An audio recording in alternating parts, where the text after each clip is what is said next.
Good evening. The files are open and the lamp is already burning.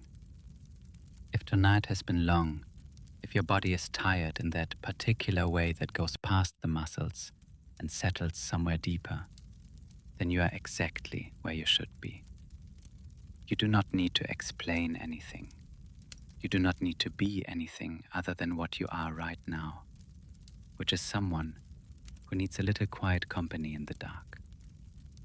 I am Alex, and this is the Dusk Files, and I have been waiting for you. Tonight I have been going through a set of files that came in over the course of several years, from different corners of the country, and they share one thing in common. Every one of them was written by someone who worked while the rest of the world slept. Night shift workers, watchmen and dispatchers and keepers of quiet buildings. People who know the particular texture of 3 in the morning, the way silence sounds different when you are the only one awake for miles. They sent these files to me because something happened during those hours, something they could not quite explain, and they needed someone to hold the record of it. There are a few brief advertisements in the first several minutes, and then nothing will interrupt you for the rest of the night. If this becomes the place you come to when sleep will not come on its own, I would be grateful if you subscribed and left a like.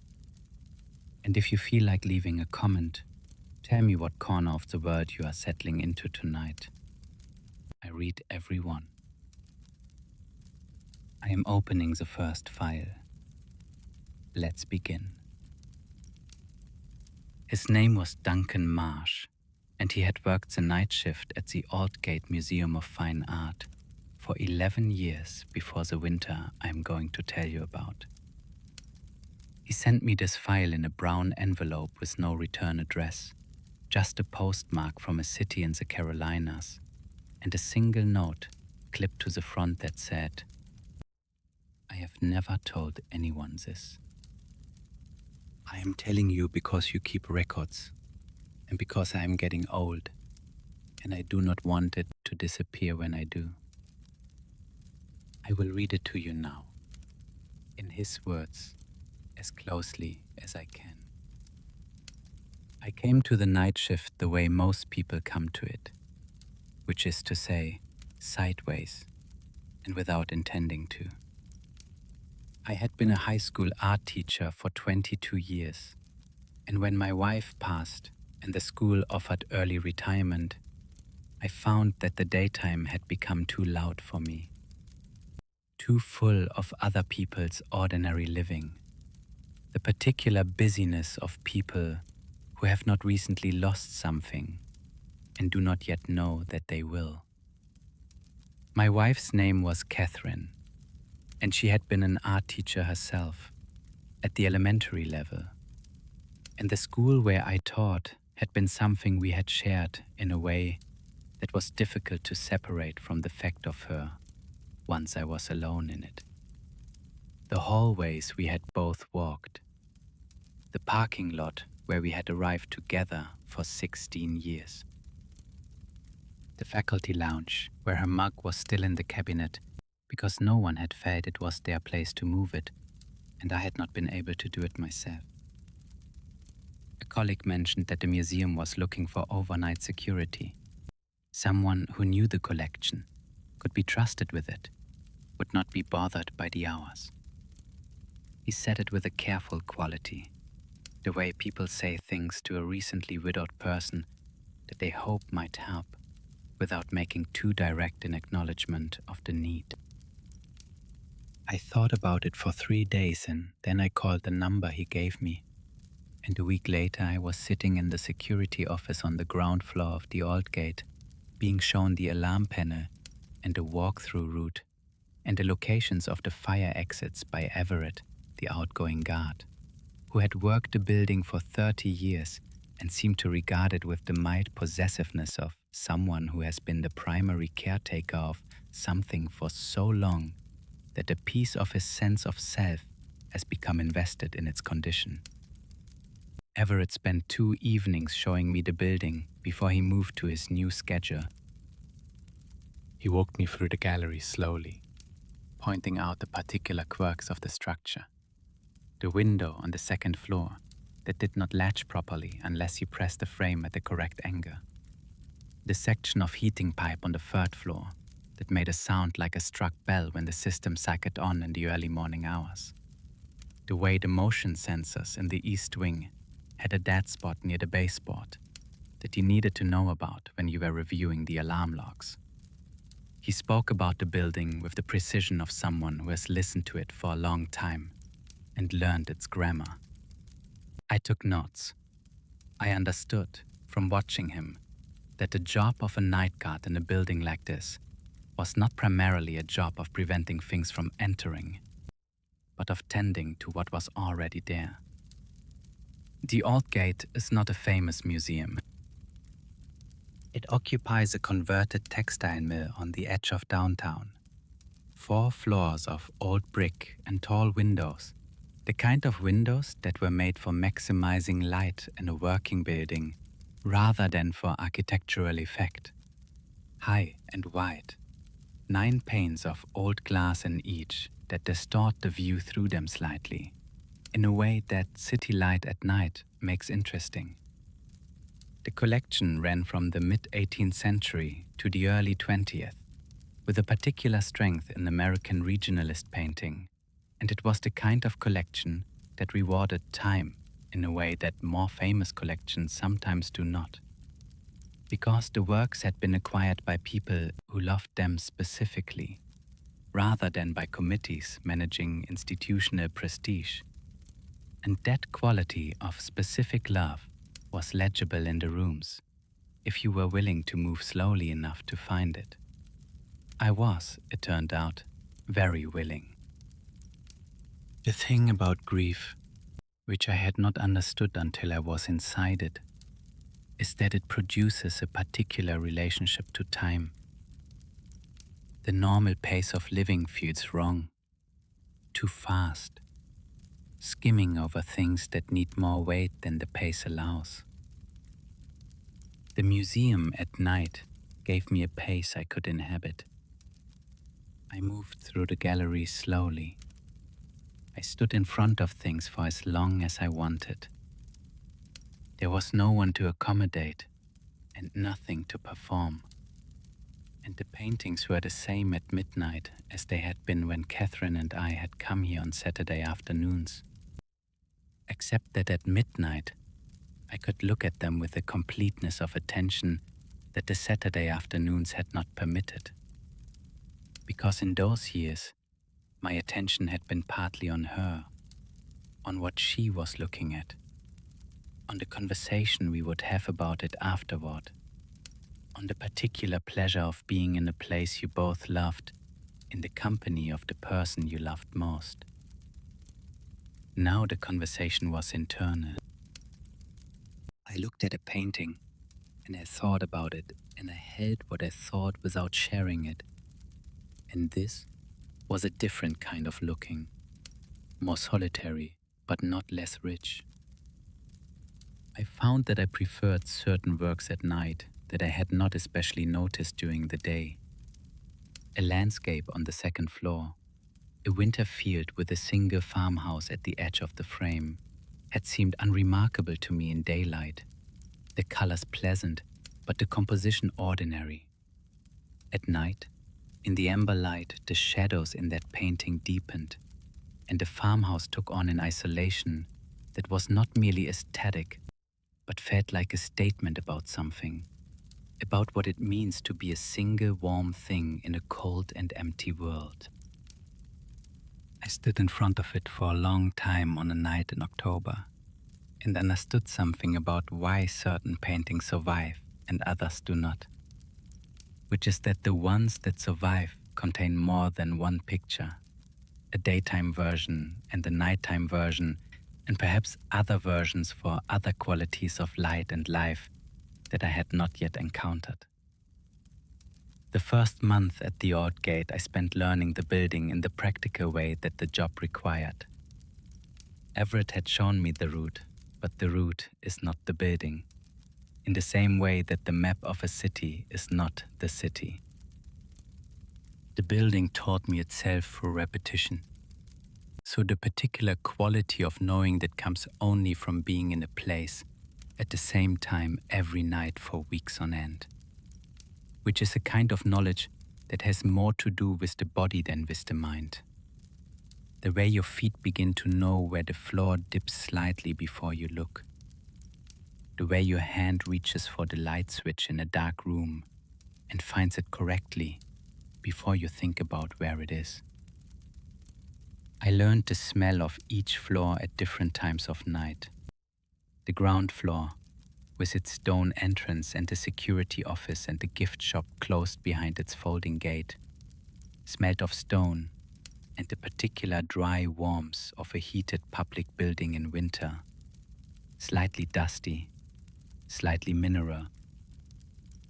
The second floor, which had the landscape paintings and the drawings collection in the smaller rooms of the main gallery, had a smell that was more specifically painterly, the oil and mineral odor of old canvases, and in the smaller rooms where the drawings were kept in flat files and the humidity was controlled more carefully, a smell of old paper and the faint chemical note of the conservation materials. The third floor, the portrait gallery floor, smelt different again, warmer somehow, more inhabited, as though the 42 faces in those frames had been breathing in their own small way for long enough that the air in the room held something of them. I know this sounds fanciful.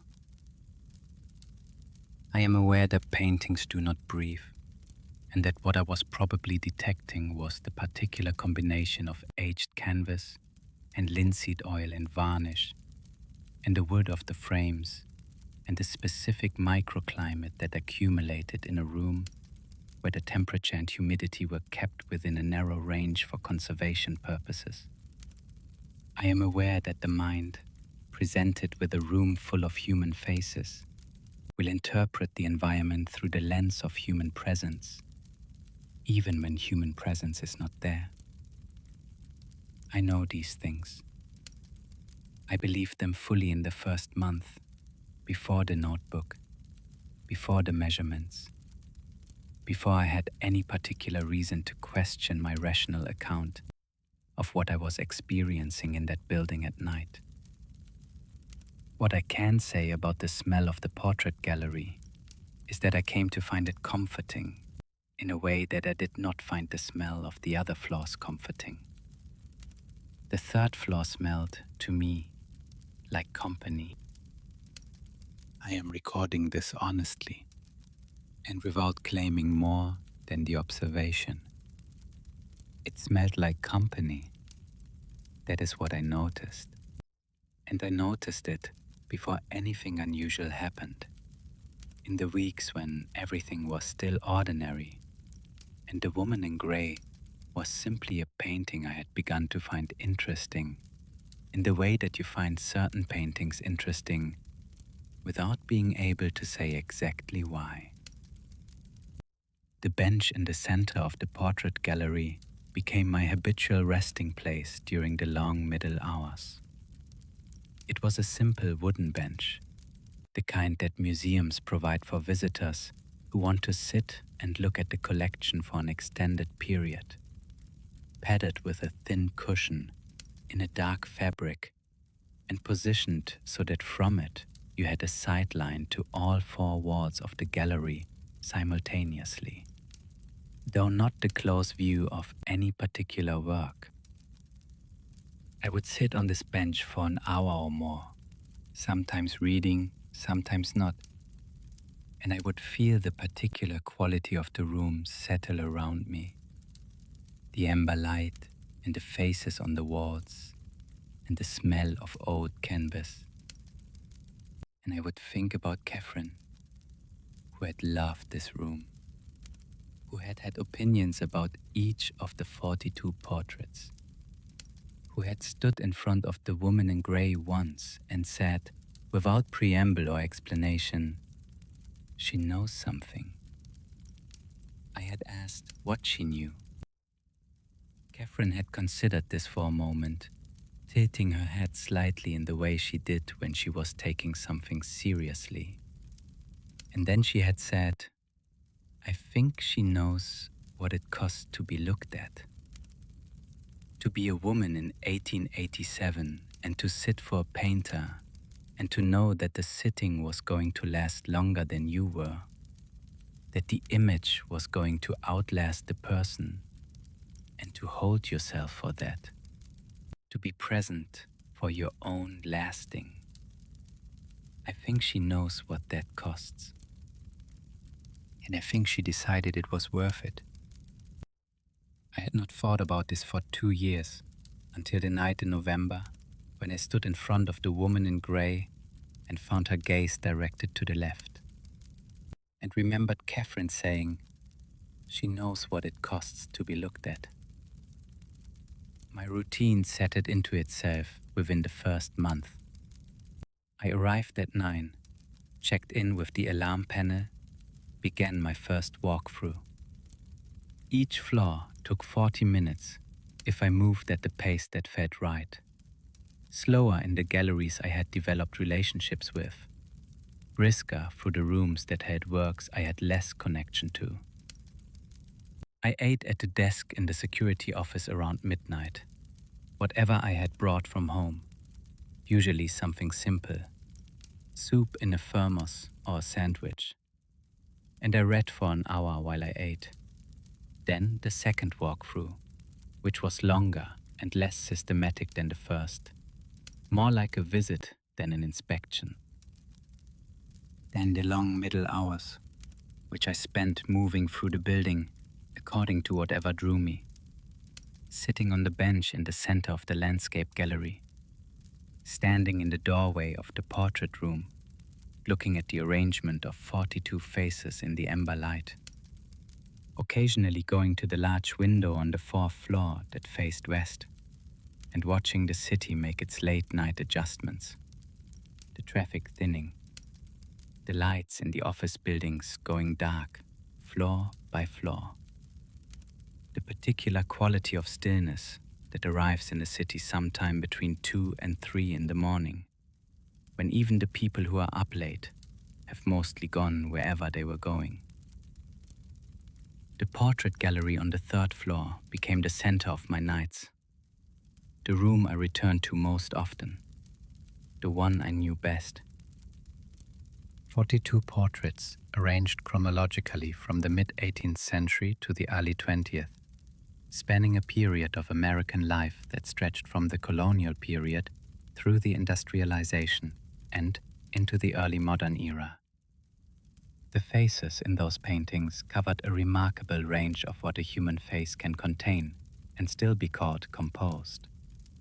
Merchants and ministers and women of the middle and upper classes. Farmers who had done well enough to afford a painter. Children photographed, as it were, before photography existed, caught in the formal stillness that sitting for a portrait required, holding still for longer than was comfortable, and leaving on the canvas not just their features, but the effort of that stillness, which is itself a kind of information. I had favorites among them, as I have said. I returned to certain works repeatedly, the way you return to certain passages in a book that you have read many times, not because you have forgotten them, but because returning is itself the point. The woman in grey was not a favorite from the beginning. She was something I noticed, and then something I looked at more carefully, and then something I stood in front of for longer each time. And then, over the course of that first winter, something I thought about during the hours when I was not in front of her, which is perhaps a better definition of what art does when it is working than any I have encountered in the books about it. The portrait was catalogued as Woman in Grey, painted in 1887 by an artist named Cornelius Vane, about whom the museum knew very little beyond a few exhibition records from Philadelphia galleries of that period. The subject was a woman of perhaps 40, seated in a chair of dark wood whose grain Vane had rendered with a care that suggested he had spent time among craftsmen, or was one himself. A man who noticed the way surfaces record use. She wore a dress of grey wool that caught the light in a particular way, the fabric gathered at the sleeves and bodice with a specificity that spoke of a real dress, a particular dress with a history of its own, not a painter's approximation of what fabric looks like in general. Her hair was dark and pulled back simply, a few strands at the temple that the arrangement had not caught, just loose enough to suggest a real woman on a real afternoon, who had not been entirely still while she sat, who had perhaps turned to say something to someone outside the frame, and the strands had come loose in that turning, and she had not noticed or had not bothered. What had drawn me to her, from the first night I stopped in front of her and looked with real attention, were the eyes. Vane had painted them with unusual care, dark irises with a quality of attention that made the portrait feel less like a record and more like a presence.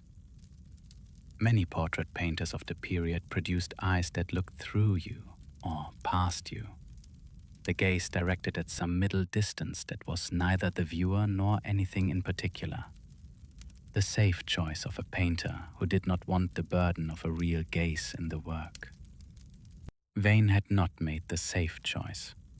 His woman looked at you with a specificity that was almost uncomfortable, as though she was conducting an assessment of some kind and had not yet reached her verdict, and was in no hurry to reach it. I had said good evening to her from the third or fourth night when I entered the gallery, and good night when I left. This is the kind of thing that a person does when they are alone in a building for 11 hours a night, and the faces in the paintings are the only faces they see for most of the dark hours. And I do not offer it as evidence of anything, except that I had been paying attention to her long enough that a courtesy of this kind felt natural. She was company, in the way that the best portraits are company, not a substitute for human presence, but a form of presence in their own right, the particular presence of someone who has been attended to carefully enough by a painter, that something of them has remained. It was on a night in late November, 6 weeks into the job, that I first noticed something different. I had completed my 1 o'clock walkthrough and was coming back through the portrait gallery toward the staircase when I stopped in front of her, as I always did, and understood, in the way that you understand something your mind has been processing quietly without your awareness, that her eyes were not directed at me. They were directed to the left. Not dramatically, not to some new position on the far side of the frame, but shifted by a small and definite amount in the direction of the east wall. I stood very still and looked at the portrait in the way you look at something when you're trying to determine whether you are imagining it, with a quality of attention that is also a quality of doubt, the two things running simultaneously. The shift was perhaps a half-inch of apparent movement, measured against the position of the pupils within the irises relative to the painted highlights. I told myself it was the light. The amber night lighting had a quality of unevenness that I knew from my months in the building could alter the appearance of painted surfaces in small but real ways. I had noticed this before with other works, the way a shadow falling differently across a brushstroke could change what the stroke appeared to say. I noted the observation in my log, the time and the perceived direction, and my hypothesis about the light, and I moved on. 2 nights later, her eyes were directed slightly to the right. I told myself again that it was the light. I noted it again. But I found myself thinking about it during the long middle hours of my shift, in a way that was more than the methodical working out of a hypothesis, a way that had some quality of unease underneath it. Not fear, exactly, but the particular alertness that comes when something familiar has introduced an element of the unfamiliar into itself, and your mind is not yet sure how to categorize what that means. I began keeping more detailed records. I had a small notebook that I had bought for other purposes, for the names of paintings I wanted to research, for notes about works that I wanted to read more about in the morning. I gave a page to the woman in grey. Each night, I went to the same position in front of her, which I marked with a small piece of electrical tape on the gallery floor. A piece I removed each morning before the museum opened so that no one would find it and wonder. From this fixed position, I noted the direction of the apparent gaze as precisely as I could, using the edge of the frame as a reference point and estimating the displacement in fractions of an inch. Left by half, center, right by a quarter, left again, center for 3 nights, right for 2. The notebook filled slowly. By the end of the first month, I had 37 entries, each dated, each with a directional notation and a note about the lighting conditions and my confidence level in the observation. I had also begun testing my initial hypothesis more rigorously, standing at different distances from the portrait, different angles, mapping the behavior of the apparent gaze against my own position. The eyes, as I moved around the gallery, behaved as the eyes in a well-executed portrait behave. They appeared to follow me, maintaining their quality of attention wherever I stood. This is the expected phenomenon, the perceptual effect that makes portrait eyes seem alive. And it was consistent and explicable. But it was not what I had been observing. What I had been observing was a change in the direction of the gaze itself, visible from the same fixed position on different nights. Not a function of where I stood, a change in the painting. I want to be careful here about what I am claiming and what I am not. I am not claiming that the paint moved, that pigment rearranged itself on the canvas between my visits. I do not know what I am claiming. What I observed is what I have described. From the same position, at the same time of night, over the course of several months, the apparent direction of the gaze in the portrait of the woman in grey was not consistent. It shifted by small amounts, in ways that I recorded carefully and that did not resolve into any pattern I could identify using the analytical tools available to me. In the months after the portrait was moved to storage, I found myself thinking about what it means to keep a record of something that cannot be verified. My notebook contained 37 entries, each carefully dated, each noting the apparent direction of the gaze with as much precision as I could manage from a fixed position in a dim gallery. No one else had ever stood at that position at that time of night. No other record existed of what I had observed. If I chose not to tell anyone, which I had so far chosen, the notebook was the only evidence that anything unusual had happened. And the notebook was also the product of my own observations. So the evidence and the observer were in a strict sense the same thing. I thought about this during my last weeks at the Aldgate, when the landscape that had replaced her in the portrait gallery was settling into its own version of familiarity, and the room was becoming itself again without her in it. I thought about what a record is, what it is for, who it is addressed to. A logbook is addressed to the next person who needs to know, the person who comes after, and needs the information that the current person holds.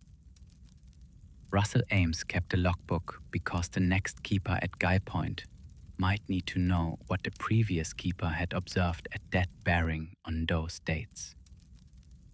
The purpose of the record is its potential utility to someone who does not yet exist. My notebook was not quite that kind of record, because what I had observed did not have practical implications for anyone who came after me. It was not a navigational hazard or a structural defect, or anything that a subsequent guard would need to know in order to do the job. What it was, I thought, was a different kind of record. A record addressed not to the next person who needs to know, but to the future in general, to the possibility that someone, somewhere, might find in the account something that resolves, or extends, or illuminates something else they have encountered. This is what I said to myself in those last weeks, when I tried to understand why I was still keeping the notebook, and why I would keep it after I left, rather than leaving it in the museum or simply stopping writing. I think I was also keeping it for her, which I understand is a strange thing to say about a painting. But I had spent 4 months watching what I believed was her looking at something I could not see. And I had written down everything I observed, and the writing had taken on the quality of witnessing, of being present for someone whose looking was not otherwise recorded.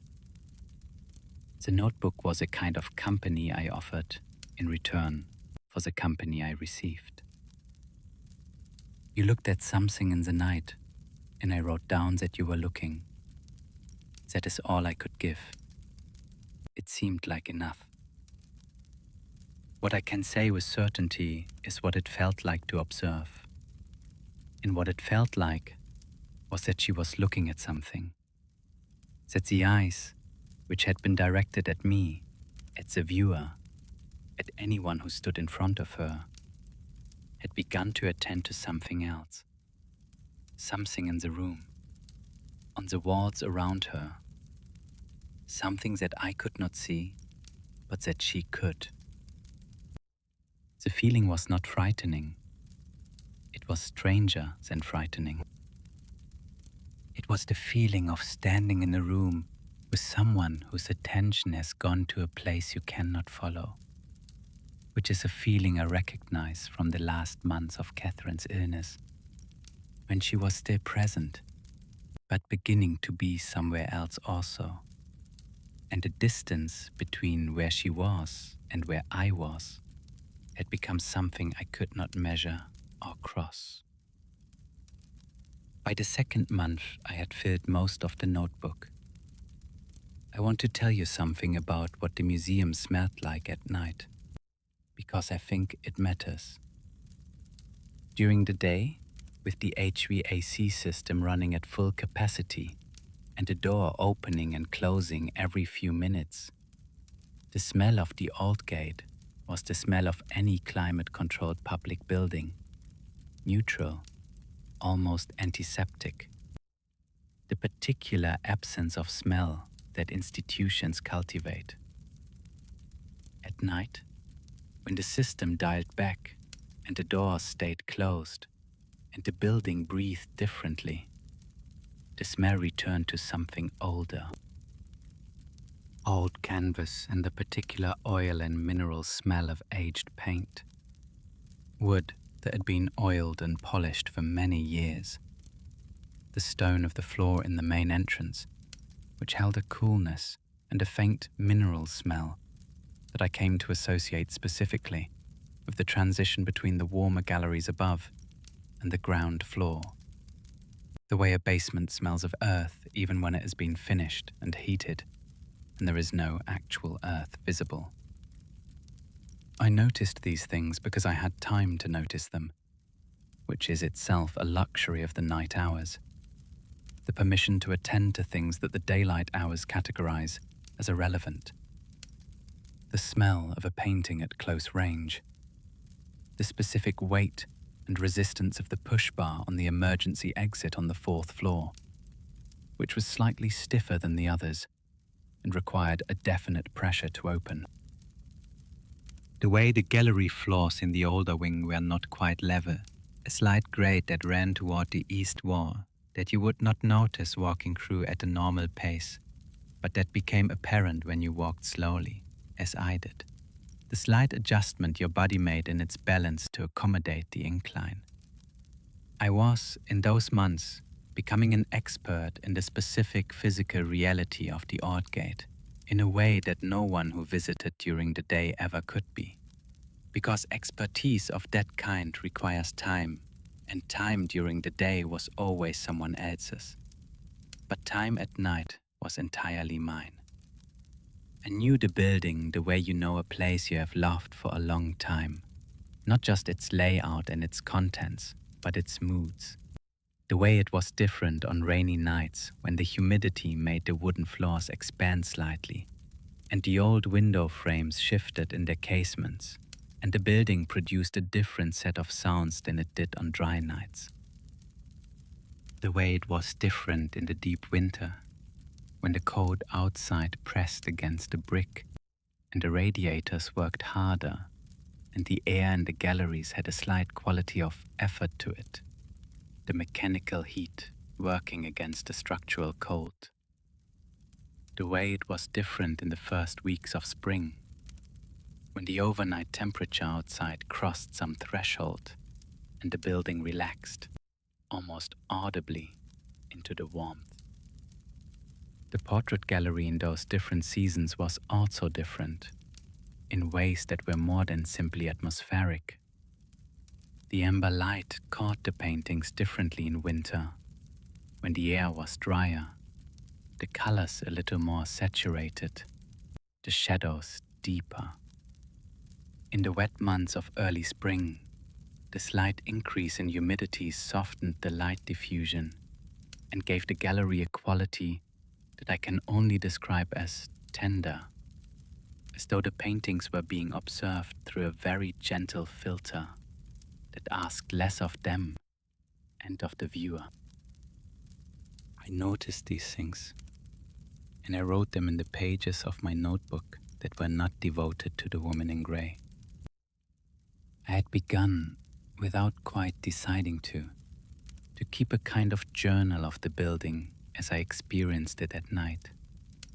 A record not of what was in the old gate, but of what the old gate was, which is a different and I think more difficult thing to capture. The woman in grey occupied a specific page of my notebook, separate from the journal pages, a page I returned to and added to every night. But she also occupied a page in the journal, which I had not planned, and which happened gradually, the way things happen when you have been paying attention to something for long enough, that it starts to appear in contexts where you did not put it.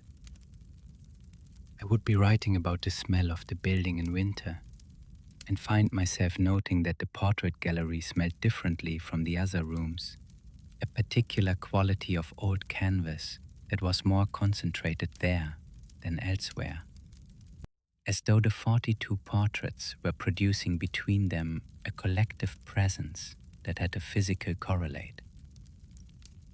I would be writing about the night sounds of the building and note that the portrait gallery was the quietest room in the museum, that even the sounds the building made in its nocturnal settling and adjusting were somehow less audible there, as though the room had a quality of hush that the other rooms did not have.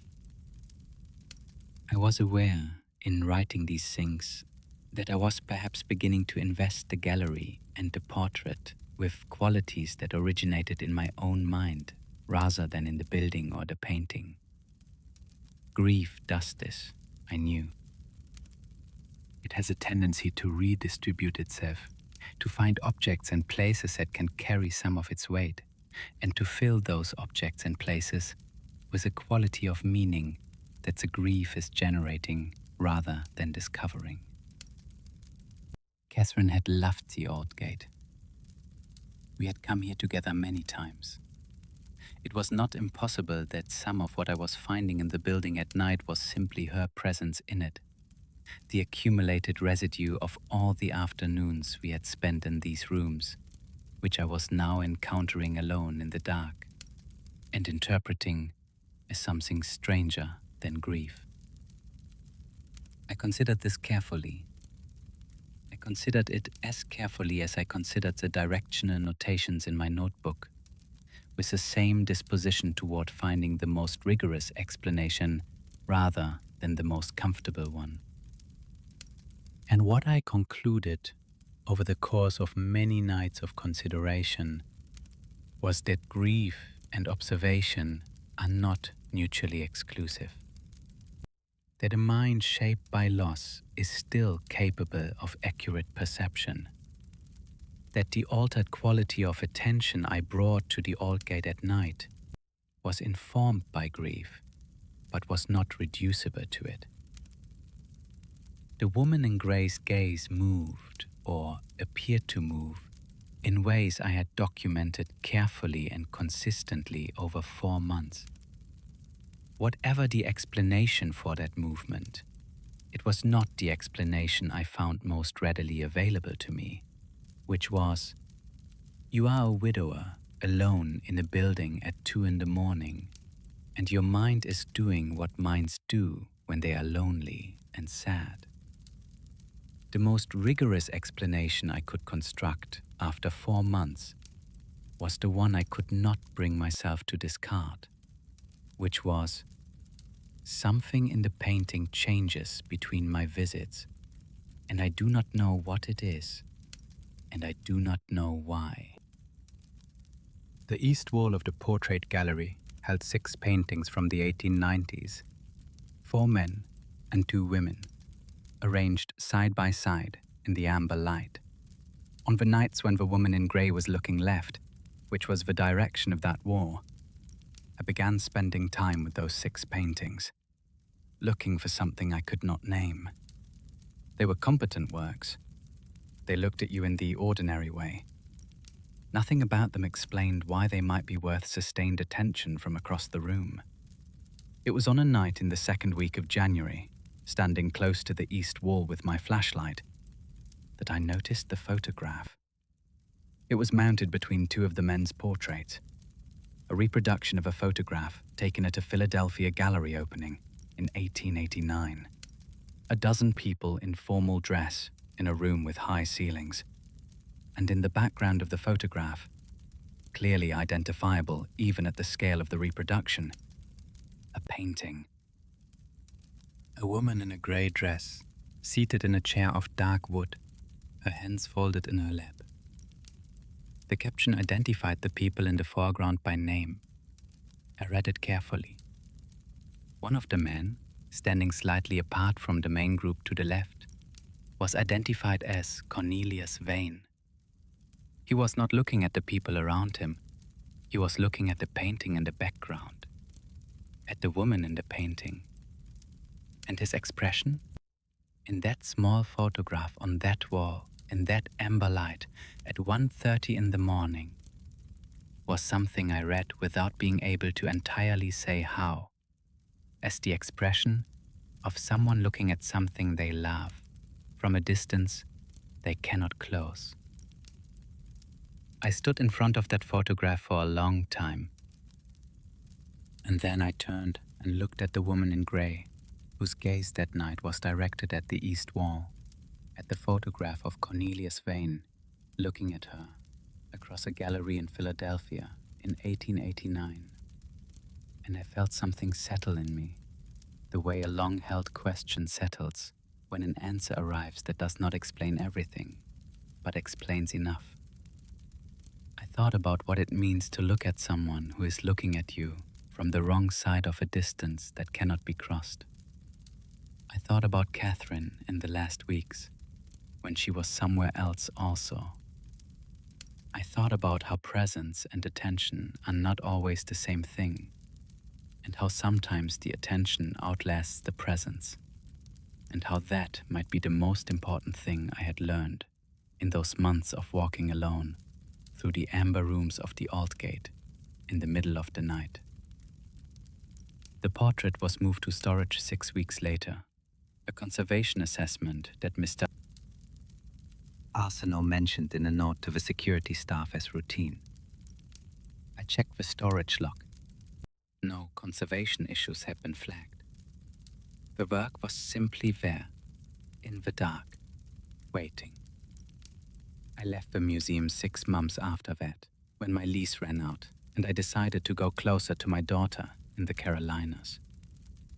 The notebook came with me. I have it still, in a drawer in my study, next to a photograph of Catherine from the summer we met, the year before everything began. I look at it sometimes, the careful measurements I took, standing on a piece of tape in an empty gallery. And I think about Cornelius Vane in that Philadelphia room, looking at a painting from across a space he could not cross.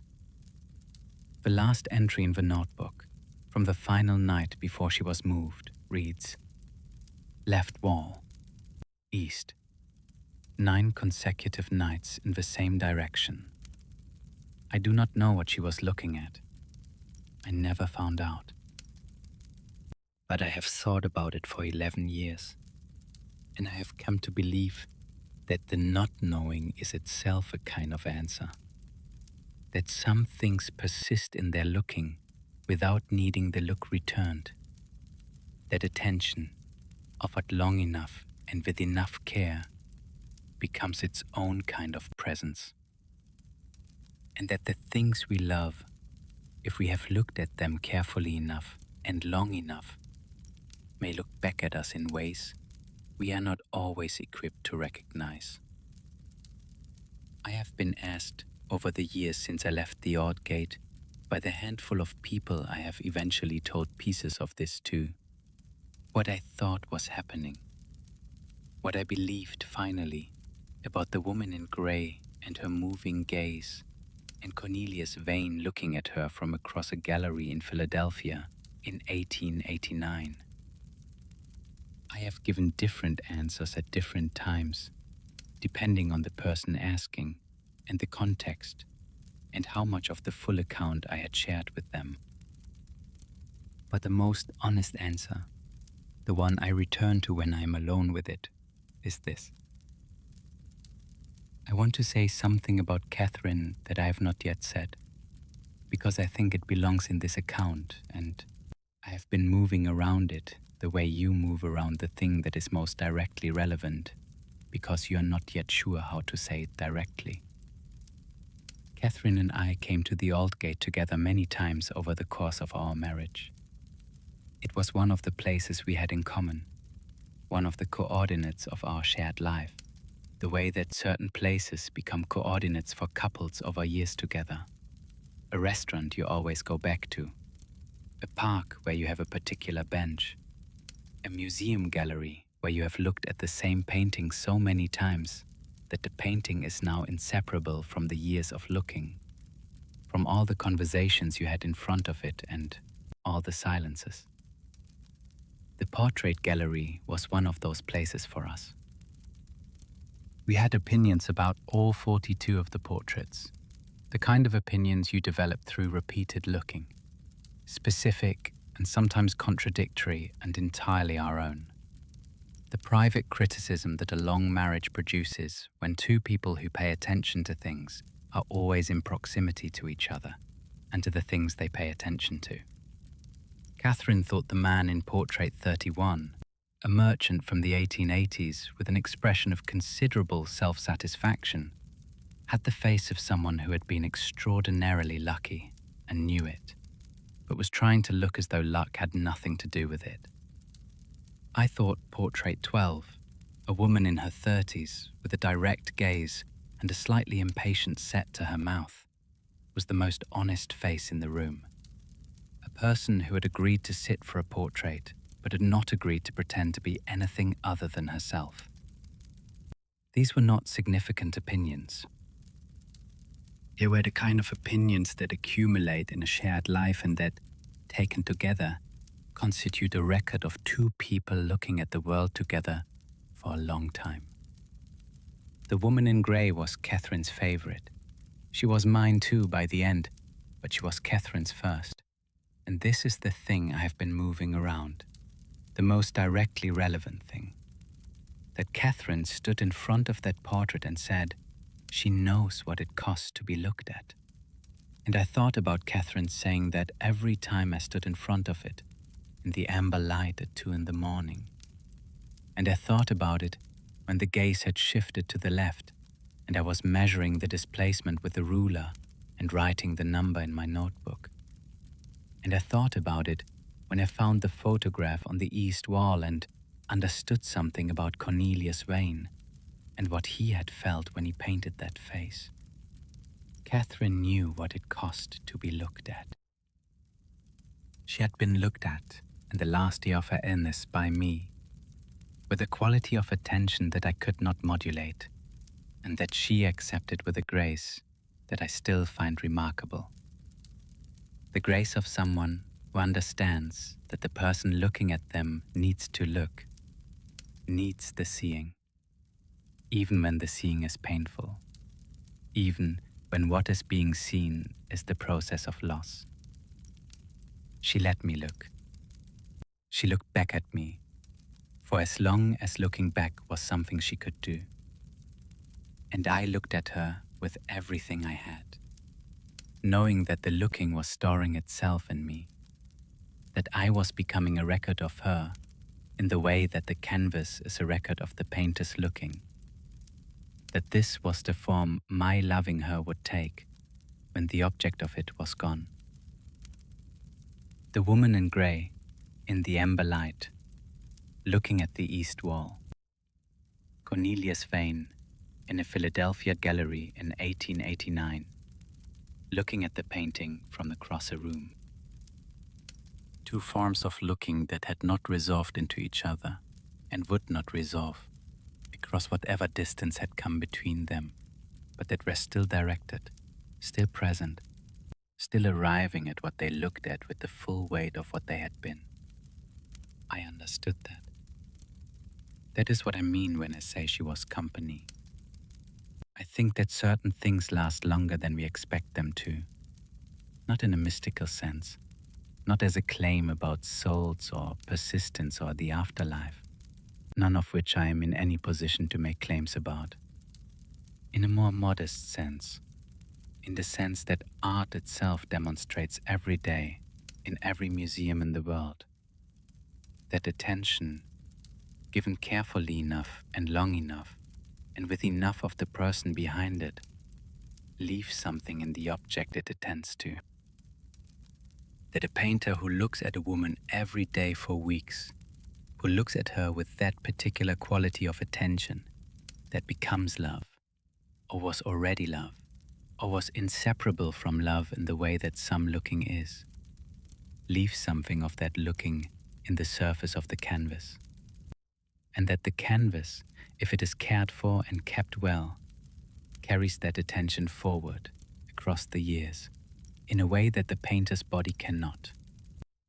This is not a wide claim.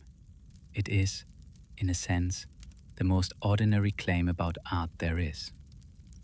We look at Vermeer's paintings and we feel something we recognize as intimacy, as proximity to a specific consciousness. And what we are feeling is the residue of his attention, preserved in the paint. The claim I am making about the woman in grey is only a slight extension of this. That if the attention is specific enough and charged enough with feeling, it may leave a residue that is not merely aesthetic, but something more active. Something that is not finished attending, that is still directed across the years at whatever it was directed at when it was made.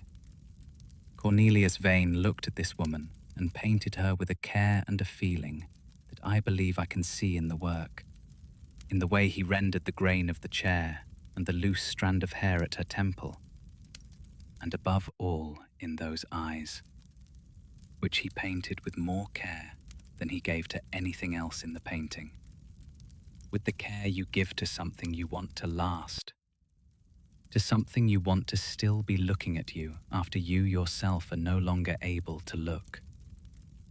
He gave her his attention, preserved and directed, in the only form in which such a thing can be preserved and directed. And she carried it forward, in the dark of the gallery at night, still looking in the direction he had been looking, still keeping the appointment he had set. That is what I believe. Or rather, that is the account that fits what I observed, and that I cannot find a better account to replace. I offer it to you not as the truth, but as the best I have, which is all any record can honestly claim to be. That is where Duncan's file ends. I closed it and sat for a while in the quiet of the archive. Outside the window, the city made its late-night sounds, soft and distant, the particular texture of a city after 2 a.m, when the urgency has gone out of everything, and what remains is the residue of the day, settling. I thought about a man standing on a piece of tape in an empty gallery, a notebook in one hand, trying to measure something that did not want to be measured, but did not seem to object to being witnessed. I thought about the portrait in the dark of the storage facility, looking at whatever the dark contains. The next file had come in several months after Duncan's, in a plain white envelope, with careful handwriting on the outside. The address written twice, once crossed out, and then written again, as though the sender had changed their mind about something in the middle of addressing it, and then decided to continue anyway. Inside was a single sheet, folded in thirds, with a note clipped to the top that said, "I still hear his voice sometimes. I would like someone else to know that it was real." Her name was Marlene Oxner. She had worked the overnight dispatch at Fairbury County Emergency Medical Services for 12 years when the call came in that she had spent 7 years trying to understand. She chose those hours deliberately, which she mentions at the start of her letter, and returns to several times, as though she understands that the choosing matters for the account that follows. She is not someone who ended up on nights by circumstance. She chose them when her children were grown and the house had gone quiet and the way houses go quiet, and the people who made them loud have moved on. And she found that the particular quality of attention required for overnight dispatch suited the person she had become. Someone who had moved through most of the urgencies of ordinary life and arrived at a place where she could be fully present to other people's urgencies without being destabilized by them. I will read her letter now. I knew the voices after 12 years, the way you know the streets of a city you have lived in for a long time. Not by looking at them, but by the specific texture of them underfoot. The way a particular corner smells in summer, or a certain stretch of pavement sounds different when it rains. I knew which of the regular callers would describe their symptoms and then pause, wanting to be asked to continue, and which would give everything in a single rush and need me to slow them down. I knew the voices that meant the thing was serious before they had said the serious thing. The particular quality of controlled fear in someone who is trying not to sound afraid. And I knew the voices that sounded alarmed but were not, because the person had not yet learned the difference between frightening and dangerous. The dispatch office at night was a room I knew as well as I knew any room I had ever been in. The 4 workstations with their blue screens, the window facing east that showed me the edge of where the town stopped and the open land began. The sound of the heating system in the walls, and the particular way the fluorescent light in the ceiling shifted, almost imperceptibly at different times of night. A flicker too slow to be consciously noticed, but that your eyes adjusted to nonetheless, so that you were always seeing slightly differently at 1 a.m, than you had been at midnight, without being able to say exactly what had changed. The call came in at 12 minutes past 3 on a Thursday in October. The line opened with a small click I'd learned to associate with a landline being picked up, a heavier and more deliberate sound than a cell phone. The sound of a handset lifted from a cradle, with a brief electrical pause before the caller speaks, as though the line itself is gathering itself. I said my standard greeting and asked how I could help. The voice was a man's voice, elderly, with a texture that comes from many decades of speaking. The vocal cords slightly roughened, but the voice itself steady underneath. Not the tremor of illness, but the evenness of someone who has learned to be precise and unhurried, because he knows that these qualities are what gets things done. He told me he was not feeling well. He described a heaviness in his chest. Not pain exactly, he said, but a pressure, the way a heavy coat feels when you have been wearing it for too long and your body has forgotten what it feels like to be without the weight. He also mentioned some shortness of breath that had started approximately an hour ago and had not improved when he lay down.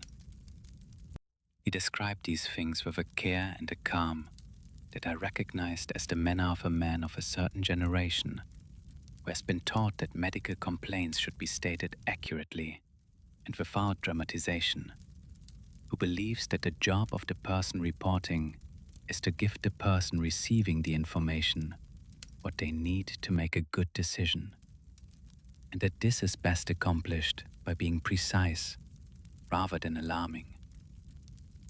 I have spoken to many men of this kind over 12 years, and I have always found them both admirable and worrying. Admirable because of the quality of self-possession in the reporting. Worrying because by the time a man of this type has decided the situation warrants a call, the situation has usually been going on longer than they are going to say. I asked his name. He told me. I asked his address. He gave it without hesitation, with the ease of someone giving an address they have given many times. A street on the north side of town that I recognized, an older residential neighborhood where the houses had been standing since before the Second World War, and the trees had had 70 years to grow into the spaces between the sidewalk and the street. I entered the call into the dispatch system as he spoke and sent a unit. Standard procedure, nothing unusual in the mechanics of it. I asked him to stay on the line. He said that he would. We talked for approximately 4 minutes while the unit made its way across town. He mentioned that he had lived in the house for 50 years, since the year he and his wife had bought it young, when the neighborhood was newer and the trees were smaller, and they had believed, in the way that young people believe such things, that the house would hold whatever their life became. He mentioned that his wife had passed some years back, and that he had been alone in the house since then. A son in Denver called on Sundays. I asked if I should try to reach the son. He said it was late, and there was no need to worry him over what was probably nothing, with the emphasis on probably that a careful man uses when he is not quite certain, but is not yet ready to stop being careful. The unit arrived 9 minutes after dispatch. Good time for that part of town. I heard the crew lead announce arrival on the radio, heard them knock, heard the pause that follows a knock, on a door that does not answer. I asked for a status update. The crew lead said, no response. I told them to try again. Still no response. They tried the side entrance and the back. The house was dark and locked. They asked the neighbor, an elderly woman who came out in her robe and looked at them with the mild alarm of someone who has been woken by emergency vehicles and who, when the crew lead gave her the name, repeated it slowly and then said that he had passed away on Monday, the 3 days before the call. I sat at my console and processed that information. The call was in my log. 12 minutes past 3. Duration 4 minutes and 38 seconds. Originating from a landline number at the address on the north side of town. The number was listed to that address. The name was listed in the county records as deceased. I finished my shift.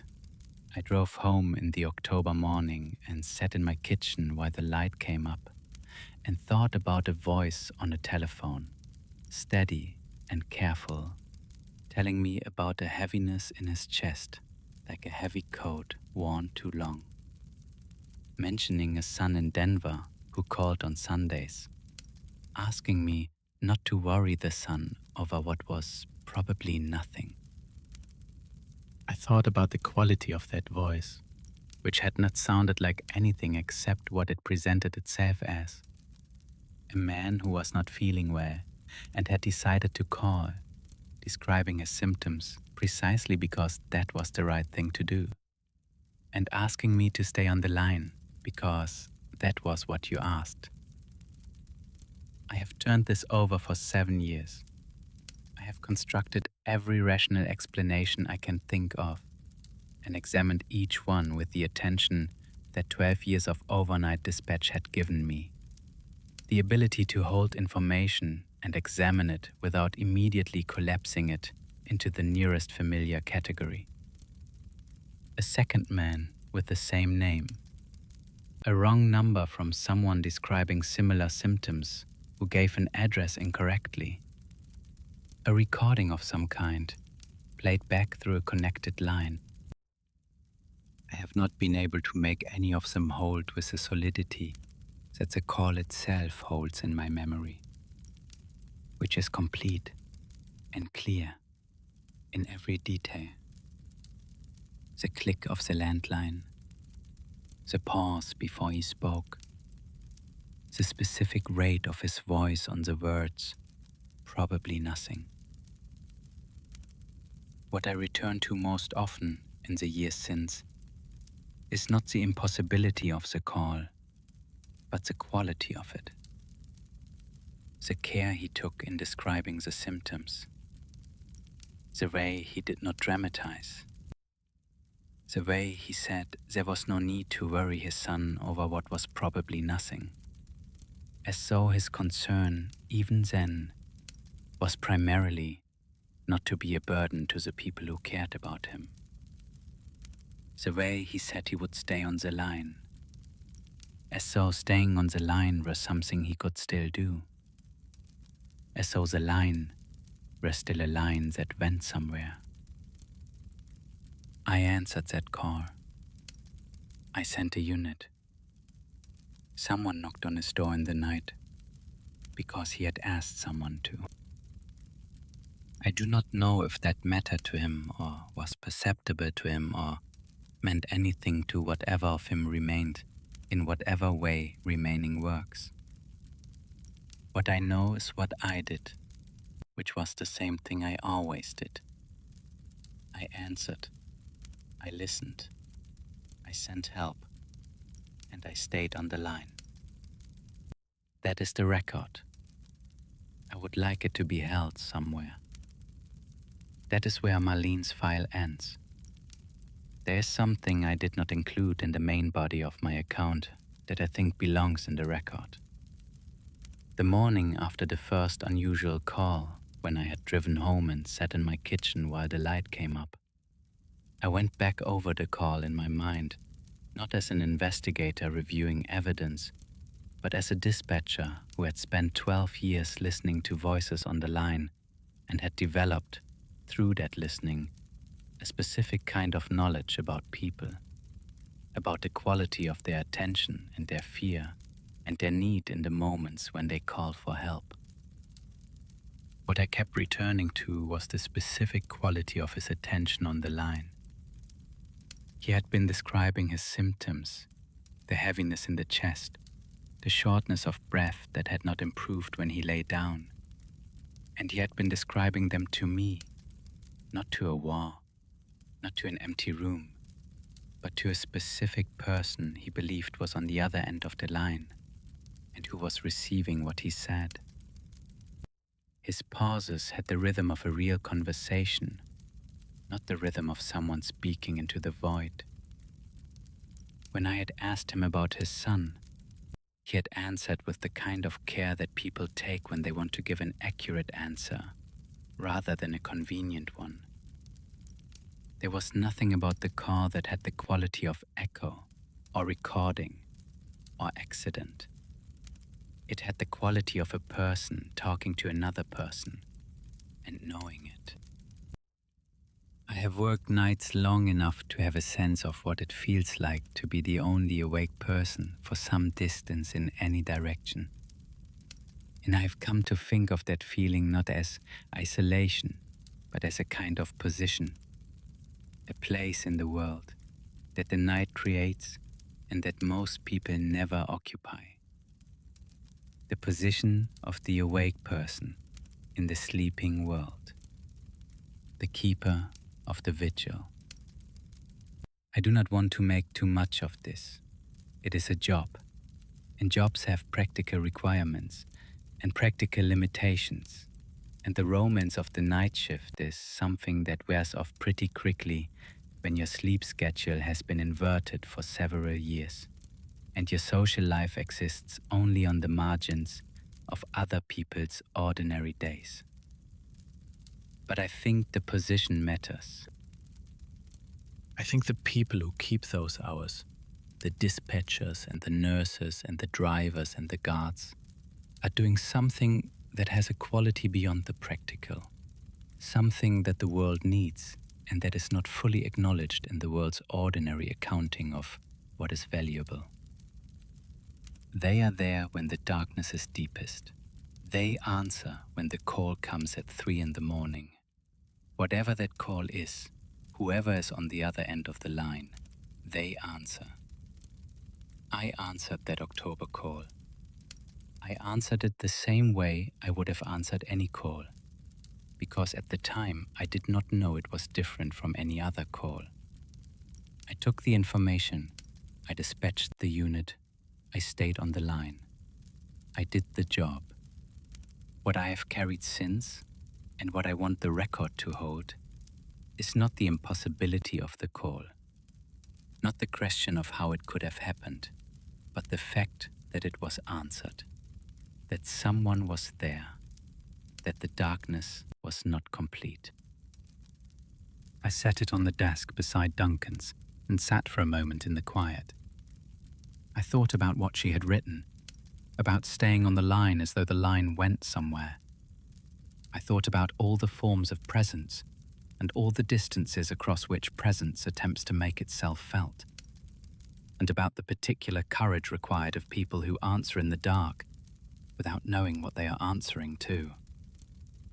The thing about working nights in a museum that no one tells you, because no one who has done it has found the right way to say it, is that you develop a relationship with the collection that is not available to anyone else. The curators know the works academically, in the way of deep research and long study, the provenance and the attribution and the conservation history. The day guards know them as their working environment, as the fixed points of a route that must be covered at regular intervals. The visitors know them as encounters, brief and charged, a work seen once or twice and remembered in the way you remember a person you met at a party, who said something interesting and then was gone. I knew them differently from all of these. I knew them in the way that you know the rooms of a house you have lived in for a year, in all their moods and in all the light, in the day's specific warmth and the night's specific cold, in the version of themselves that they presented to the world during opening hours and the version that remained when the world had gone home. The paintings at night were not the same paintings they were during the day, and I do not mean this as a metaphor. The light was different, the temperature was different, the ambient sound was different. And all of these things affected what the paint on the canvas appeared to do, what the surfaces held, and what they gave back. The paintings I knew best were the ones whose nighttime versions I had spent the most time with, and the woman in grey was the one I knew best of all. I want to try to describe, as precisely as I can, what she looked like at 2 in the morning in February, in the second winter of my time at the Aldgate. The gallery was the color it always was at that hour. The amber light, low and even, warming everything it touched toward the brown and gold end of the spectrum. The paintings on all 4 walls had shifted their colors accordingly, the blues going dark and dense, the reds becoming something richer and more private, the whites going cream and then toward gold at the edges. Against this general shift, the grey of her dress was remarkable in its steadiness, the grey holding itself apart from the amber of the room in a way that felt almost intentional, as though Vane had chosen it partly for its resistance to warmth, its maintenance of its own temperature in a room that was trying to colour everything. Her face, at 2 in the morning in February, was the colour of paper that has been exposed to light for a long time. Not white, but the particular off-white of something that has held up to time without bleaching. The shadows around her eyes, and at the corners of her mouth, and in the hollow of her throat, were deeper at night than they appeared in the daylight reproductions I had seen in the museum's catalogue. Deeper and more present, suggesting more of the dimensionality that Vane had intended. The eyes themselves at 2 in the morning looked darker than they did in reproductions, the irises very deep, and the pupils difficult to distinguish from the irises, so that the eyes appeared as a deep, even darkness that nonetheless held light in a specific way, the way still water holds light at night. It was those eyes, in that low amber gallery, directed away from me at something I could not see, that I kept returning to in my thoughts during the days that followed. The days between shifts when I slept until noon and moved through the city in the afternoon light that felt too loud after the nights in the museum, too indiscriminate in its illumination, not selective enough, not tilted toward the personal. The eyes in the amber light at 2 in the morning were directed at something specific. The quality of the direction was unmistakable, not the generalized attention of a painted gaze, but the focused attention of a person who has found the thing they were looking for in the room and is looking at it steadily, with the patience of someone for whom finding it was itself a completion. I do not know what she was looking at. I have said this and I mean it completely. But I also mean this. I know what it looked like to be looking at it, because I have looked at things that way myself, in the late weeks of Catherine's illness and in the months after, when the looking was all that was left. When you are watching someone you love be somewhere you cannot follow, you look at them with that quality, focused and patient, and not requiring them to look back, because looking back is no longer something they can reliably do. And you have made your peace with that, or you are in the process of making your peace with it, which is a longer process than anyone who has not done it generally supposes. The woman in grey, in the amber light, at 2 in the morning in February, was doing that kind of looking. And I kept her company in it, night after night, from my piece of tape on the gallery floor, until they moved her to the storage facility, and her particular quality of directed attention was no longer visible to me, and I went back to keeping my rounds. The third file in tonight's collection came without a name on the outside, without a return address, without even a covering note. Only a date and a location at the top of the first page. Gull Point Light, Prospect Harbor, Maine. And below that, in a careful hand, from the logbook of Russell Ames, keeper, transcribed by his daughter at his request, 1968. Russell had been a lighthouse keeper for 12 years by the time the events he describes in this log took place. He had come to the work through the Coast Guard, stayed after his service ended because the work suited him, the combination of solitude and purpose, the specific dignity of being responsible for a light that other people depended on without knowing who kept it. He writes very precisely. He has the prose of someone who has spent years keeping official logs and has internalized the discipline of the form, which is to say, record what happened, when it happened, what conditions obtained, and what you did in response. He does not editorialize. He does not reach for meaning. He describes. I will read the relevant entries now. September 12. Weather. Overcast. Wind south-southwest at 12 knots. Moderate swell from the southeast. Visibility approximately 4 miles. Fog signal operational. No vessel traffic reported. I note this entry as the beginning of what I will describe in the entries that follow, because what I observed on this night was the first occurrence of something I have since observed on 5 additional nights between September 12 and September 25. And I want the record to be chronologically complete. At 11:47 in the evening, while conducting my regular lamp check, I observed a light approximately 2 miles offshore bearing southeast. The light was intermittent, with a period of approximately 8 seconds between flashes. The intensity was consistent with a vessel of moderate size. I logged the observation, continued the lamp check, and returned to the watchroom. At 12:15, the light was still present, bearing unchanged. I noted that its period had shifted to approximately 12 seconds between flashes. This degree of variation can result from changes in atmospheric conditions or from the observer's position relative to the light source, and I noted it without concern.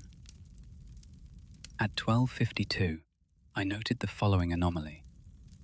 The light had maintained the same bearing for over 1 hour. Under normal circumstances, a vessel underway maintains a fixed bearing from a fixed observation point only when it is on a direct course toward or away from the observer. A vessel at anchor might maintain a fixed bearing for a longer period, but the depth at that bearing and distance was not suitable for anchorage of anything but the largest commercial vessels, and no such vessels had been reported in the area by the harbour master at Prospect Harbor in our most recent communication, which had occurred the previous afternoon. I continued to watch. The light continued to flash. I then observed that the period had set it into a pattern. 8 seconds, 12 seconds, 8 seconds, 12 seconds, alternating with a consistency that weather does not produce in a light source observed at 2 miles in open water. I have been watching lights at sea for 12 years. The pattern I was observing matched no light in my knowledge of this coast. At 1:37, I attempted to respond using the station's signal lamp. I directed the lamp at the bearing and transmitted the pattern I had observed. 8 flashes at the short interval, 12 at the long. 3 repetitions with the standard pause between. I waited. After a gap of approximately 90 seconds, the light offshore changed.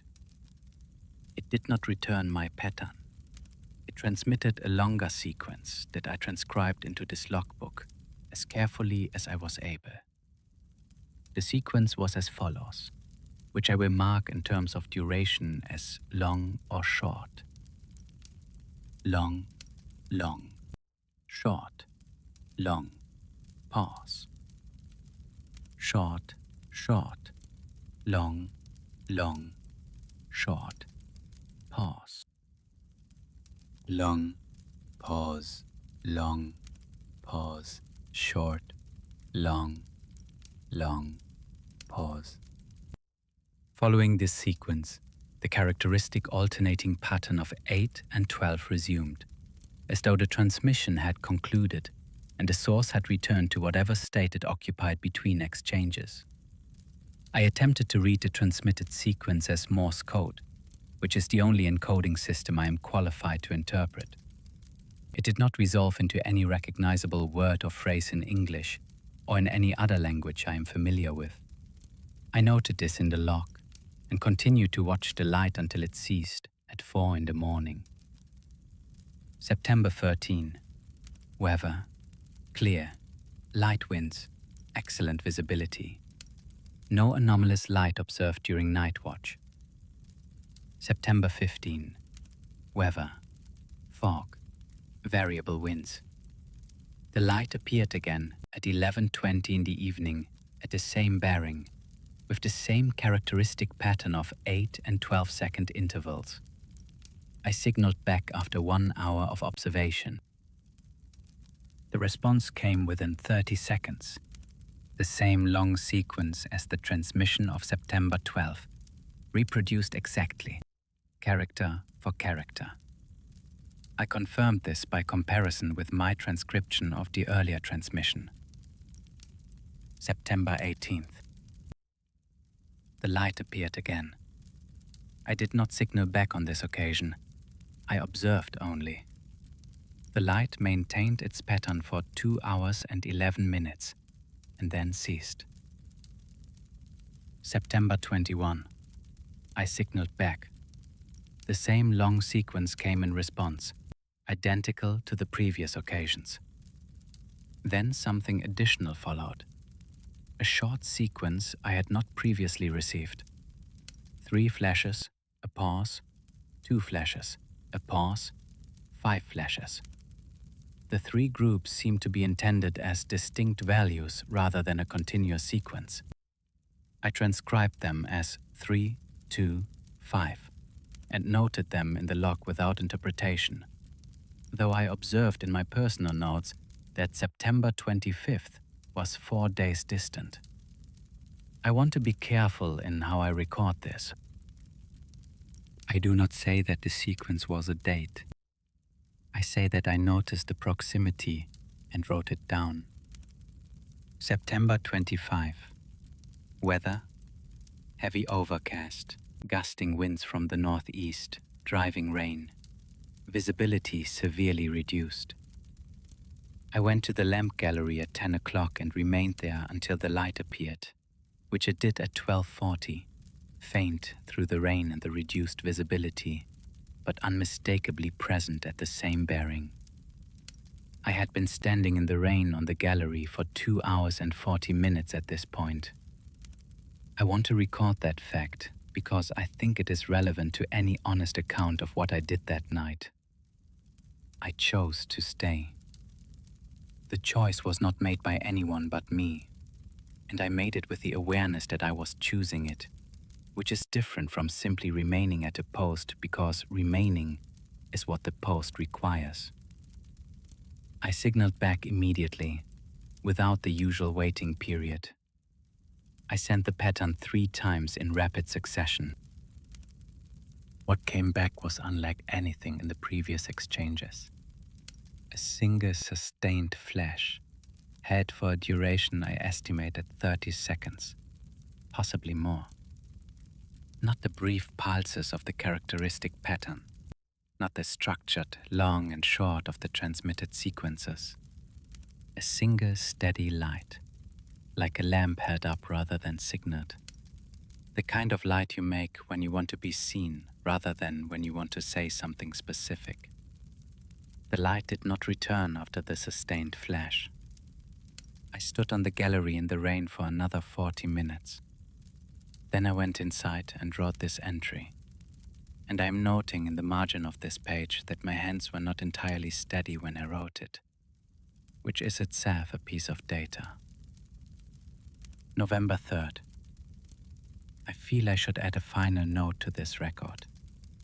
The light did not appear again after September 25th. The superintendent did not pursue the matter further after I submitted the formal report, which I understand.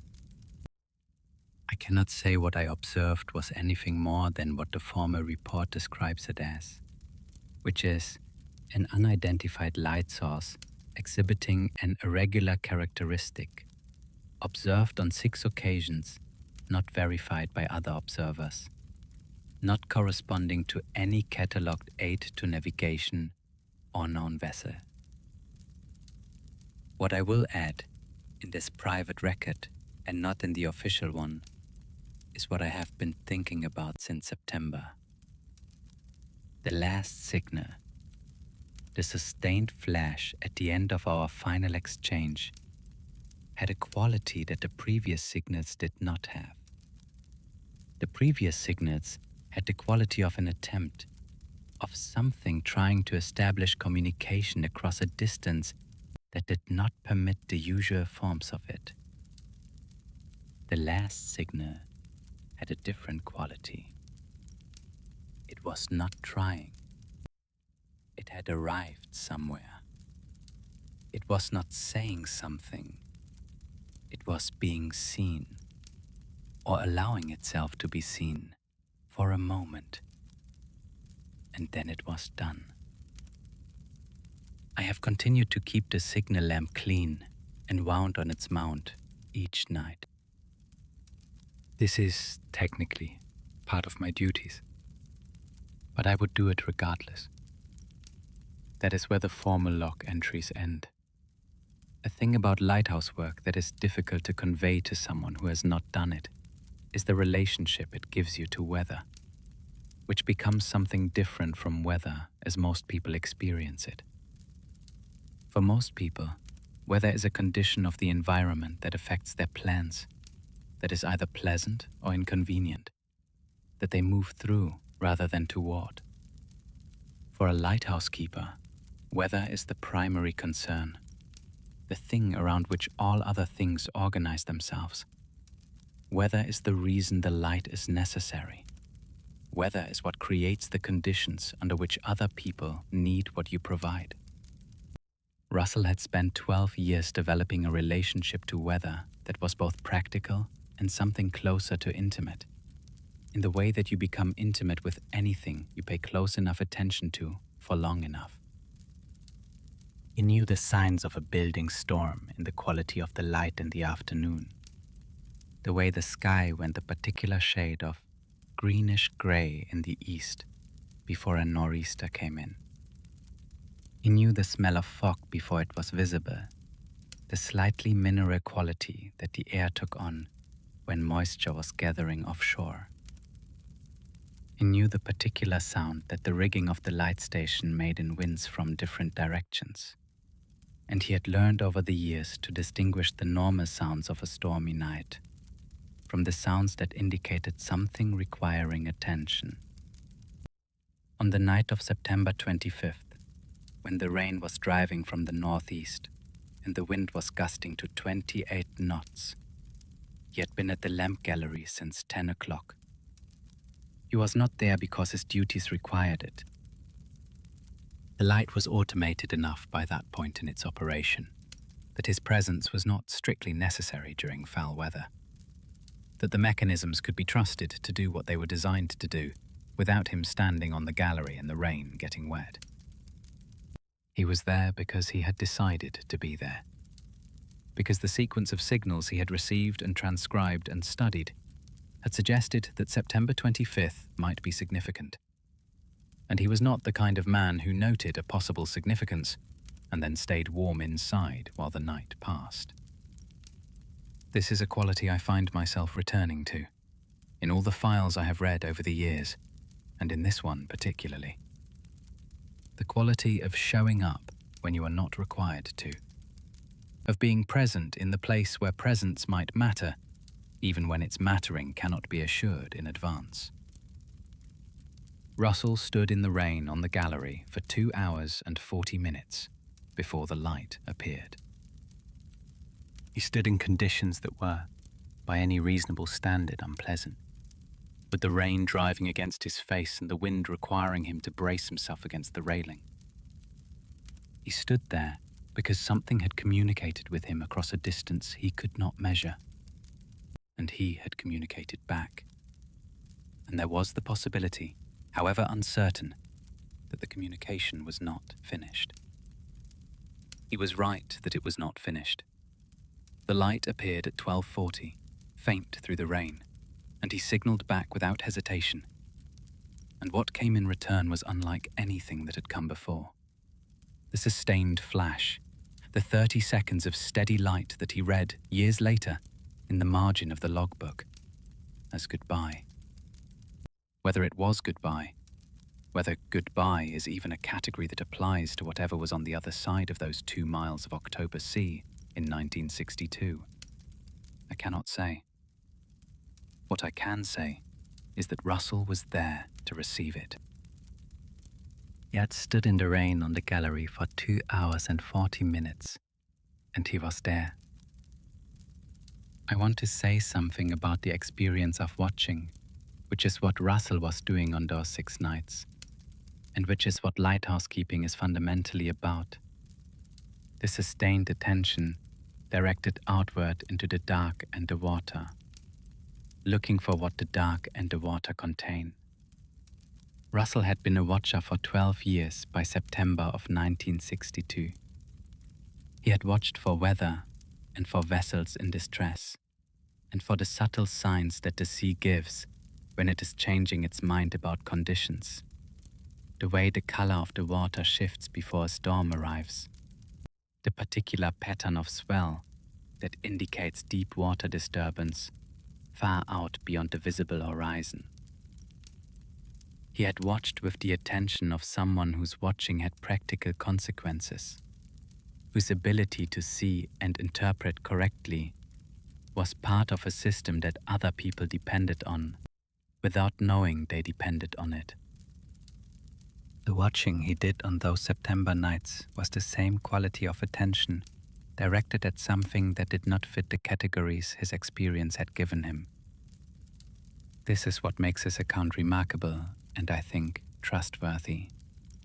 He applies to the anomalous thing the same observational discipline he would apply to anything else in his watch. He notes the bearing and the period and the characteristic. He logs the changes. He attempts to communicate using the tools available to him. He records the response without interpreting it beyond what the record will honestly support. He does not reach for meaning. He reaches for accuracy. And then, at the end, in the personal notes that were not part of the official log, he does allow himself one interpretive gesture, the one thing he was not willing to put in the official record because the official record was not the place for it. I think it was saying goodbye. I think he was right about that. I think the sustained flash, the 30 seconds of steady light that ended the final exchange, had the quality he attributed to it, which was the quality of something that has been trying to say one thing for a long time and has finally found the form that can contain it. Not a message in the conventional sense, not information that can be decoded and acted on. Something more like a gesture, an acknowledgement, a thing seen, seeing the thing that was watching it. This is, perhaps, what all genuine exchanges ultimately are. Two things on either side of a distance that cannot be entirely closed, each making itself visible to the other in whatever way the distance permits, and each, in seeing and being seen, completing something that the isolation of each had left incomplete. The lamp at Gull Point kept burning. Russell kept watching. For 11 more years, he noted in his log, on every overnight page. Lamp in good order, mechanism wound, ready for use. He maintained the tour. He kept the light burning for whoever needed it, from whatever shore. That is the whole of it. That is enough. Russell's daughter includes one more detail in her transcription that I should pass along to you. She says that her father, in the years after his retirement, kept the logbooks from his time at Gull Point in a wooden box on the shelf in his study. Not all of the logbooks, she clarifies, because the official logs had been submitted to the Coast Guard and were in the district archives. What he kept were the pages he had copied out in his own hand before submitting them, the pages that contained the September entries, the descriptions of the light and the exchanges, and the final sustained flash. He had copied them out twice, once on the submission and once for himself, in the same careful hand, onto plain paper that he kept in the wooden box. She says she used to see him take the box down sometimes in the evenings, in the later years. He would open it and look at the pages without reading them, the way you look at something you know by heart. And then he would close the box and put it back. She asked him once what was in it. He said, "A conversation I had." She asked with whom. He considered the question for a moment, she says, in the way he considered all questions, carefully and without rushing. And then he said, "I am not entirely sure, but I believe it was with something very old and very far away, and that it was trying to be polite." He seemed to think this was sufficient as an answer, and she had known him long enough to know when he had said what he intended to say. So she did not ask anything further, and he put the box back on the shelf, and they sat together in the quiet of the room that looked out over the water, and the evening went on. Russell kept a private journal alongside his official logbooks. His daughter mentions this in passing, in the way that family members mention things they think are self-evident, without elaborating. She says only that he wrote in it every night, had been writing in it since his first posting at Pemaquid, 14 years before the September events, and that it was the private journal and not the official logs that she read after he died. She does not quote from the private journal. She respects it in the way that the children of private people sometimes respect the private things of those people even after death, understanding that privacy does not end with dying, that there are thoughts a person holds their entire life without offering them to anyone, and that the holding is itself part of the thought, part of what it means, and that releasing it after the person is gone changes it into something different from what it was. What she does say is that the September entries in the private journal were different from the surrounding entries in a way she noticed without being able to fully characterize. She says they had a quality of care to them that exceeded his usual care, as though he had been writing with more attention than usual, with more of the deliberateness that she associated with him at his most considered. She says that when she read them, she had the feeling that he had been trying to get something exactly right, in the way that people try to get things exactly right when they believe the thing they are recording might matter to someone who comes after. She did not share the contents with me, and I did not ask her to. What I received from her was only the transcription of the official log, which she prepared because he had asked her to, and the margin note, which was his, and the detail about the signal lamp that he continued to clean and wind for 11 years. These are enough. They give me enough to hold. What I find myself holding, returning to in the archive on quiet nights, is the question of what he believed he had been communicating with over those 6 nights in September of 1962. He was precise about what he observed. He was careful to note that the pattern he received did not match any light in his knowledge of the coast. He was honest about his failure to decode the longer sequences, honest that he tried and could not. He was honest about the sustained final flash and about what he believed it signified. But he never committed, in the official log or in anything his daughter shared, to a theory about what the source of the signal was. He described it as a light. He noted its bearing and its characteristic and its behavior. He communicated with it to the extent that his signal lamp allowed him to communicate, and he received responses that he recorded as accurately as he could.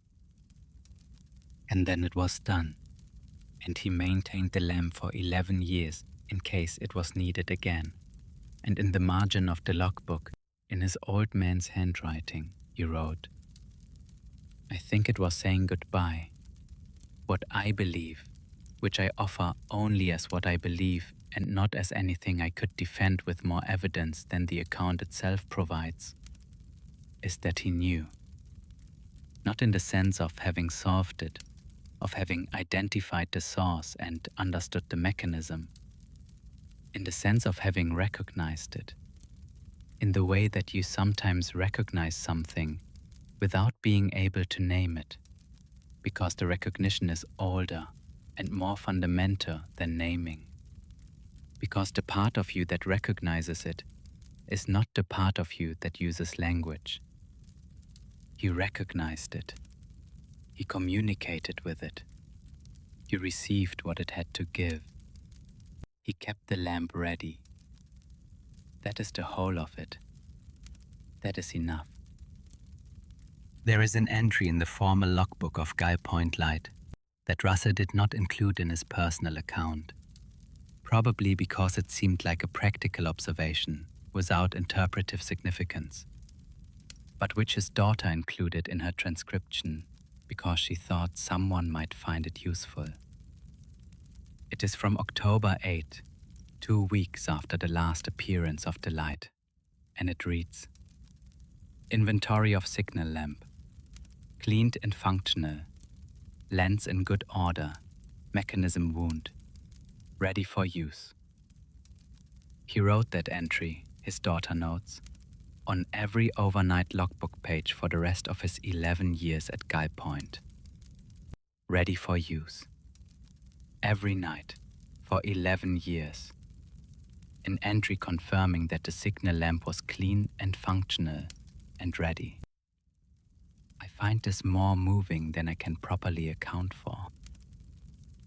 A man who has witnessed something he cannot explain, something that spoke to him in a language he could not decode and then fell silent, who continues for more than a decade to prepare the lamp each night against the possibility that the silence will end and the signal will return, and there will be something on the other end of it that he can finally read. Not with hope, exactly. Hope implies uncertainty about whether you want the thing you hope for. This seems more settled than hope, more practical. A tool that might be needed is maintained. A line that might carry something is kept open. Whatever comes across it, if anything comes, will find the equipment ready. There is a quality in this that I recognize from the other files in tonight's collection. The quality of faithful maintenance in the absence of any certainty that the maintenance will ever be required. Duncan keeping his notebook after the portrait was moved to storage. Marlene answering the same way she always answered, because the call might be anything. Celia, perhaps, looking at the door on the kitchen floor of memory, keeping it open, stepping through it in small ways every day without knowing. That is what she is doing. The lighthouse keeper maintains the light. The dispatcher answers the line. The museum guard keeps his rounds. The lamp is ready for use.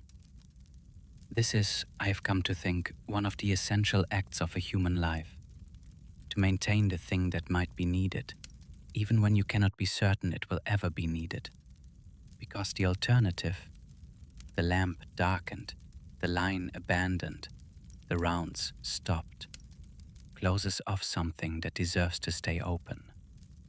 Russell's daughter ends her transcription with a note that he worked the light at Gull Point for 11 years after the events described, retired at 63, and died at 79 in a house in Prospect Harbor that looked out over the water. She says he had good sight until the end and spent the evenings in his chair by the window that faced the bay. Whether he watched for anything in particular, she does not say. She says only, he seemed at peace with it. Russell's daughter adds a final note in her own handwriting at the bottom of the transcription. He added nothing more to these pages in the years that followed, but in the margin of the September 25th entry, in handwriting I recognize as his from much later in his life, he wrote 4 words. I am including them as he wrote them. I think it was saying goodbye. The 4th file tonight is from a woman named Celia Voss, who worked the overnight shift at a diner on a Nevada highway for 8 months, and who sent me her letter in an envelope so small I almost missed it in the pile. The kind of envelope meant for a card rather than a letter. The paper inside folded 4 times to fit. She writes, "My name is Celia Voss. I worked nights. This is something that happened. I took the job at the Silver Basin Diner because I needed the money, and because I had always been a night person, in the way that some people simply are, constitutionally, without having chosen it or being able to explain it. I was 29 years old and living in a city I had moved to the year before, for reasons that had not worked out. And I had taken the late shift at the Silver Basin because it was the job that was available, and the hours suited the shape my life had taken, which was a shape that did not require me to be anywhere in the mornings. The Silver Basin sat on a state highway in the Nevada desert, 30 miles outside of a city too small to be a destination, surrounded on 3 sides by the kind of open land that makes you aware of how recently and contingently the human arrangements on top of it have been placed there, as though the desert were simply waiting for the people to finish. On clear nights, which in Nevada is most nights, I could see the truck stop 3 miles up the highway, its lights a small, collected brightness in the dark, and beyond it, nothing. And beyond that, nothing. The darkness going on in every direction, to wherever darkness goes when there is no one there to see it end. My shift ran from midnight to 6. The owner came in at 5:30 to start the morning prep, and had the quality of someone who had been awake for longer than rest could address. A man whose relationship with sleep had been negotiated down to something minimal and functional a long time ago. He paid me on Fridays and asked very few questions, and left the overnight largely to me, which was the arrangement I preferred. The overnight had its rhythms, and I learned them in the first weeks. Between midnight and 2, there was a moderate traffic of people moving through, truckers mostly. The occasional couple with the slightly dissociated quality of people driving somewhere at night who are not yet where they are going. And sometimes groups of young people coming down from the city with the loose restlessness of late nights that have not yet found their shape. Between 2 and 4, the diner went quiet in a way that felt less like the absence of people and more like the presence of something else. The specific quality of a place that has been heated and lit in the middle of a dark and cold landscape. A pocket of warmth that the dark surrounds on all sides. After 4, the early risers started to come in, ranchers mostly, men who were not staying up late but starting early, and the quality of the air in the diner changed with them, became purposeful in a different way, oriented toward the day ahead rather than through the night behind. The 2 to 4 hours were mine. I learned to love them in the particular way that you love things you have come to circumstance rather than choice, which is sometimes a more durable love than the kind you choose deliberately. I would refill the sugar dispensers and wipe down the counter and go over the day's receipts, and sometimes just stand at the window that looked out at the parking lot and the highway beyond it, and watch the headlights of the trucks moving through the dark, their lights making a path to something that did not otherwise have paths in it. And I would feel the particular peace of being inside a lit place in the middle of a dark world. And I would think that this was not so different from what I had wanted when I was a child. When I had imagined that being grown up meant being allowed to be awake when it was dark. To be one of the people for whom the night was not the end of the day, but the beginning of something else. He first came in on a Tuesday in October. I noticed him when he pushed through the door, because the bell above it had a particular clarity in an empty diner at 2 in the morning. A specific ringing quality that the same bell did not have in the noise of the daytime. And because he came in with the settled quality of someone arriving where they had intended to arrive. He was an older man, perhaps 70, perhaps somewhat more, wearing a grey jacket over a flannel shirt, and he moved with the deliberate care of someone who has learned to be attentive to his own body, not with limitation, but with respect. The way you move when you have been living in something long enough to know what it requires. He chose the booth at the far end, the one by the window that looked out at the parking lot and the highway, and he sat with his back to the wall in the way that people who spend a lot of time alone in public places often do, so they can see the room. I brought him a menu, and he did not look at it. He ordered black coffee and a piece of pie, whatever kind I had, in a quiet voice that asked nothing more than the practical. I had apple that night. He said that would be fine. I brought these things and he thanked me, and I went back to the counter and he sat with his coffee and his pie and looked out the window at the parking lot and the highway and the dark beyond the reach of the diner's lights. And I did the things I did at 2 in the morning in an empty diner. And we coexisted in the warm space without requiring anything of each other, which was its own kind of ease. He stayed until 3:45. He did not order anything else. He paid with exact change when he was ready to leave, including a tip folded once, and sat on the counter. And he thanked me and went out. He came back the following Tuesday at 17 minutes past 2. I noticed the time because I had been looking at the clock at 2:15 and the bell had rung 2 minutes later. He sat in the same booth. He ordered the same thing. He stayed until the same time, left in the same way. I noted it, without examining what noting it meant. The following Tuesday, he came at 17 past 2, and the one after that, and the one after that. By the 5th or 6th Tuesday, the diner at 2:17 had come to mean the man in the grey jacket. And this had taken on the quality of one of those small, reliable facts that organized the nights by giving them landmarks, the way certain lights on a drive late at night organized the dark by their presence. I was not waiting for him exactly, but I was aware of the time in a particular way on Tuesday nights that I was not on other nights.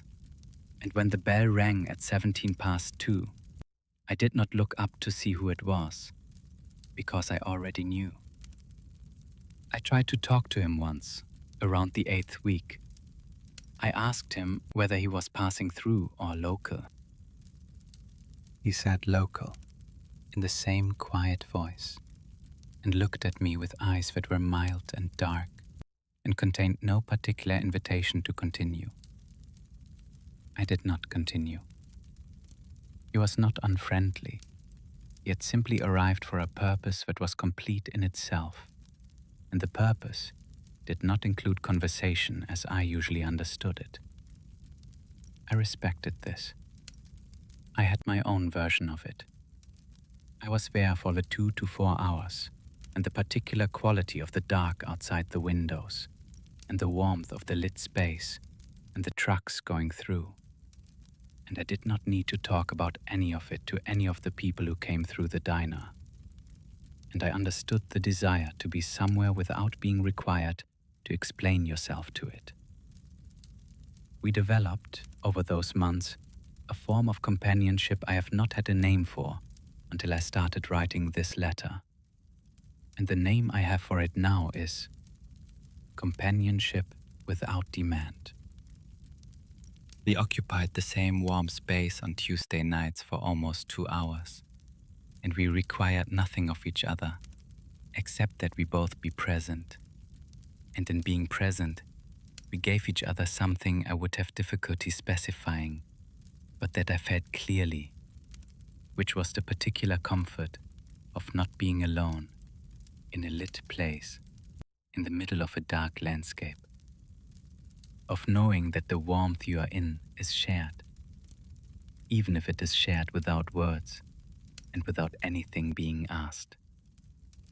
It was on a Tuesday in January, 4 months after his first visit, that he left a note.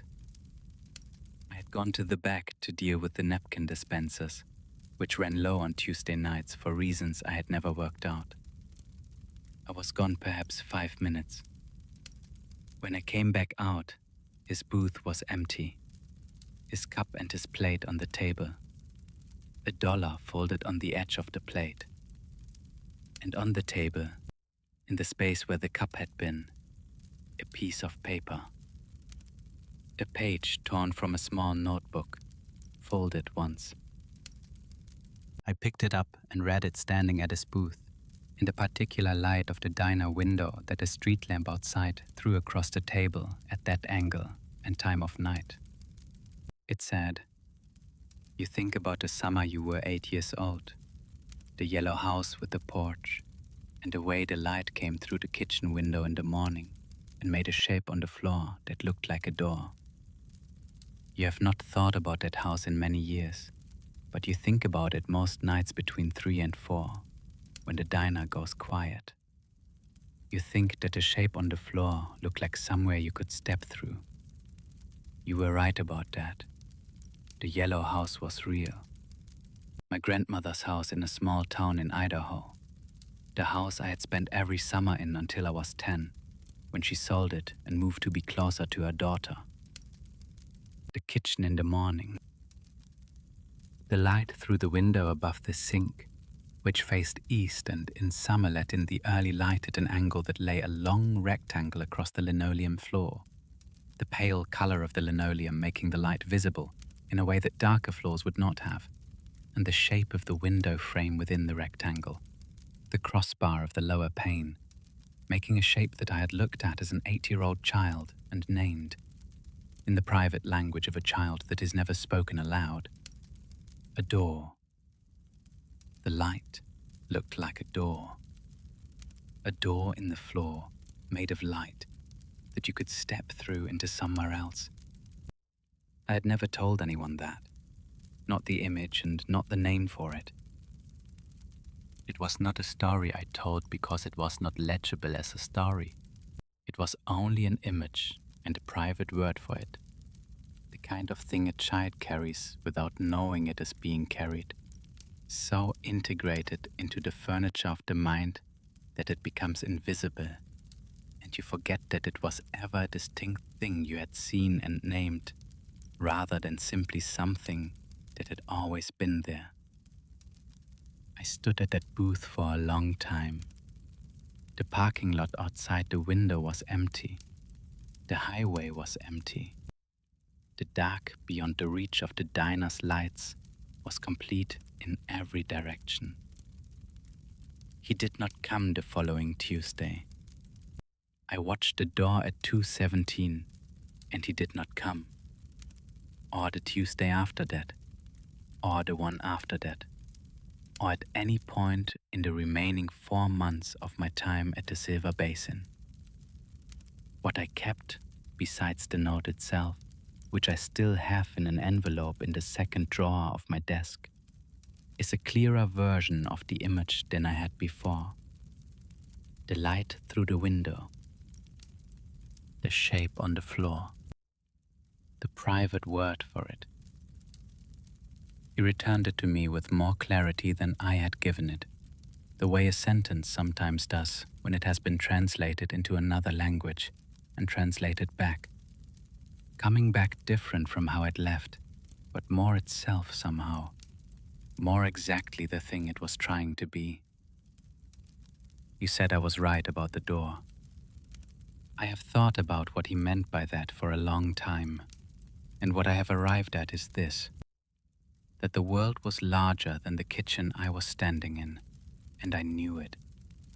And the knowing was not wrong, and I have been acting on it ever since in one way or another, without always recognizing that the action was connected to that morning in the yellow house when the light came through the window and lay itself down on the floor in the shape of something you could step through. That is what the note gave me. That and the note itself, folded once in the second drawer of my desk. I have been in several other places since the Silver Basin, other jobs in other cities, and I have not thought about what he left me in a continuous way, not as a preoccupation or an obsession. It has been more like a piece of music that lives in you, that you do not think about most of the time, but that you recognize immediately when something in the environment triggers it. A particular quality of light, or silence, or aloneness, that brings it back, not as a memory with a narrative, but as a feeling. The feeling of standing in a lit place in the middle of a dark landscape. A note on a table, a sentence that names something you had been carrying unnamed. I have come to think that this is what certain encounters do, the unusual ones. The ones that do not resolve into the ordinary. They do not give you an explanation. They give you a clarity. They name something that was already there, something you were already holding.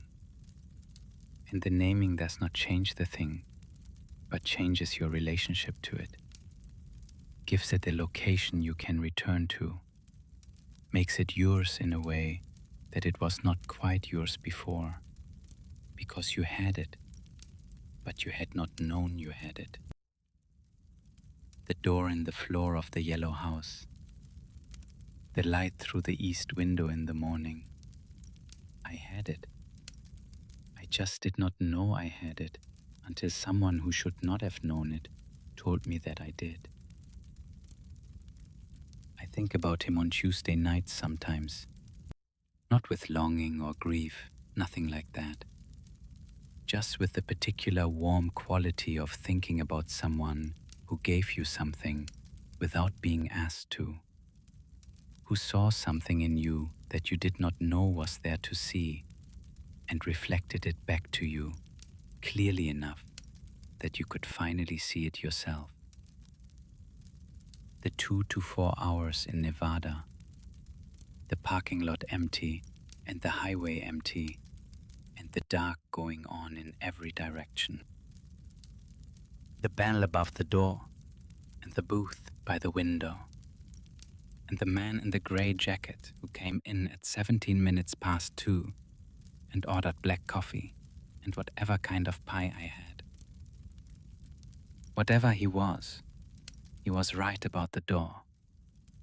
There is something about Tuesday nights specifically, about the way Tuesday night feels different from the other nights of the week at 2 in the morning, that I have tried to articulate and have not fully managed. Tuesday is the night after Monday, which is, itself, the night after the weekend has finished and the week has resumed, which means that by Tuesday night, the week has been going for long enough that the people who are up at 2 in the morning are up not because they are celebrating or socializing or in the particular energy of a Friday or Saturday night, but because they are in the serious middle of living their lives.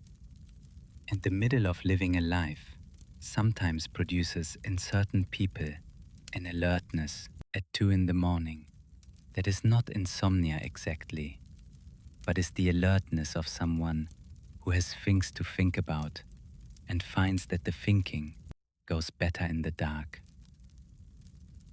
The silver basin at 2:17 on a Tuesday had that quality, the quality of serious, middle-of-life alertness in the weeks before he started coming. I would stand at the counter or sit on the stool near the register, and the diner would be empty and quiet in the specific way of a Tuesday night at that hour. And I would think about the things that the 2 to 4 hours produced in me. The sense of the dark around the lit space, the trucks on the highway, the question of what I was waiting for without knowing what I was waiting for. And it would seem to me that the Tuesday quality of the night was part of what made it the right night for exactly this thinking. Because Tuesday is the night when you are most clearly in the middle of your life and not at any particularly dramatic edge of it. He came on Tuesdays. This seems right to me in retrospect, though I could not have said why at the time. He belonged to the Tuesday quality of things, to the seriousness and the middleness of it, to the kind of presence that is not about occasion or celebration, but about the simple fact of being somewhere and being there fully. He was the most Tuesday person I had ever encountered, if that means anything, and I think it does.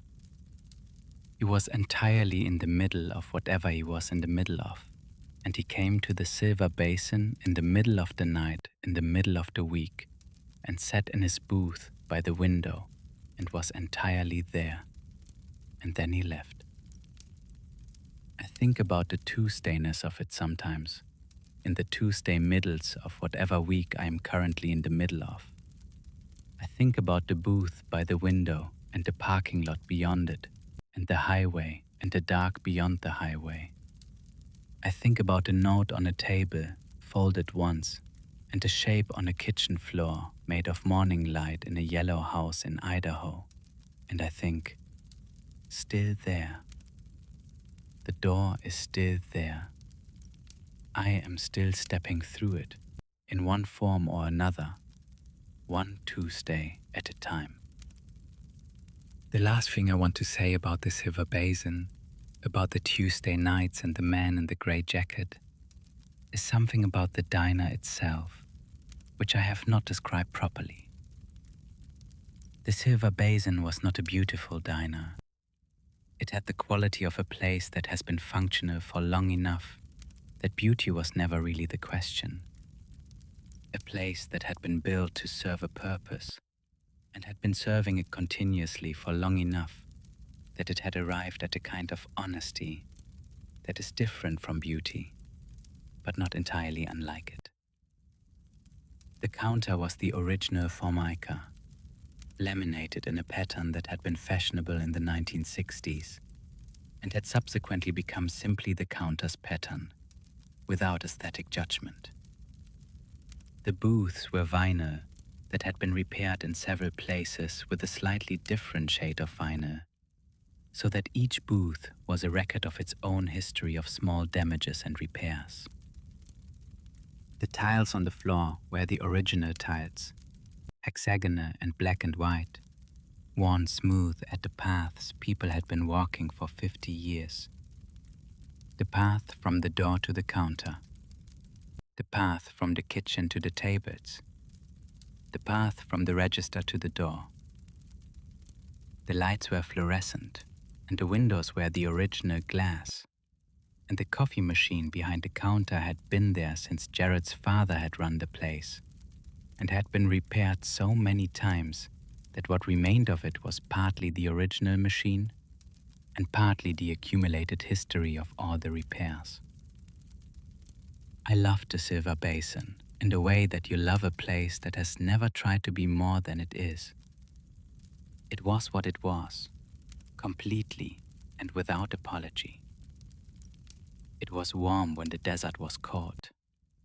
It had pie and coffee and light, and a window that looked out at the highway. It was enough for me, and apparently it was enough for him, the man in the grey jacket, who came to it in the same spirit that I came to it, for the warmth and the light and the quiet company of another person in the dark hours, without requiring it to be anything other than what it was. I have been in places since that were more beautiful and more comfortable and more designed to produce a particular effect on the people who came to them. And none of them have given me what the Silver Basin gave me in those 8 months, which was the simple fact of warmth in the dark and a bell above the door and the regular arrival of something that asked nothing of me except that I be there. I do not know the name for what that is. I know that I have spent the years since looking for it, in one way or another, and that I find it sometimes, in places that have not tried to be more than they are, in the 2 to 4 hours of one kind or another that every life contains, when the world has gone quiet, and the warmth you are in is enough, and being there is enough, and nothing more is required. The door in the floor, the light through the window, being there, enough. I set Celia's letter down beside the others and sat for a moment in the quiet of the archive. 4 files, 4 people who worked through the hours when the world was asleep. 4 encounters with something that did not resolve into the ordinary and did not need to. Outside the window of the archive, the city had settled into its deepest hours. The particular quiet of a place between 2 and 3 in the morning, when even the people who were up late have mostly arrived wherever they were going, and the streets are genuinely empty, rather than simply less full. Nevada at night, from the window of a diner on a state highway, is a particular kind of dark that I had not encountered before I moved there, and have not found since in quite the same form. It is not the dark of a forest, or a city at 3 in the morning, or the interior of a house with the lights off. It is an open dark, a dark that extends in every direction for miles without interruption, without the shape-giving of walls or trees. A dark that reminds you that most of the surface of the earth, even in the 21st century, is not illuminated, that the lit places are the exception, that the dark is the ground state. I found this comforting in a way that I did not expect to find it comforting when I took the job. I had grown up in cities, in the mild, ambient light that cities produce even in their darkest hours. The orange glow above the clouds that tells you where you are, even when you cannot see the buildings. And I had not previously thought of that glow as anything but the normal condition of nighttime. In Nevada, I understood that it was not normal, but chosen. That the human arrangement of light in the dark was a thing that had been decided and could be undecided. And that on the other side of the truck stop's fluorescence and the diner's windows and the lights of the highway, the dark was waiting, with the patience of something that has been here longer than the deciding. This did not frighten me. I want to be clear about that, because I know how it sounds. The dark of the Nevada desert at 2 in the morning, seen from the lit interior of a diner, is not frightening in the way that darkness in a horror story is frightening. It is simply large. Larger than anything I had previously been in proximity to. Large in the way that geological time is large. A largeness that does not threaten, but that does ask you to adjust the scale at which you think about yourself and your concerns. I adjusted. I had been adjusting to things for a couple of years by the time I took the job at the Silver Basin. Adjusting to the city that had not worked out, and the life I had been planning that had not worked out, and the person I had thought I was becoming who had not quite arrived. The Nevada dark was one more adjustment, and it was not the hardest one.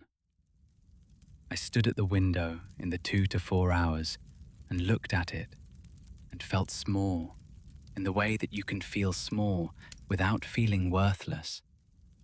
The way that standing at the edge of an ocean feels. The scale of the thing being not an indictment of you, but simply a fact about the world that the world is offering you for free. The man in the grey jacket had that quality, I thought afterward. Not the quality of the dark itself, but the quality of something that belonged to a larger scale than the ordinary one.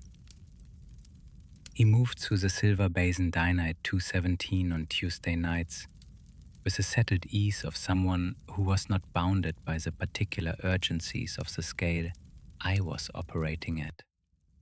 He ordered what I had and thanked me and looked out at the dark and stayed until 3:45 and paid with exact change and left. He was not in a hurry. He was not going anywhere except where he was going. He had the patience of something that has been here longer than the deciding. I think about that now when I think about him. The patience. The way nothing about his presence ever suggested that he was somewhere he was not supposed to be. That his presence at that hour in that place required any justification or explanation. He was there in the way that the dark outside was there, simply and completely, without needing to account for itself, without owing anyone a reason. I should tell you more about the note itself, because I think the physicality of it matters in a way that a simple description of its contents does not fully convey. It was a page from a small notebook, the kind with a wire spiral at the top and ruled lines that are slightly too widely spaced to write comfortably on if you have small handwriting, which is the kind of notebook that gets used for lists and quick notes rather than for extended writing. The page had been torn from the spiral cleanly, from the top, which takes a specific kind of care to do without leaving ragged edges.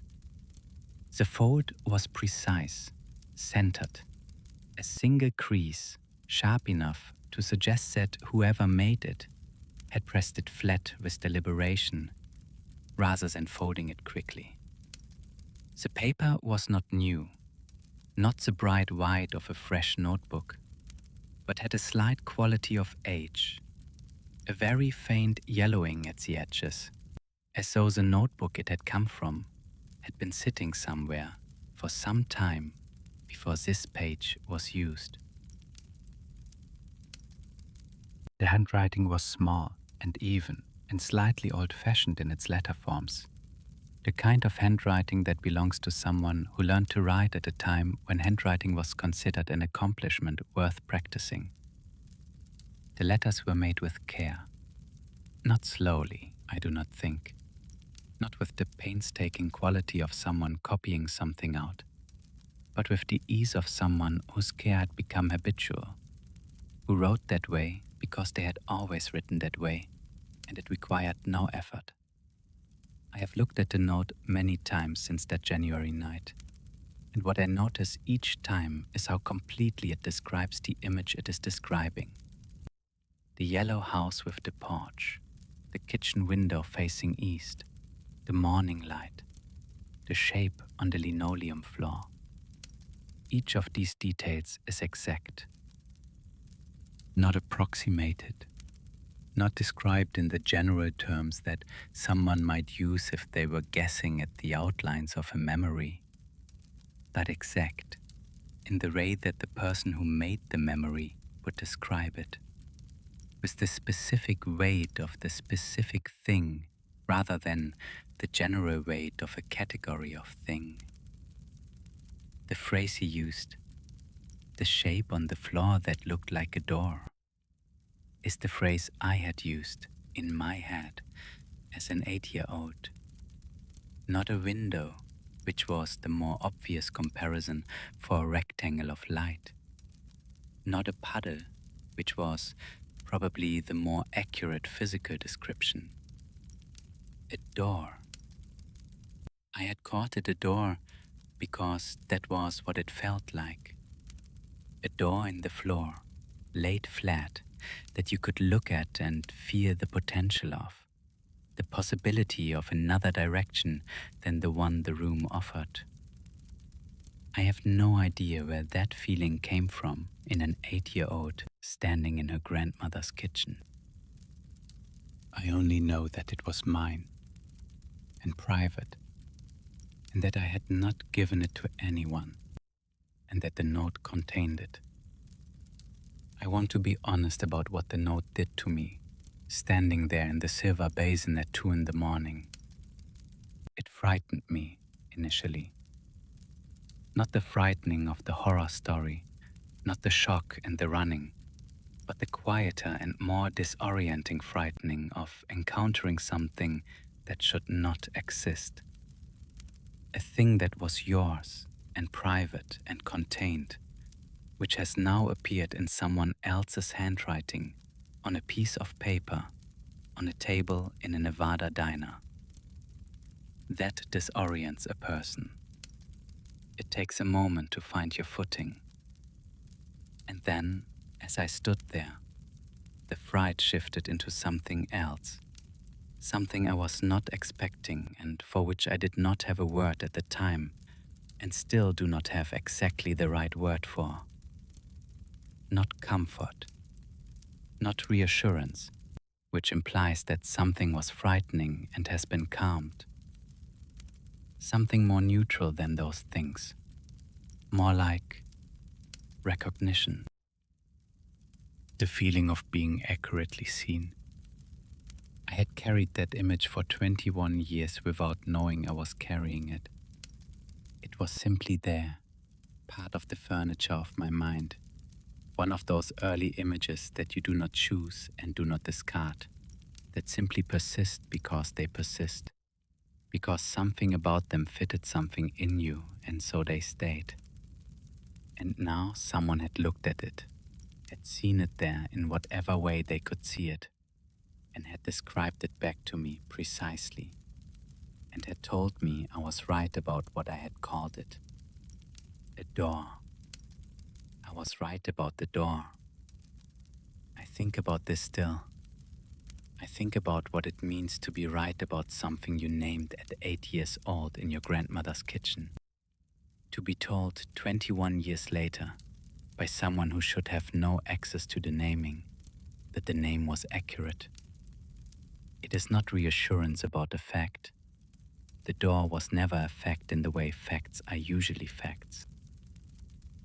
It was a feeling about the shape of the light, a sense that the world was larger than the room, that there were directions beyond the ones the walls offered. To be told that this feeling was right is not a factual correction. It is something more personal than that. It is someone saying, the thing you knew, which you did not know was knowledge, was true. I think that is what he gave me. Whatever he was, wherever he had come from, however he knew what he knew. He gave me back something I had carried without knowing I had it. And he gave it back with a clarity it had not had when I first formed it. And then he did not come back, which is the right ending for it. It was complete. It did not need a sequel.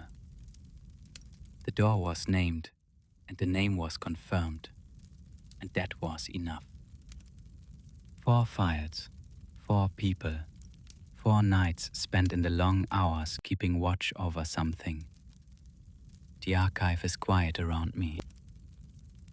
The lamp on my desk has been burning for several hours now, and the oil in it is sufficient for several more.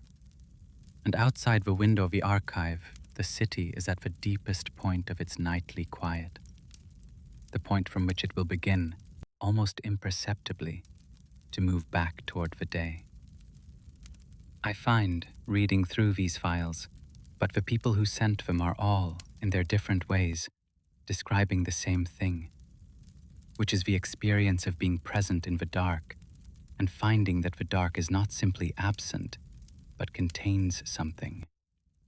That the absence of the ordinary world does not produce a void, but produces a different kind of presence, one that is available only in the hours when the ordinary world has stepped back enough to allow it.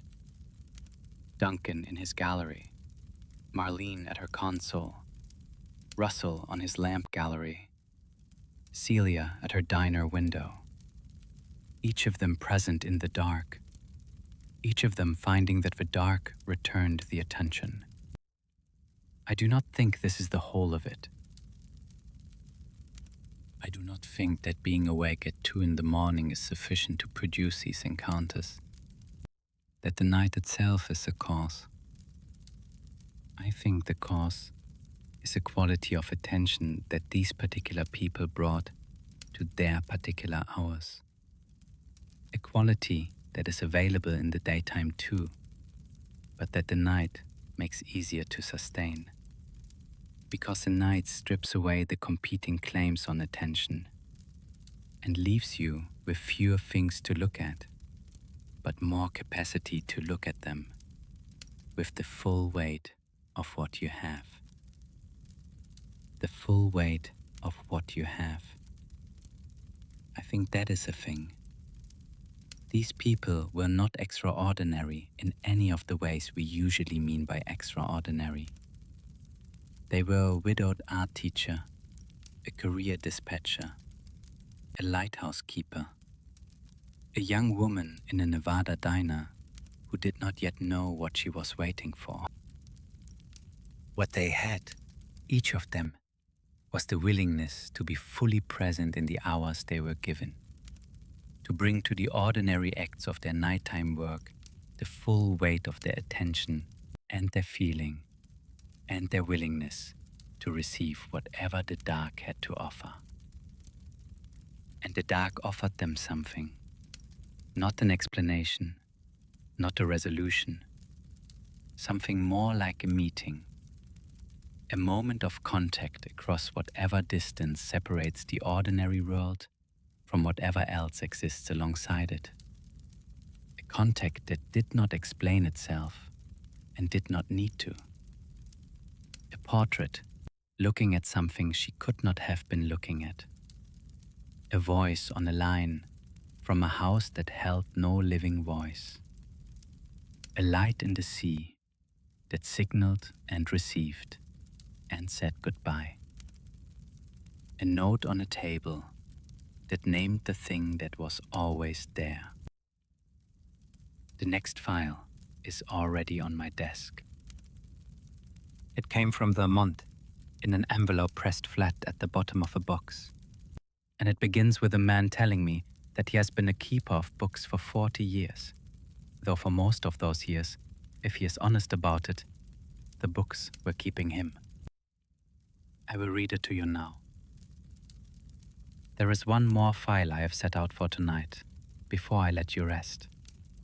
It came in a plain envelope at the bottom of a box, pressed flat beneath the others as though it had been there longer than the rest, with a postmark from a small town in Vermont called Millhaven.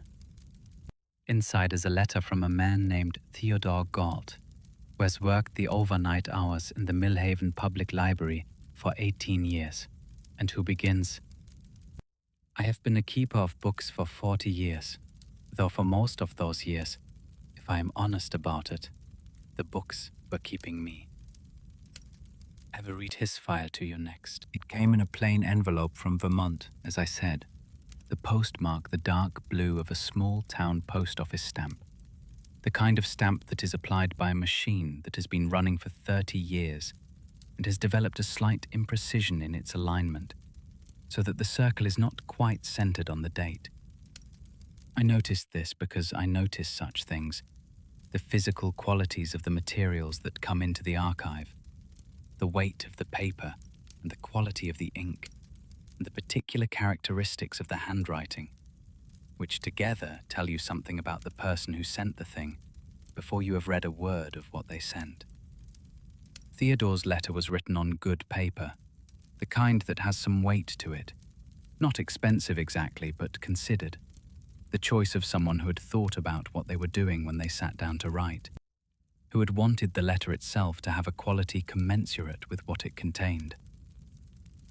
The handwriting was careful, a schoolteacher's hand, clear and regular without being rigid, the writing of someone who had written many things for many years and had settled into a style that was their own and did not vary much. I read it twice before I put it in its folder. I read most letters twice. The first time for content, the second time for what the content is trying to say. Theodore Galt had been writing his letter, he explained near the start of it, over the course of several weeks, adding to it in the mornings after his overnight shifts, setting it down when the words ran out, and picking it up again when they returned. He was 67 years old when he wrote it. He had worked as the night custodian and unofficial after-hours librarian of the Millhaven Public Library for the past 18 years, having come to the job after a long career as a schoolteacher in Vermont, in the way that certain people come to quieter versions of their life's work when the louder version has run its course. The Millhaven Public Library occupied a building that had served the town in various capacities since 1853, originally a town hall, and then a meeting house, and then, from 1912 onward, a library. The building had the quality of structures that have been lived in continuously for a long time. A settled solidity, thick walls and floors that did not creak where you expected them to creak, but sometimes creaked in other places. High ceilings that held sound differently than modern ceilings do, with a slight resonance that gave even small noises a quality of presence. Theodore writes that he came to know its sounds the way you come to know the sounds of a house you have lived in for years, well enough to notice when one of them changed or when a new one appeared. He had come to the night hours the same way he came to most things in his life, he writes, which is to say, gradually and without drama. The daytime library hours ended at 8 in the evening, and Theodore came in after closing to do the work that the open hours did not allow: reshelving, minor repairs, inventory, the careful attention to the physical life of the books that gets lost when people are present. He liked the work, and he liked the hours.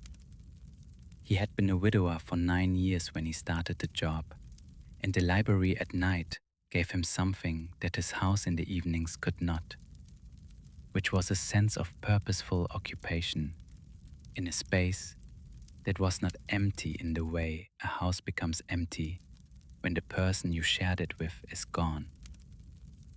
He begins his account properly on a night in February, in his 4th year of the overnight work.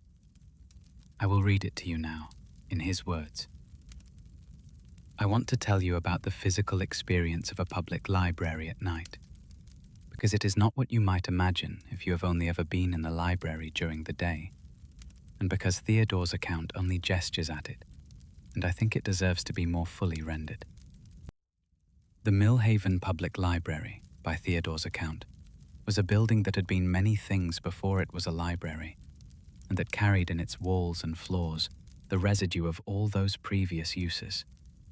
The civic weight of a town hall, the particular hush of a meeting house, the accumulated attention of the library itself over the 80 years it had held that function. The building had the quality that certain old buildings have, the quality of having been inhabited by many people over many years in ways that were serious and purposeful, and of having absorbed some of that seriousness into itself, into the walls and the floors and the air of the rooms. Theodore had been in the building for 18 years at the time he wrote to me. 18 years of overnight hours, which amounts to something like 6,000 nights, 6,000 long walks through the same rooms at the same time, 6,000 sessions of reshelving and minor repairs, and the slow reading through of a collection that had been accumulating since 1912. He knew every room and every corner, and every book in a way that goes past the casual knowing of a regular visitor, into something closer to the knowledge you have of a place you have tended, a knowledge that is partly physical and partly something harder to name, a familiarity that registers not just in the mind, but in the hands and the feet, in the way your body knows without looking how much weight to put on the third step from the top of the staircase to avoid the creak. The smell of the library at night was something Theodore mentions once, in a subordinate clause, almost as an aside, and which I find myself wanting to expand, because smell is the sense that carries memory most directly. And I think the smell of the place is essential to understanding what he experienced in it. Old paper has a specific smell that people who spend time with it learn to associate with whatever the paper contains, so that after enough exposure, the smell and the content become connected.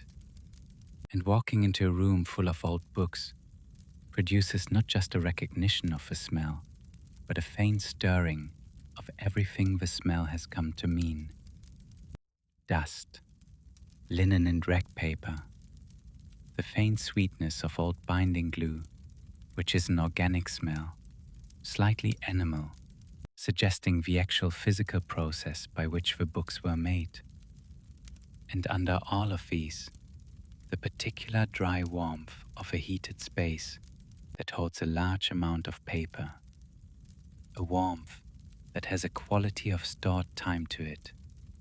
All the nights the radiators have run through, all the days the sun has come in through the tall windows and laid itself across the reading tables. Theodore breathed the smell 6,000 nights. It was the smell of his working life, in the same way that the smell of sawdust is the smell of a carpenter's working life, the ambient condition of the place where his hours were spent. By the time the chair in the northwest corner began to attract his attention, the smell of the library was simply the smell of the world during the hours he occupied, as unremarkable as the smell of his own house. The chair itself, he describes it as old, worn smooth at the arms and seat, upholstered in green fabric, comfortable in the way that old furniture is comfortable. What he does not describe, because he knew it so well he perhaps did not register it as something worth describing, is where it sat in the light.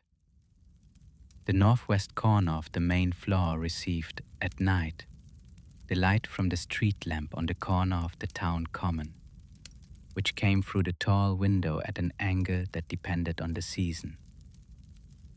In winter, when the light outside was cold and the window glass had a quality of heightened clarity, the lamp's light came in at a sharp angle and lay across the floor in a long rectangle that reached the base of the chair. In summer, when the nights were warmer and the glass had a slight moisture, the light softened and diffused, and the chair sat in a glow rather than in a shaft. In the spring and fall, the angle was between these extremes, the light reaching the chair sometimes and sometimes not, depending on the time of night and the quality of the sky. Theodore knew all of this. He had watched the light from the street lamp move across the floor of the northwest corner through 18 years of seasons. He knew the winter version and the summer version and all the versions between.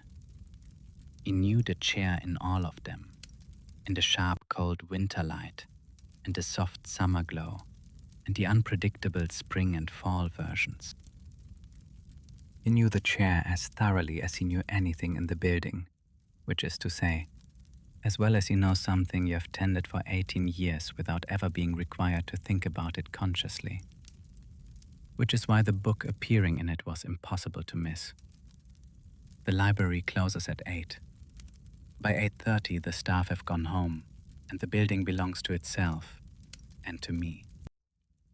I have a set of keys on a ring that I carry in my coat pocket. 5 keys for 5 different locks, and the weight of them has become so familiar that I notice it now only when I forget them at home, which has happened twice in 18 years. I begin each night in the same way, going through the building room by room, checking that the windows are latched and the heat is set properly for the overnight, and that nothing has been left on that ought to be off. The library is a 2-story building with a basement that houses the older periodicals and a small archive of local historical documents. The main floor has the adult collection and the circulation desk. The upper floor has the children's section and a reading room with 6 long tables where people come to study.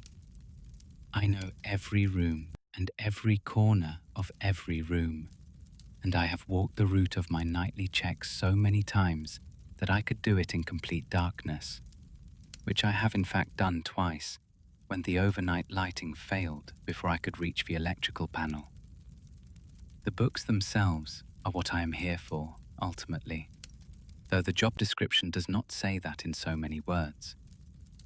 I am paid to maintain the building and keep the collection in order. What I do in practice, in the long, quiet hours between midnight and 6 in the morning, is something more than that. I read.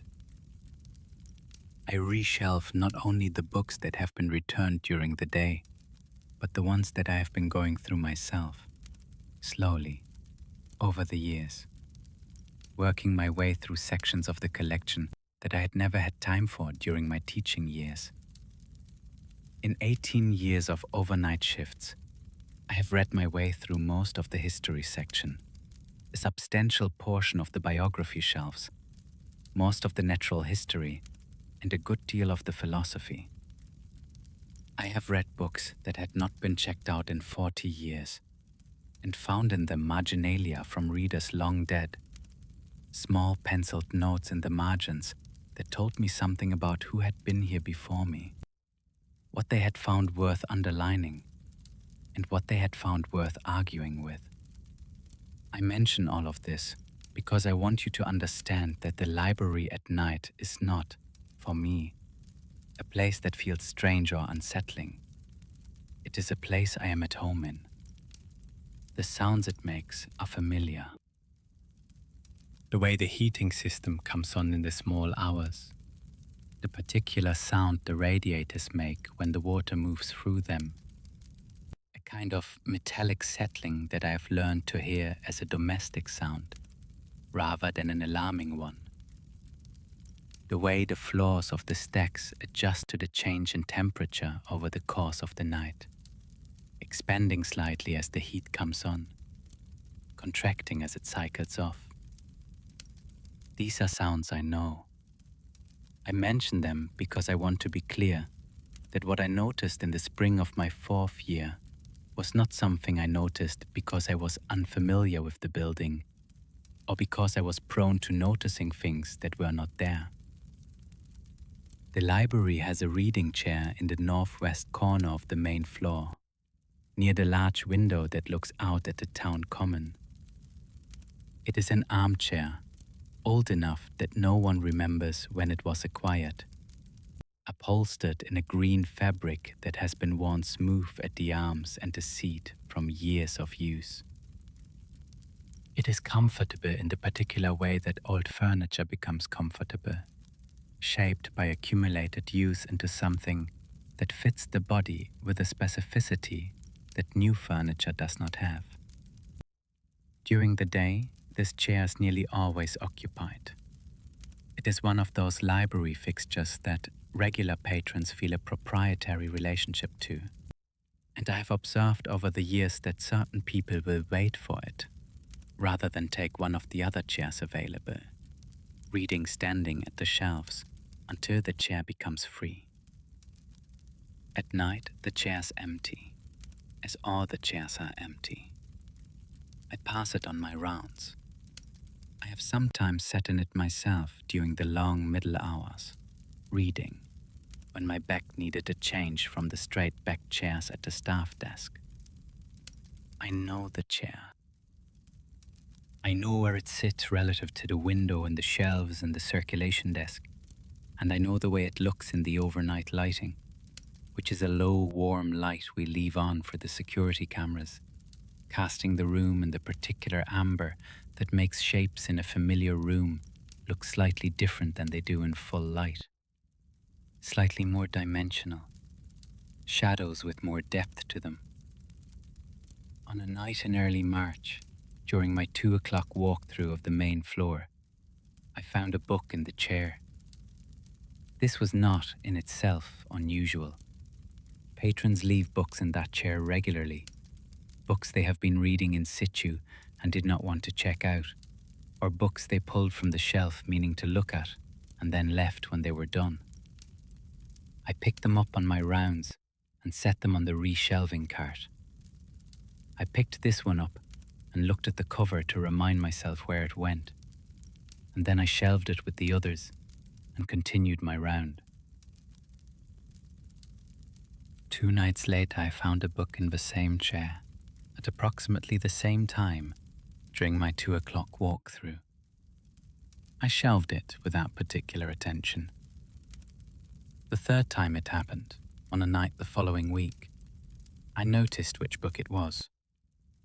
It was a collection of poetry, a slender volume bound in dark blue cloth, the kind of binding that suggests a small press or private publication rather than a commercial one. There was no author name on the spine, only the title, which was Antiphon, a word I knew from my years teaching English, a type of song sung in alternation, a call and response. I looked at the cover of the book for a moment and then carried it to the desk to examine it more carefully before shelving it. The book was not in our catalogue. I knew this before I checked the system, because the books in our collection all have a sticker on the spine with the Dewey classification and a barcode. And this book had neither. It had nothing on the outside that identified it as belonging to us. And when I opened it, I found no library markings inside either. No date stamp or property label or any of the marks that accumulate in a library book over its years of circulation. The inside front cover had only an inscription in a handwriting I did not recognize, in ink that had faded to the brownish color that black ink becomes when it is old. For the one who reads here when the others have gone home. I stood at the desk with the book for a long time. I looked around the main floor, which was empty and quiet, and lit in the amber way it is always lit after closing. The chair in the northwest corner was empty. The windows were dark, the town common outside them lit only by the street lamps, the bare March trees making their shapes against the lighter dark of the sky. I read the book. I sat at the desk and read it cover to cover, which took perhaps an hour because it was short. 41 poems, most of them brief, a page or less, written in a style I would describe to you as old-fashioned without being archaic, the language of someone who had learned to write in an earlier period. and had not changed with the periods that followed. The poems were about the night, mostly, and about the particular quality of attention that the night produces in certain people, and about what it feels like to be awake while the world is not. They were quiet poems, not dramatic, not grand, the kind that accumulate rather than announce. I want to say more about the poems themselves, about the collection called Antiphon, because Fyodor mentions them only briefly, and what he says is that they were good and that they concerned themselves with the night and the particular quality of late night attention. And this is true. But it does not give you the full picture of what he was reading in that chair at 2 in the morning in the Millhaven Public Library. He describes the style as old-fashioned without being archaic. And this is as close as he comes to placing the writing historically. And I think he is accurate. The language of the poems he describes has the quality of someone who learned to write in the early decades of the 20th century, when the modernist revolution was happening in American and British poetry, but had not yet remade the entire landscape, when it was still possible to write in a lyric mode that used traditional forms without being considered simply retrograde. The poems in Antiphon, as Theodore describes them, occupy this space. They are not experimental in form, but they are not conventional either. They use the old shapes without filling them with the old expectations, the way a house can be built in an older style and still be entirely a house of its own time. The subject matter, the night and the late hours, and what the night makes available to certain kinds of attention, would have been unremarkable as a subject in 1920 or 1930. The Romantics had owned the night as a subject for a century. What was unusual, as Theodore hints at it, was the specificity. Not the night in general, the night in a specific building, the night as experienced by someone who is responsible for a specific space in the specific hours after it has been closed to the public and returned to itself. The night as the keeper experiences it, which is different from the night as the visitor or the poet on the heath experiences it, because it is the night of someone who has work to do in it, who is not simply receiving the night's qualities, but is tending to something within them. This is a narrow subject. Theodore recognized it as his subject immediately, which is why he read the book 3 times and sat with particular poems for weeks and turned lines over in his mind during his rounds. The book was about what he did, in the most specific sense. Not what he did for a living, not the job description, but what he actually did in the library in the long hours, which was to be present in a building full of books, attentive to them and to the building, and to whatever the building and the books produced in the quality of his attention. And to record nothing of this, because there was nothing in his job description that required recording, and because what he experienced in those hours was not the kind of thing that went easily into words. And then the book appeared in the chair. And the book was about exactly that, about being present in a building full of things that had been attended to with care, and what that care left in the air of the place, and what a person who came later into that accumulated care might find if they were paying attention. Theodore read this book 3 times and turned its lines over in his mind and recognized himself in it, and what I think he felt, what the account suggests he felt, without his quite saying it, was the particular feeling of being accurately seen, of having the thing you do, the quiet and invisible thing you do in the dark hours that no one witnesses, named and valued by someone who understood what it was The inscription. For the one who reads here, when the others have gone home. He is the one who reads there, when the others have gone home. Has been, for 18 years. Someone knew this, and addressed the book to him. Not by name, not with the usual identifying information, but by the specific quality of his situation, his hours, his relationship to that building. Someone saw, accurately, the thing that was happening in the Millhaven Public Library after 8:30 at night, and sent to it a book that was for it and for him. Theodore does not speculate about who. He notes the impossibility of identifying the author, the absence of the book from any catalogue, the inscription's accuracy. He says, I chose to receive it as what it appeared to be, something that had been left for me to find. This is, I think, the right response. Not the credulous response. Not the response of someone who has decided the world is full of magic and is looking for evidence of it.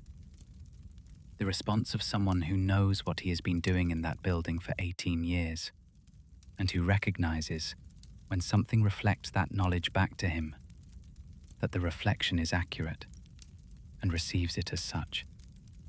A gift from wherever gifts come from. A recognition from whatever recognizes. When I finished, I set the book on the desk and went to finish my rounds, and tried to construct a rational account of how it had come to be in the chair. A patron had left it, perhaps. Someone who had brought their own book to read in the library and had forgotten it when they left. This was the most plausible explanation, and I held it for 2 days, until I came in the following Tuesday and found the book in the chair again. I had left it on the reshelving cart. The cart was in its usual position near the circulation desk. The book was not on it. The book was in the chair. I went through the building carefully that night, checking every corner of every room, every possible point of entry. All windows were latched from inside. The front and rear doors were locked and showed no sign of disturbance. The building had been locked since 8:30, when the last staff member had gone home, and I had arrived at 9, as I always did. In the hours between 8:30 and 9, no one should have been inside. I put the book back on the cart, in a specific position I would recognize, between a biography of Lincoln and a collection of short stories, with the spine facing the wall. The following Tuesday I came in and found the book in the chair. I stopped trying to find the rational account, not because I had concluded it did not exist, but because it was not producing useful results, and I have always been a practical man. I turned my attention instead to the book itself, which seemed to be the more productive direction. Over the following weeks, I tried to identify it. I searched the catalogue of every library in the state. I searched the records of small press poetry publications from what I estimated to be its period of origin, based on the paper and binding, which I placed somewhere between 1910 and 1940. I wrote to the special collections librarians at 2 universities. None of them had heard of a collection called Antiphon by an anonymous author of that period. The inscription continued to interest me. For the one who reads here, when the others have gone home. I thought about the specific quality of that inscription, the way it identified a reader by their circumstances rather than their name, and about the possibility that it had been written for exactly this situation. Someone who reads in this building in the after hours, someone who has the keys and the rounds and the long quiet in which to sit and read what the day does not permit. I began to think of the book as addressed to me. I want to be careful in how I describe this because I am aware that it could sound like the self-flattering fantasy of a lonely man who spends his nights alone in a building and has constructed a mythology around his situation. What I mean is more modest than that. I mean that the inscription described my circumstances accurately, and that the poems inside the book concerned themselves with exactly the things I concerned myself with during those overnight hours. The quality of late-night attention, the way a building feels when it has been occupied for a long time, the particular relationship between a person who keeps a space and the space that is being kept. Whether the book had found its way to that chair for the reason the inscription suggested, or for some other reason I would never determine. The fact of the match between its content and my circumstances was real. I chose to receive it as what it appeared to be, something that had been left for me to find. I read the book again, slowly this time, over the course of several weeks, a few poems each night. I read it a third time after that. I looked up the words I did not know. I sat with the ones that gave me difficulty. I found myself thinking about certain lines doing my rounds, turning them over the way you turn over a line of music that has gotten into you and will not entirely leave. There's one poem in the collection, the 33rd, that I find myself returning to most often, even now, years later. I will not reproduce it for you, because the words belong to whoever wrote them. But I will tell you what it concerns, which is the idea that the place holds something of everyone who has been attentive to it. That attention itself leaves a residue, and that the person who comes later to a place where many people have been attentive, a library, a church, a house that has been long inhabited, is not alone in the way they might assume, because they have arrived into an accumulated quality of regard that persists in the walls and the floors and the air of the space. I believed this. I believed it before I read the poem, and I believe it more clearly after. I have spent 18 years in that building, being attentive to it, and I'm certain that I'm not the first to have done so, and that the ones who did it before me left something in the place that is still there. The chair in the northwest corner, worn smooth by accumulated sitting, the marks in the margins of old books, penciled arguments and underlinings from readers who are now elsewhere. The inscription on the inside cover of a book that appeared in that chair and did not appear to belong to our collection, and that I have kept in a particular drawer of the staff desk for 15 years now, tucked inside a manila envelope with my name on it in my own handwriting, so that if I am ever not here and someone finds it, they will know that it was considered and kept deliberately and not overlooked. The book has not reappeared in the chair since I began keeping it in the drawer. I take this as the situation having resolved itself in whatever way it needed to resolve.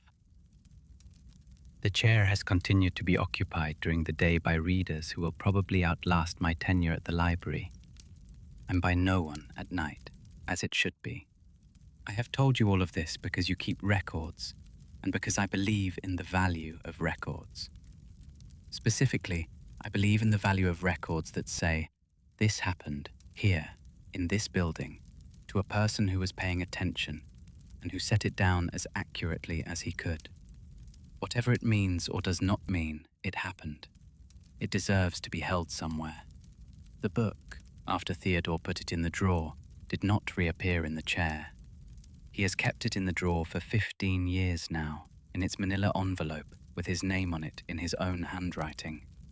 He checks it, he says, periodically, not out of anxiety or compulsion, but out of the same attentiveness that he brings to everything in the library. The sense that the things in his care are his responsibility to maintain and to know. He has read it perhaps a dozen times in those 15 years. Not continuously, not in a focused way, but the way you return to something you have understood and want to understand more completely. One poem at a time, at intervals, letting the interval between readings become part of what you bring to the reading. He says that each reading is different from the last, not because the book has changed, but because he has. Because the person who reads it at 65 is different from the person who read it at 50. And the poems are responsive to this. They give you what you have the capacity to receive, which changes as you change. The 33rd poem, the one about attention leaving a residue in the places it has been given, is the one he returns to most. He says that he now reads it not as a description of something external, something about libraries or churches or old houses, but as a description of his own experience of the building over 18 years, as something that has turned from an observation into an account of his own accumulating. He has been leaving his attention in the rooms of the Millhaven Public Library for 18 years, walking the same floors and touching the same shelves, and sitting in the same chair at the staff desk. And the building has been receiving this and holding it the way the poem says places hold what is given to them. He writes, "I believe that I will be in that building after I am done working there, in the way the poem describes. Not literally, not as a ghost or a presence in the common sense, but in the way that everyone who has spent a long time being attentive to a place is in that place, in the quality of the air, and the particular way the light falls at certain hours, and the small adjustments a building makes to the person who tends it over many years. I have shaped the place by my attentiveness, in small ways, in the way that the chair in the northwest corner has been shaped by the thousands of people who have sat in it. The book that was left in that chair was, I believe, an acknowledgement of this shaping, an acknowledgement of the fact that what you give to a place becomes part of the place and does not leave when you leave. I find this beautiful. I offer it to you as part of the record, as part of what Theodore Gord understood from 18 years of overnight hours in the Millhaven Public Library, Vermont, and from a book that appeared in a chair and did not belong to any catalogue, and whose inscription addressed him by his situation rather than his name, and which has been in a drawer at the staff desk for 15 years, in a manila envelope with his name on it, waiting for the next person who reads there when the others have gone home.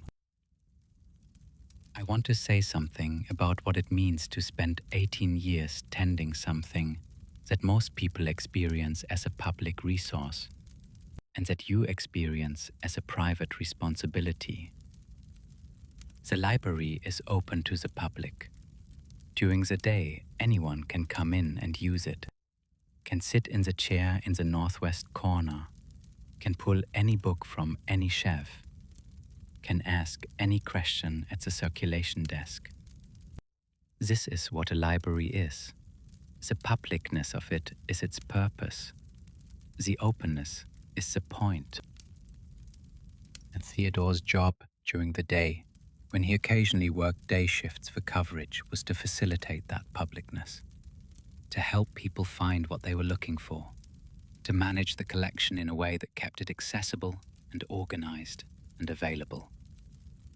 But his real work, the 18 years of overnight hours, was in the relation to the library that the public hours did not offer. The relation of tending. He was responsible for the building in the hours when the building was itself not performing its public function, but simply existing.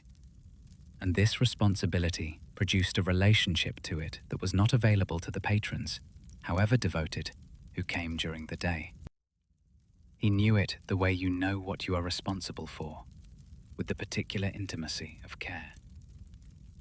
I have been in several different kinds of care myself over the years. I've cared for the archive, which is a form of care I understand well. I have cared for people who were ill and who needed tending in the direct physical sense that the word suggests. I have cared for places, the particular relationship to a space that comes from having been responsible for it over time, from having made decisions about it and been accountable for those decisions. And what I have found in all of these forms of care is that the caring changes you in relation to the thing you care for, that you begin to understand it differently, to perceive things about it that people who are not responsible for it do not perceive. Not because you are smarter or more sensitive, but because responsibility opens a channel of attention that ordinary use does not. Theodore's 18 years of overnight hours in the Millhaven Public Library had opened that channel fully. He was responsible for the building and the collection in the deepest way, not formally, not on paper, but in the way of someone who has been present in a place and accountable to it for so long that the place has become part of his sense of what he is responsible for in the world. And the book that appeared in the chair was, I think, a response to this responsibility, a recognition of it, the place in some sense acknowledging the person who had been tending it all those years, and offering something in return that was appropriate to the person. A book. For the keeper of books, a book. For the reader, something to read. For the one who reads here when the others have gone home. He was that person. He had been that person for 18 years when the book appeared.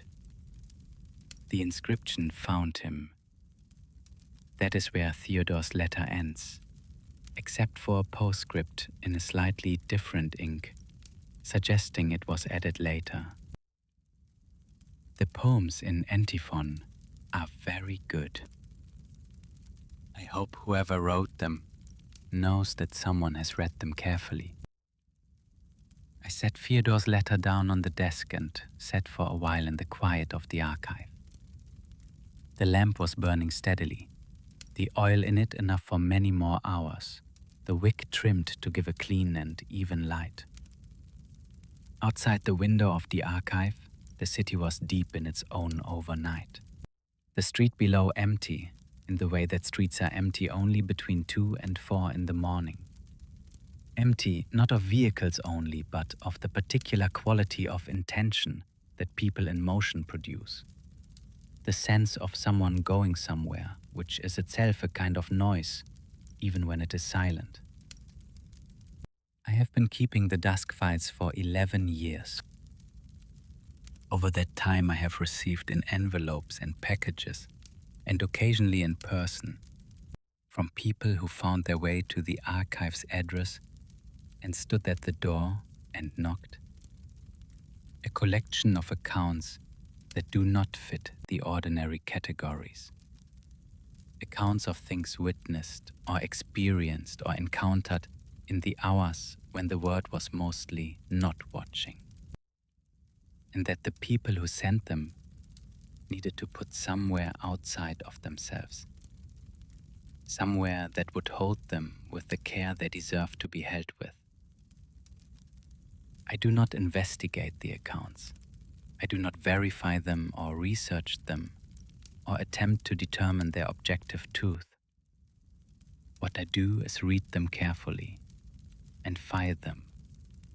And on certain nights, like tonight, take them out and read them aloud to whoever might be listening, which is you, in whatever room you are lying in whatever city, in whatever country, in whatever state of nearness to sleep. The accounts I have read tonight share something that I want to name before I go on. They are all accounts of people who worked in the dark, who were present and attentive in the hours when the world was not present and attentive, and who found in that presence and attentiveness something that the daytime hours do not generally offer: the encounter with whatever exists at the edge of the ordinary. I do not know what to call this. I do not have a name for the category, but I have enough accounts of it now, accumulated over 11 years, to be certain that it is real, that it happens, that the people who are awake and paying attention in the deep hours sometimes find that the deep hours pay attention back. The next file is Sandra Broussard's from New Orleans, and after that, Pavel Horak's from Arizona, and last of all, Agnes Leroy's from Iowa, who is 81 years old and who dictated her account into a tape recorder because she was too old to write it out, and whose granddaughter transcribed it for me. They are waiting in their folders. I will read them to you now. I set Theodore's file down on the desk. Outside the archive, the night was deep into itself, the kind of dark that comes in the hours before anything begins to change, before the birds or the light or the gradual return of sound. I thought about a man in a library in Vermont, sitting in a chair at a staff desk reading a book that had appeared in an armchair in the northwest corner, reading it once, and then again, and then a third time, slowly, over weeks, finding in it the words for things he had been thinking for years without quite managing to say. I thought about all the people I have read to you tonight, and the thing they share, which is not the strangeness of what happened to them, but the quality of their attention when it happened. Duncan with his notebook and his piece of tape on the gallery floor, measuring something unmeasurable with the tools he had.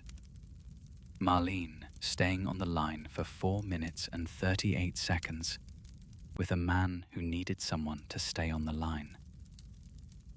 Russell in the rain on the lighthouse gallery, keeping his lamp clean and wound and waiting.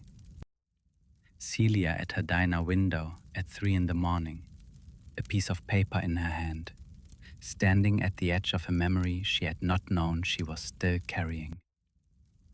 Theodore, reading a poem in an empty library at 2 in the morning, turning a line over in his mind the way you turn over a piece of music that has gotten into you.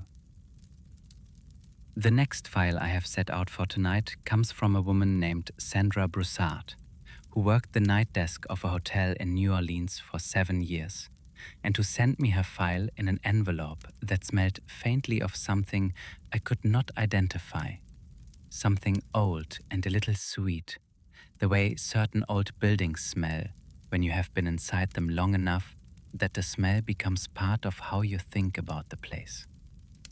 She begins. I am going to tell you about room 414, which no one ever stayed in, and about the calls that came down from it at night. I will read her file next. The Hotel Marchand had a particular quality in the hours after midnight that Sandra describes in several different ways across her letter, never settling on a single characterization, as though the quality were one of those things that resist direct description and has to be approached from multiple angles. She calls it the quality of accumulated time. She calls it the weight of the building's history, which she means physically, as a thing you feel in your feet on the original wide plank pine floors of the fourth floor, and in your hands on the wrought iron railing of the staircase, and in the particular resistance of the old doors in their old frames. She calls it once simply the feeling that the building is more than the building, meaning that whatever physical structure the Hotel Marchand actually consists of, there is something else present in it that is not adequately described by the blueprints or the renovation history or the guest records. I think what she is trying to describe is the thing that certain old buildings and certain cities have when they have been inhabited continuously for long enough and by enough different kinds of people for enough different purposes. A quality of layered presence, the way a place that has been many things accumulates the residue of all of them without losing any. The Hotel Marchande had been a factor's counting house, a boarding house, a family residence, and then a hotel, which means it had been a place of commercial transaction and a place of temporary dwelling and a place of domestic life, and now a place of temporary dwelling again. Each of these uses leaving something of itself in the walls and floors, so that the building you stood in at 2 in the morning was not simply a hotel, but a hotel built on the ghost of a family home, built on the ghost of a boarding house, built on the ghost of a counting house. All of them still faintly present, still audible if you listened with the right kind of attention. Sandra had that kind of attention. She describes herself as someone who had chosen the night desk partly for the freedom it gave her daytime hours for writing and reading, and a person who spends her hours reading and writing develops a relationship to text and to attention that carries over into the rest of her experience of the world. She read the hotel the way she read the books she spent her days with the slow and patient attention that looked for what was on the surface and also for what was underneath, what the structure implied about itself, what the details added up to when you considered them together rather than separately. What she found, reading the hotel in this way over 3 years of overnight shifts, was that the building had preferences, not in a simple or dramatic sense, not like a haunted house in a story, where the house itself seems to have will and intention. More subtle than that. The hotel seemed to have a relationship to certain of its rooms that was different from its relationship to others. A relationship to certain hours that was different from its relationship to the hours around them. A relationship to the quality of attention directed at it that responded to that quality in ways that only someone paying close enough attention would notice. Room 414 was one of these preferred places, she believes now, looking back at it. She did not think of it that way at the time. At the time, she thought of it as a problem, as an anomaly in the phone system that Mr. Arsenault was inexplicably unwilling to address, as a source of minor mystery that she investigated and could not resolve and eventually simply incorporated into the texture of her nights. But looking back, she understands it as the building offering something in the particular way that certain buildings offer things to the people who are present in them at the right hours with the right kind of attention. It offered the music. It offered the quality of the room sound through the open line. It offered, most importantly, something to listen to at 2 in the morning when the lobby was empty and the guest rooms were quiet and the odd plaster walls of the Hotel Marchand held all the things they had always held. She was the right person to offer it to. Not because she was special in any general sense, but because she was present and attentive, and willing to stay on the line. There is something about New Orleans at night that I should tell you, something about the specific quality of the city in the hours Sandra was working. Because it is a city that has a relationship to its own nights that most cities do not have.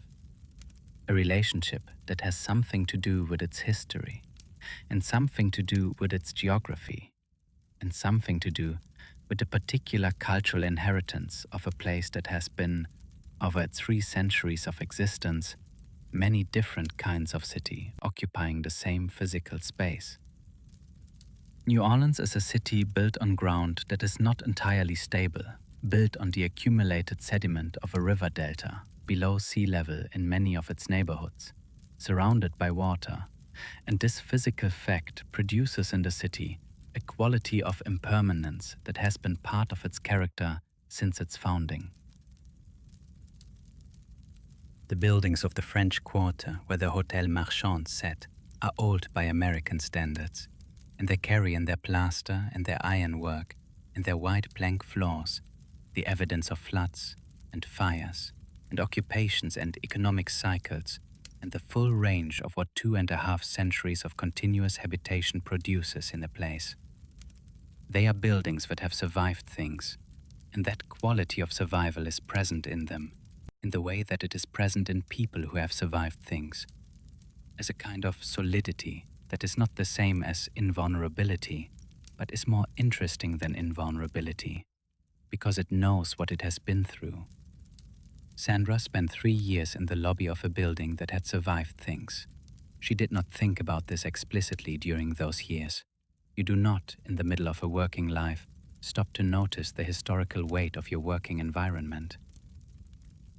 But she registered it in the way that people register things they do not consciously notice, in the quality of her attention, in the particular alertness she had to the sounds and qualities of the building, in the way she describes the Hotel Marchand's overnight character as something she read rather than simply experienced. The quarter at night, in the hours Sandra worked, was not silent. New Orleans is not a city that goes entirely quiet, and the quarter least of all. But what she heard from the night desk at 2 or 3 in the morning was the city in a register that was different from the evening's noise, the music and the crowds that characterized the earlier hours. By 2, the music had moved indoors, or had ended, and what remained was something more ambient, more residual, the particular sound of a city that has been celebrating and has not quite finished. The city in the stage between its nighttime liveliness and the beginning of its morning quietness. An intermediate sound. A sound in between. She worked in this intermediate sound for 3 years, at the desk of a hotel that had been many things, in a building that had survived things, in a city that had a relationship to its own history that included events and losses that other cities did not have, that carried something in its accumulated memory that gave the late night hours a particular texture. She worked in this, and she listened to calls from a room on the 4th floor that could not have been calling. And what she heard in the room was music, something being composed, something moving toward completion. I think the city she was in mattered. I think New Orleans at 2 in the morning has a quality that made it the right place for what she was hearing, the right container for an account of music coming through an impossible line from an empty room. I think the Hotel Marchand, in that city, in those hours, was a place where the membrane between what we ordinarily experience and whatever else exists alongside it was thinner than usual, or where Sandra's particular quality of attention made it thinner, or where the combination of her attention and the building's history and the city's character and the specific quality of those hours produced something that I do not have a better word for than a place where the encounter was possible. The music in room 414 getting closer to completion all those months. I hope, as Sandra hopes, that it was eventually finished. Sandra Broussard had been working the night desk at the Hotel Marchand in New Orleans for 3 years when she first noticed the calls from the 4th floor. The hotel was a narrow building on a side street in the quarter.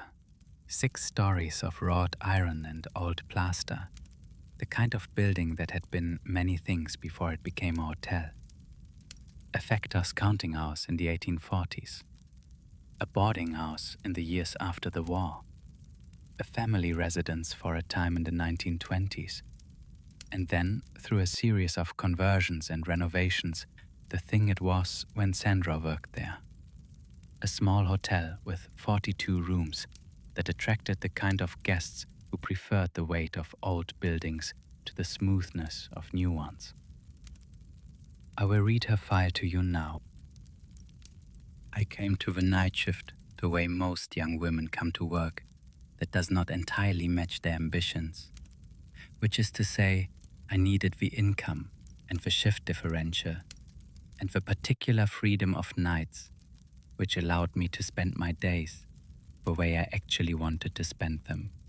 Writing, reading, moving through the city in the slow afternoon light that I have always felt is the best light New Orleans has.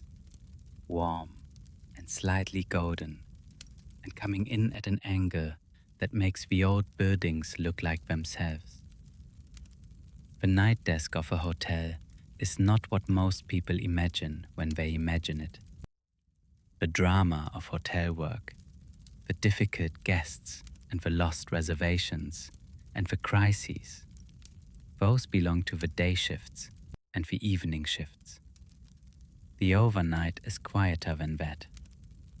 Most of what I did between midnight and 6 was administrative, updating records, preparing the morning reports, managing the occasional late arrival or early departure. The hotel was rarely more than 3/4 occupied, and the overnight was quieter still. The building settling into itself the way old buildings do, and the people have mostly gone to sleep, and the structure is left to its own processes. The 4th floor of the Hotel Marchand was the oldest part of the original building, the floor where the plaster ceiling moldings were still intact, and the floors where the original white plank pine that creaked in specific places if you knew where to step. There were 8 rooms on the 4th floor, numbered 401 through 408, except that in practice there were only 7, because room 414 had been taken out of the active inventory some years before I arrived, and was listed in the hotel system simply as unavailable. The general manager, a careful man named Mr. Arsenault, who had been with the hotel for 20 years, told me on my first week that the room had some structural concerns that the owners had not yet addressed. He said it was a storage situation at the moment. He said it with the quality of someone saying the final word on a subject, so I did not pursue it. The phone system in the hotel was older than was perhaps ideal. A system of direct line handsets in each room that connected to the desk through a central unit that showed me, on a small display panel, which room was calling when a line came in. The display showed room numbers. It had shown me, by my 3rd month at the desk, every room number in the hotel at least once, because every room had, at some point, needed to reach the desk for one reason or another. A request for more towels or an ice bucket, or a question about checkout time. The first time room 414 appeared on the display panel was a Tuesday in November, at 22 minutes past 2 in the morning. I picked up the handset and said my standard greeting and asked how I could help. There was no voice on the other end of the line. There was a quality of open connection, the slight hiss of an active line, and beneath it something that I would describe if pressed. as the ambient sound of a room, a quality of enclosed space, the particular acoustic signature of a room with old plaster walls and high ceilings. And beneath that, very faint, music, a piano, playing something slow and formal, the kind of melody that does not announce itself but simply continues, as though it has been continuing for some time and will continue after you stop listening. I said hello twice more, and then the line went quiet and the display went dark. I sat at the desk for a moment, looking at the panel. Then I picked up the in-house line and called the fourth floor housekeeping closet to confirm the floor was empty, which it was. I made a note in the overnight log and did not call it anything. I wrote, line activation from 414, no caller. Equipment check indicated. Nothing happened again for 10 days. Then the same display, the same time of night, within a few minutes of 2:30. The same open connection, the same quality of room sound, the faint piano continuing its slow piece, which I now recognized as the same melody, or at least so similar to the same melody that in the morning, thinking about it, I could not say with certainty whether it had progressed or simply repeated. The third time, the music. I want to try to describe what Sandra was hearing, as she describes it to me across the gap of the letter, because the music is the heart of the account, and she is honest about the difficulty of describing it, and I want to try to do better than her modesty about her own perceptions allows her to do. She says it was a piano. She says it was slow and formal, meaning not improvised and not popular. Something with the quality of written music, rather than music being invented in the moment. She says it had the quality of something being worked out, which she contrasts with the quality of something being reproduced, meaning it felt like composition rather than performance, like a hand at a keyboard, trying things and finding them and following where they led. And yet she also says it was consistent, melodically, from one listening to the next. The same general shape of melody, the same harmonic tendency, recognizable across the gap of days or weeks between calls. These two qualities, the quality of something being worked out and the quality of consistency across time, seem contradictory, and she acknowledges this, says she did not know how to reconcile them. What she arrives at in the letter is this. It felt like a piece of music that was still in the process of being completed, that had been in that process for some time, and that each time she heard it was closer to completion, but had not yet arrived. A composition in progress, heard in installments across the weeks and months of her 3 years at the Hotel Marchand. The melody itself. She tried several times to notate it from memory and found that memory of music is imprecise in ways that memory of language is not. That what she could reconstruct was the shape rather than the substance, the general movement of a line rather than the specific intervals. She describes it as moving downward in its first phrase, a gentle falling that resolved on something that felt like, but was not quite, a resting place, and then turning upward in the second phrase, not dramatically but with intention, as though it was looking for the resting place, rather than having found it. This pattern of almost resolution and resumption, she says, was what gave the melody its quality of something being worked out, because it was the quality of a musical problem still in the process of being solved. She says it was the most beautiful thing she has heard in her life, with the qualification that she is not certain beautiful is the right word, that what she means is that it had the quality of something that was trying very hard to be what it was, that was in the process of becoming exactly itself and had not yet arrived, but was very close, and that this process of almost arrival was itself more moving than the completed thing might have been, because the striving was visible in it, the effort of the becoming. I have thought about this a great deal. I have thought about what it means for a piece of music to be still becoming, still in the process of completion, in a room on the fourth floor of an old hotel in New Orleans, heard through a phone line that had been disconnected from the system years before the calls began. I do not have an answer. What I have is the image of Sandra at the night desk, her ear to the handset, staying on the line for 40 minutes, while the music in the room she had visited and found empty played its slow and formal and almost arrived melody into the open connection. She says, "I hope whoever was working out that piece eventually finished it." I hope so too. I stayed on the line for 6 minutes rather than the 30 seconds of the previous calls. I sat at the desk in the amber light of the hotel lobby and listened to the open line and the quality of room sound and the slow piano, which did not resolve into a recognizable piece in the 6 minutes I listened.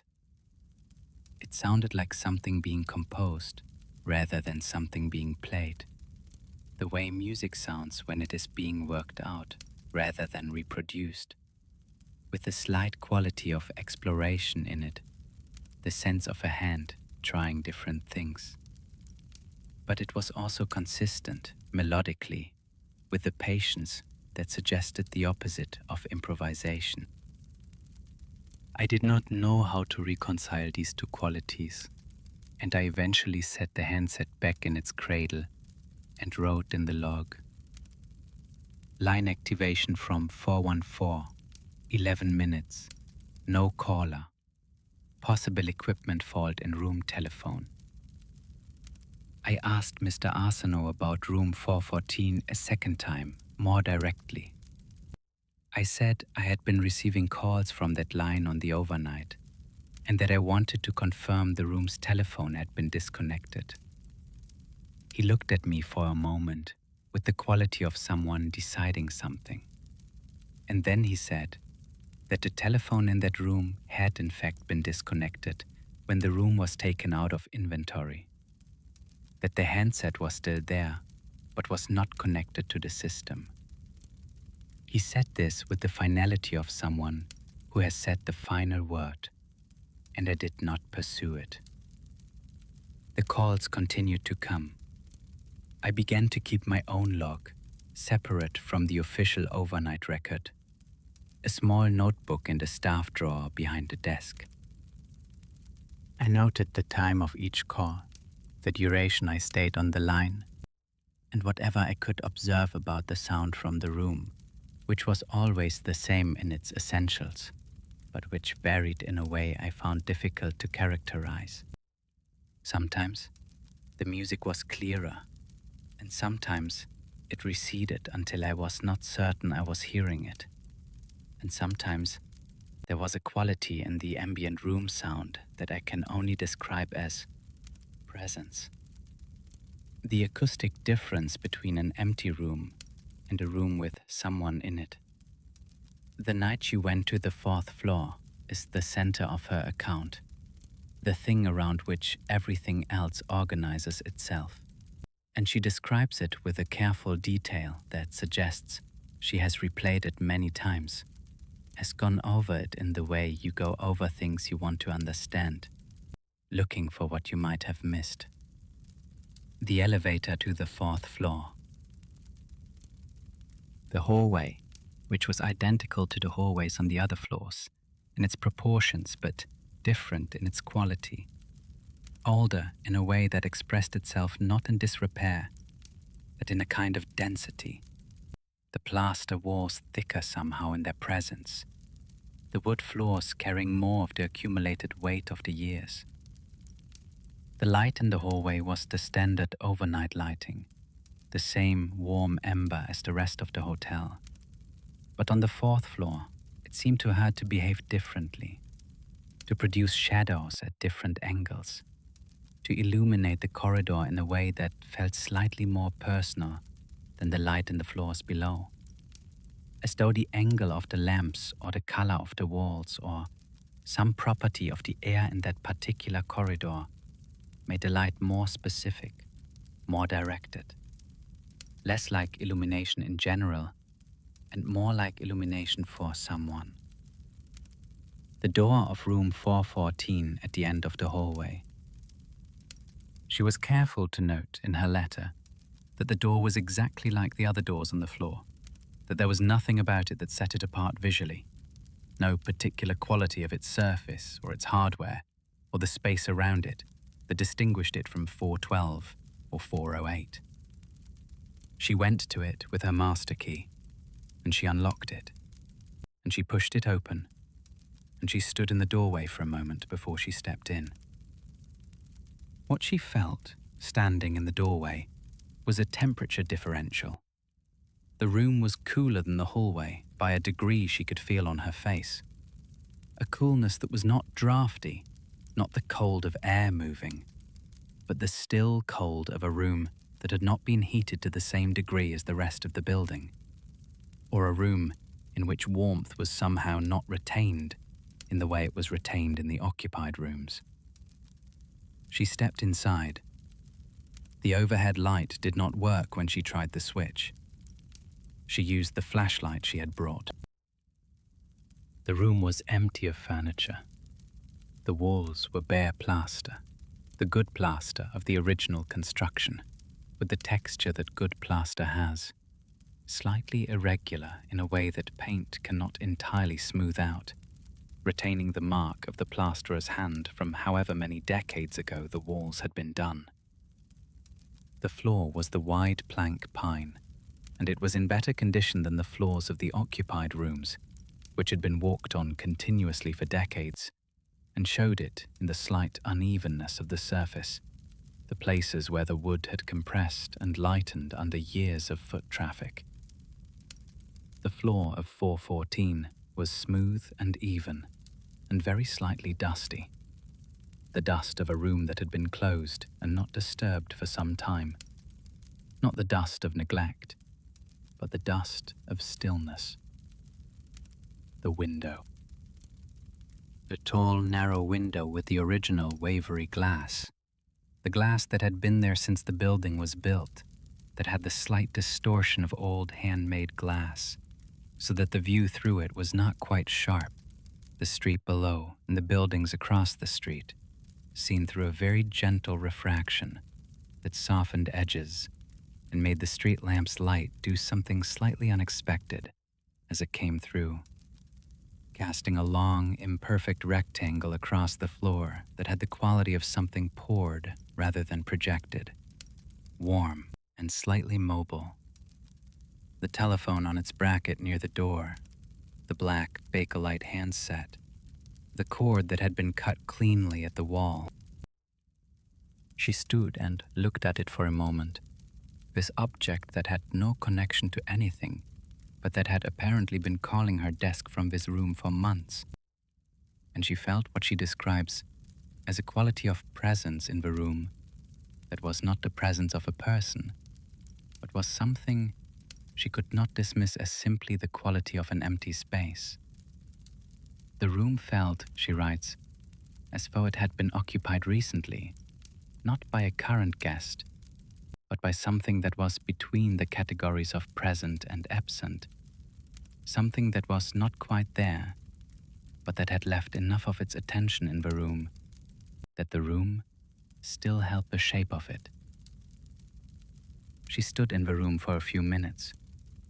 She did not hear the music. She did not feel afraid. She felt, she says, something more like what you feel when you have just missed someone, when you arrive at a place a few minutes after the person you were hoping to find has left, and the warmth of their recent presence is still in the air, but the presence itself is gone. She felt the just missed quality of the room, the sense of something that had been there and was no longer quite there, but had not entirely departed. She went back downstairs. The lobby was empty and the night desk was empty and the phone panel was dark. She sat down and she wrote in her private notebook, "Room empty, telephone disconnected, no explanation found. Music not audible from inside the room. Possible? The music is what the room sounds like from the outside. Possible? The room is the music." She does not elaborate on this last line. She wrote it and left it, the way you leave a thought that has arrived too quickly to be fully understood. I have thought about it since. The room is the music. The room, empty and cool, and with its wavery glass and its disconnected phone, and its floor that the dust had settled over in the stillness, is itself the thing that was being composed, that was still in the process of becoming exactly what it was, that had not yet arrived at its completed form. And the music Sandra heard on the line was the sound of that becoming, transmitted through the impossible connection as something audible, something a human ear could receive. I cannot verify this. I offer it only as the thought the account produces in me, as what seems to be implied by what Sandra wrote in her notebook in the Hotel Marchand at 2 in the morning, in the particular quality of the lobby's amber light, in the particular quiet of New Orleans on a weeknight after 2, on a night in February, approximately 4 months after the first call. I decided to go to the 4th floor. I have thought about this decision many times since, and I still do not know entirely what motivated it. Curiosity, certainly, but also something less analytical than curiosity. Something more like the instinct that makes you open a door when you can hear something on the other side of it. Not because you have decided it is safe, but because the hearing has already committed you to the opening. I told the overnight security guard, a man named Antoine who made his rounds every 2 hours, that I was going to do a 4th floor check for a maintenance issue. He nodded. I took the elevator to 4 and walked down the hallway to the end, to the door of room 414, which was identical to the other room doors on the floor. Dark wood with a brass number and a brass handle. Nothing to distinguish it from the rooms on either side, except that there was no "Do Not Disturb" sign available for this door, because there was no slot for one to hang from. I used my master key. The door opened into a room that was, as far as I could see, empty of furniture. The walls bare plaster, the floors the original pine planking. The overhead light did not work when I tried to switch. I used a flashlight I had brought.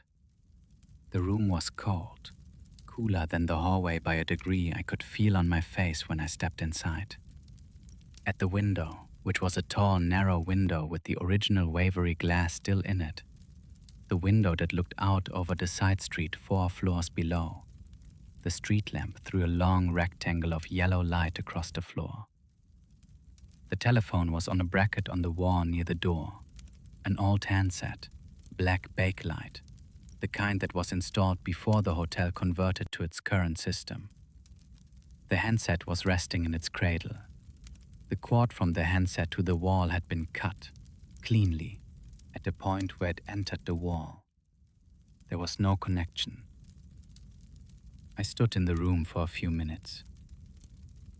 The music was not audible from inside the room, or if it was, I could not separate it from the ambient sounds of the building, the settling and the hum, and the particular audio texture of an old building at night. The room felt, I wrote in my notebook afterward, occupied, in the way that rooms sometimes feel occupied when they have been lived in by someone for a long time, and that person has left, but the quality of their habitation has not entirely followed them out. I went back downstairs. The line from 414 did not appear on my display panel again that night. It appeared the following Tuesday, and the one after that, and continued to appear, irregularly but persistently, for the rest of my time at the Hotel Marchand. I stayed on the line for longer and longer periods as the months went on, sometimes half an hour, sitting at the night desk listening to the open line and the room sound and the slow piano that sounded like something being worked out and was always melodically familiar in a way I could not place, like a piece of music from the edge of memory, something heard once in childhood and not thought of since. I left the hotel when the management changed, 18 months after I started keeping my own log. The last entry in the notebook from my final overnight reads, "Stayed on the line for 40 minutes. The music is clearer than it used to be. Or I am listening better. I cannot tell which." I took the notebook. I did not take anything else. I still have the notebook. I have tried several times to notate the melody I heard, writing down the notes as I remember them, but memory of music is not precise in the way that memory of words sometimes is. And what I produce when I try to notate it is a rough shape, an approximation of a curve, rather than the thing itself. But I have the shape of it. And sometimes, in the years since, I have heard something on the radio, or in a store, or from an open window on the street. Something slow and formal in the piano range. And I have felt the specific recognition of it. A jolt of something between memory and meeting. And by the time I have stopped to listen properly, the moment has moved on. I like to think that whoever was working out that piece in room 414 eventually finished it. That seems like the right ending for it. That somewhere, in whatever circumstances allow for composition, after everything we call circumstances has concluded, the piece was finished and is being played now, complete. That is what I have. That is Sandra's fire. The fifth fire tonight belongs to a man named Pavel Horak, who worked overnight as a technical operator at an astronomical observatory in the mountains of Arizona, and who describes himself at the start of his letter as a person of scientific training and skeptical disposition, who is writing to me because he cannot find anyone in his professional life to whom he can say what he is about to say, without it costing him something he is not prepared to lose. I will read his file now. I want to tell you about the experience of working alone in an astronomical observatory at night, because it is a working environment unlike almost any other, and because Pavel's account assumes a familiarity with it that most readers will not have. And I think understanding the environment is essential to understanding what happened in it. The dome of a large optical telescope at night is a space that combines the technological and the elemental in a way that is, in Pavel's word, difficult to prepare for, even when you know intellectually what it will be like. The dome itself is a structure of steel and aluminium, motorized, computer-controlled, oriented throughout the night to follow the telescope's tracking of the sky. It opens at the top in a slit that is wide enough to admit the field of view of the telescope. And through this slit, the sky is visible in a strip that changes as the dome rotates. A moving window on the dark above Arizona. The telescope itself is large enough that you cannot see the whole of it, from any single position on the observing floor. It occupies the center of the dome, like a piece of industrial architecture, massive and precise. Its movements controlled by the computers in the adjacent room to tolerances of fractions of an arcsecond. When it is tracking an object, the movement is invisible to the eye, too slow to be perceived as movement, happening at the rate at which the Earth rotates beneath the sky. You know it is moving because the numbers on the monitor change, and because, if you watch for long enough, the slit of sky above you has shifted by the amount the Earth has turned. Pavid Station was the control room adjacent to the dome, a room with computer workstations and monitoring screens and the communication equipment required for coordination with the researchers who assigned the telescope schedule and who reviewed the data in the morning.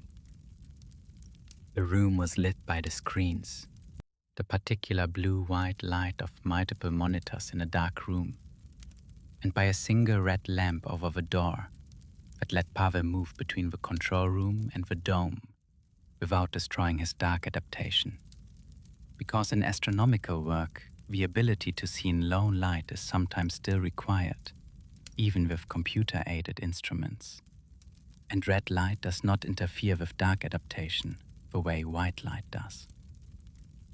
He spent 8 to 10 hours in this environment each night, 5 or 6 nights a week, for 8 years before the September events. He had adapted to it the way you adapt to any environment you spend enough time in. The particular color of the monitor light, the hum of the ventilation system that kept the sensitive instruments at controlled temperature, the sound of the dome motor as it rotated to follow the schedule, a low grinding that became inaudible after the first few weeks, and then became one of the sounds by which you measured the progress of the night. The dome turning through the schedule of observations like the hand of a very slow clock. He had adapted to the code, which in the mountains of Arizona at night is more significant than you might expect. The dome open to the sky, and the air at altitude having a cleanness and a chill that does not let go entirely even in summer. He wore layers. He had a system of layers for different seasons and different hours of the night, because the 3 in the morning cold in November was different from the midnight cold in May, and you learned over years to calibrate for both.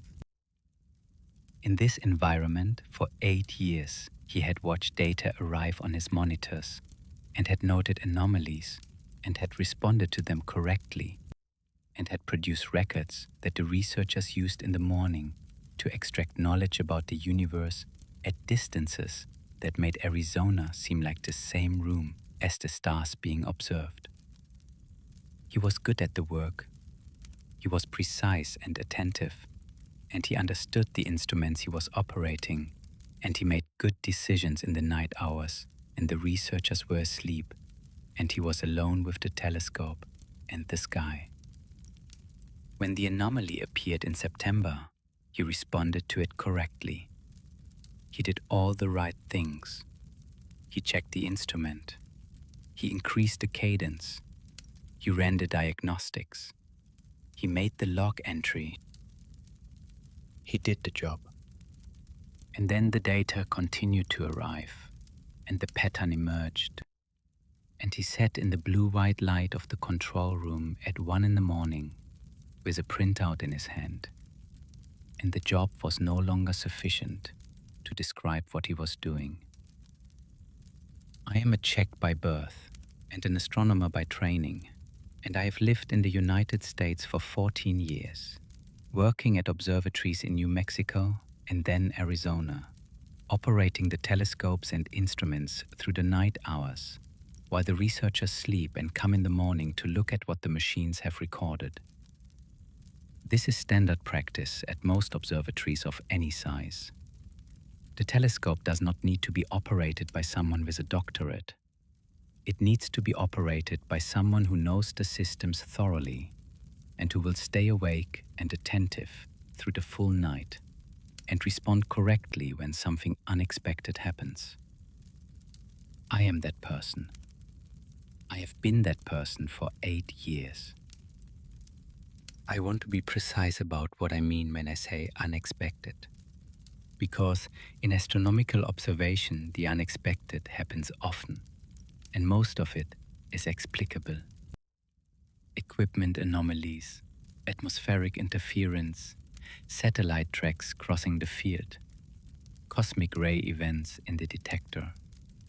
I know these things. I know their signatures, and I know how to distinguish them from genuine signal. What I observed on the night of the 14th of September and on 4 subsequent nights is not something I have been able to classify using the categories available to me. I have tried. I have tried for 6 months. I am writing to you because trying has not produced a result, and I have decided that the honest thing is to put the account somewhere where it will be held, even if it cannot be explained. The observatory where I work has several instruments, but on the night I am describing, I was running the primary telescope, a large reflector used for deep sky photometry, measuring the brightness of distant objects over time. The data comes in as a stream of measurements, brightness values for a field of sky, updated every few seconds throughout the night. And my job is to monitor the system, make sure the tracking is correct, respond to any instrument alerts, and log any anomalies that might affect the data quality. At 23 minutes past midnight, the photometry system registered an anomaly in a region of the field I was imaging. A brightness value that fell outside the expected range for that position, significantly brighter than the catalogued object at those coordinates. This can happen for many reasons, and my first response was to check the tracking, the seeing, the instrument status. All normal. The bright value persisted into the next measurement interval and the one after that. The object at those coordinates, which is a faint galaxy approximately 300 million light-years distant, appeared to have brightened by a factor of approximately 6 in the course of a single measurement interval. I began the standard procedure for an unexpected transient event. Increased cadence of measurements, alert to the automated flagging system, note in the overnight log. This was my job. I did it correctly. What happened over the following hour was not something I handled correctly, because I had no correct procedure for it. The brightness of the anomalous source continued to increase, slowly and not linearly, with the quality of something that is being turned up rather than something that is exploding. Supernovae, which are the most common class of extreme brightening events in extragalactic objects, have a characteristic light curve, a rapid rise and then a slower decline, shaped by the physics of the explosion. What I was watching did not have that shape. It had a shape I had not seen before in 8 years of observing. A slow, smooth increase, with the quality of deliberateness, if that is a word one can apply to a photon source 300 million light-years away, which I understand it is not. By 1 in the morning, the source was 11 times brighter than its catalogued value. By 1:30, it was 20 times. The telescope continued to track correctly. The The system showed no fault. The atmosphere was stable. What I was measuring was real, insofar as real means produced by photons arriving at the detector from the direction of the catalogued coordinates. At some point during the second hour, I noticed the pattern. I had been watching the brightness value scroll past on the monitor, a column of numbers updated every few seconds. And somewhere in the second hour, I became aware that the numbers were not changing randomly within an upward trend. They were changing in a way that had structure. I printed out a column of values and sat at the workstation with a pencil and looked at the numbers for a long time. The structure was this. The brightness values, taken in groups of 8, followed a pattern of high and low that repeated with a period I estimated at approximately 90 seconds. The pattern within each group of 8 was not random. It was the same pattern, repeated. High, high, low, high. Low, low, high, high, low. High, low, high. High, low, high, high. The pattern. I want to spend some time with the pattern because it is the center of Pavel's account, and he describes it carefully but quickly, in the professional language of someone making a report. And I think it deserves a slower attention than that. The brightness values of the source, in groups of 8, followed a pattern of high and low that repeated with a period of approximately 90 seconds. High, high, low, high, low, low, high, high, low, high, low, high, high, low, high, high. Repeating. Over 90 minutes of data, the same sequence, or a sequence close enough to the same that random variation could not account for the similarity. Pavel sat with this in the control room for the rest of the night. He has the precision of training. He has the habit of looking for the instrumental explanation before reaching for any other. And he looked for it. He looked hard. And he looked for a long time. The mirror drive, which produces periodic errors in certain configurations. The detector electronics, which can pick up interference from other systems in the building. The atmosphere, which produces its own variations in the brightness of sources seen through it, with characteristic timescales. He went through everything he knew about sources of periodic signal in astronomical photometry, and he could not find one that produced what he was seeing. What he was seeing was too clean, too consistent, too precisely repeating. Natural phenomena have variation. Even the most regular processes in nature, the orbital periods of binary stars, the pulses of pulsars, the rotation of planets, have a statistical spread around their nominal periods that reflects the underlying physics.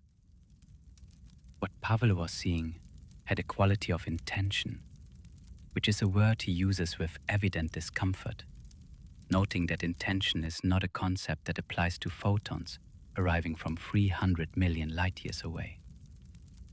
And yet, the pattern was too clean for a natural process and too consistent for an instrumental artifact, and he did not know what other category to put it in. The smaller pattern was in the larger one, in groups of 3, across the 90 minutes of data. A shorter sequence repeated 7 times. He found this in the days after, going back through the printouts in his apartment late at night. 7 times, at regular intervals. He has not been able to make this mean anything specific. He has sat with it for 6 months, as he says in his letter, turning it over in the way that a trained mind turns something over when it cannot find the category that fits, trying different frames and finding that none of them produce resolution. What he holds instead of resolution is the feeling he describes at the end of his letter, the feeling of almost understanding. Not that he has understood. Almost. The feeling that the thing is intelligible, that there is a frame in which it would resolve into sense, and that he is very close to that frame, but has not found it. The feeling of being on the threshold of something, which is itself a kind of knowledge. The knowledge that the threshold is there. I have kept this letter in a separate folder, as I mentioned.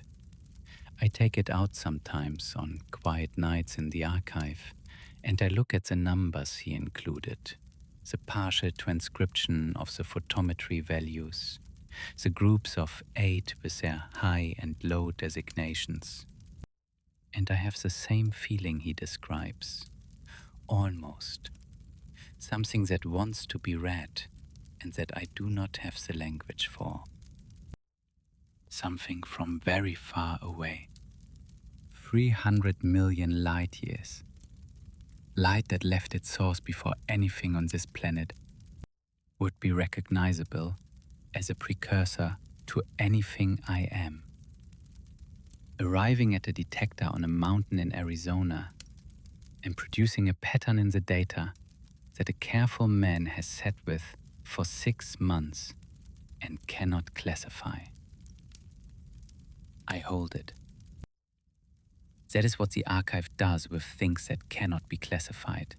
It holds them carefully in a separate folder, available to whoever comes next with the right frame. I am a scientist. I know that pattern recognition is one of the things the human brain does best and most dangerously. That we find patterns in noise. That the history of astronomy is full of people who found regularities in data that turned out to be instrumental artifacts or statistical accidents. I know this. I sat with the printed column of numbers and I tried to find the instrumental explanation. I tried for the rest of that night and for several nights afterward, going back through the data, checking the system logs, looking for any source of periodic variation in the instrument that could produce what I had recorded. I found nothing. At 3:47 in the morning, the brightness of the source returned to its catalogued value in a single measurement interval. One reading, it was 23 times brighter than expected. The next reading, it was exactly as it had always been. A faint smudge of light, 300 million light years away. Unremarkable in every parameter. I sat at the workstation in the dark of the telescope dome for a while. The dome was open and the stars were visible through the aperture. The familiar Arizona sky, cold and very clear. I thought about the distance of 300 million light years, which is a number I use regularly and which I understand mathematically and cannot understand in any other way that matters. The way you cannot understand very large numbers in any way that does something to you. You can only know them. The light I had been measuring left its source 300 million years ago, when nothing on this planet existed that would be recognizable as a precursor to anything I am. Whatever happened at those coordinates, if it happened at all and was not an artifact I have failed to identify, happened 300 million years ago. The pattern of high and low values, the sequence that repeated every 90 seconds for 90 minutes, is in my personal files. I have shown it to no one at the observatory. I have input the data in its raw form into the official archive, where it will be accessible to anyone who looks at Z field on Z night. But I have not flagged it as anything more than a transient event of unclear classification. I have not published it. I have not mentioned it in any professional conversation. I am writing to you because the pattern is still in my files and I am not sure what to do with it. And because you seem to be the kind of person who holds things that cannot be classified and does not require them to become something they are not. I will add one thing which I have not written anywhere else. The sequence I described to you, the pattern of high and low within each group of 8, which I have tried to read as a binary encoding and as Morse and as several other symbolic systems without result, contains, when read in groups of 3 rather than as a single sequence, a smaller pattern that appears 7 times in the 90 minutes of data. I do not know what this pattern means. I have not been able to make it mean anything. But it appears 7 times at regular intervals. And when I sit with the data late at night in my apartment in Arizona, which I do more often than is probably useful, I feel, and I want to be precise about this because it is the most accurate description I can give, I feel as though I am almost understanding something. Not that I have understood it. Almost. There is something Pavel does not say directly in his letter, but that is present in the way he says the things he does say. And I want to name it because I think it is part of the account. He is a scientist working in a professional environment, and the professional environment of science has specific norms about what can be said and to whom, and in what contexts. He works with colleagues who share these norms, who would understand immediately and correctly what he meant if he said, I observed a transient brightening event with an anomalous light curve and an unusual periodic structure in the data, classified as unknown. They would engage with this technically, would want to see the data, would propose explanations, would subject the explanations to the appropriate scrutiny. This is a right response to an anomalous observation, and it is a response Pavel did not make, because he withheld the observation from professional discussion, submitted it only in its raw form, without flagging it, has not mentioned it in any conversation with his colleagues. He explains this by saying he did not want to lose something he was not prepared to lose. By which he means his standing in the professional community, the credibility that 8 years of careful work have earned him, the ability to be taken seriously when he makes claims about what the data shows. He is aware that an astronomer who reports an anomalous signal and interprets it as potentially intentional in origin is entering a territory that his professional community regards with profound skepticism, and that this skepticism is not unreasonable given the history of claimed detections that turned out to have mundane explanations. He does not want to be that person. He does not want the thing he observed to become the thing that defines him professionally in that way. What he has instead is 6 months of sitting with a printout in his apartment late at night, turning it over, trying different frames. What he has is the decision to write to me, which is itself a kind of decision about what to do with something you cannot fit into the available categories. You write to the person who holds things that do not fit.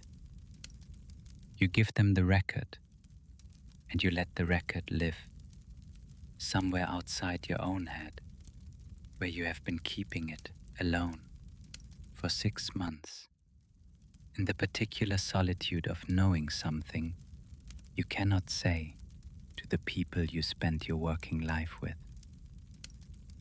I want to acknowledge that solitude.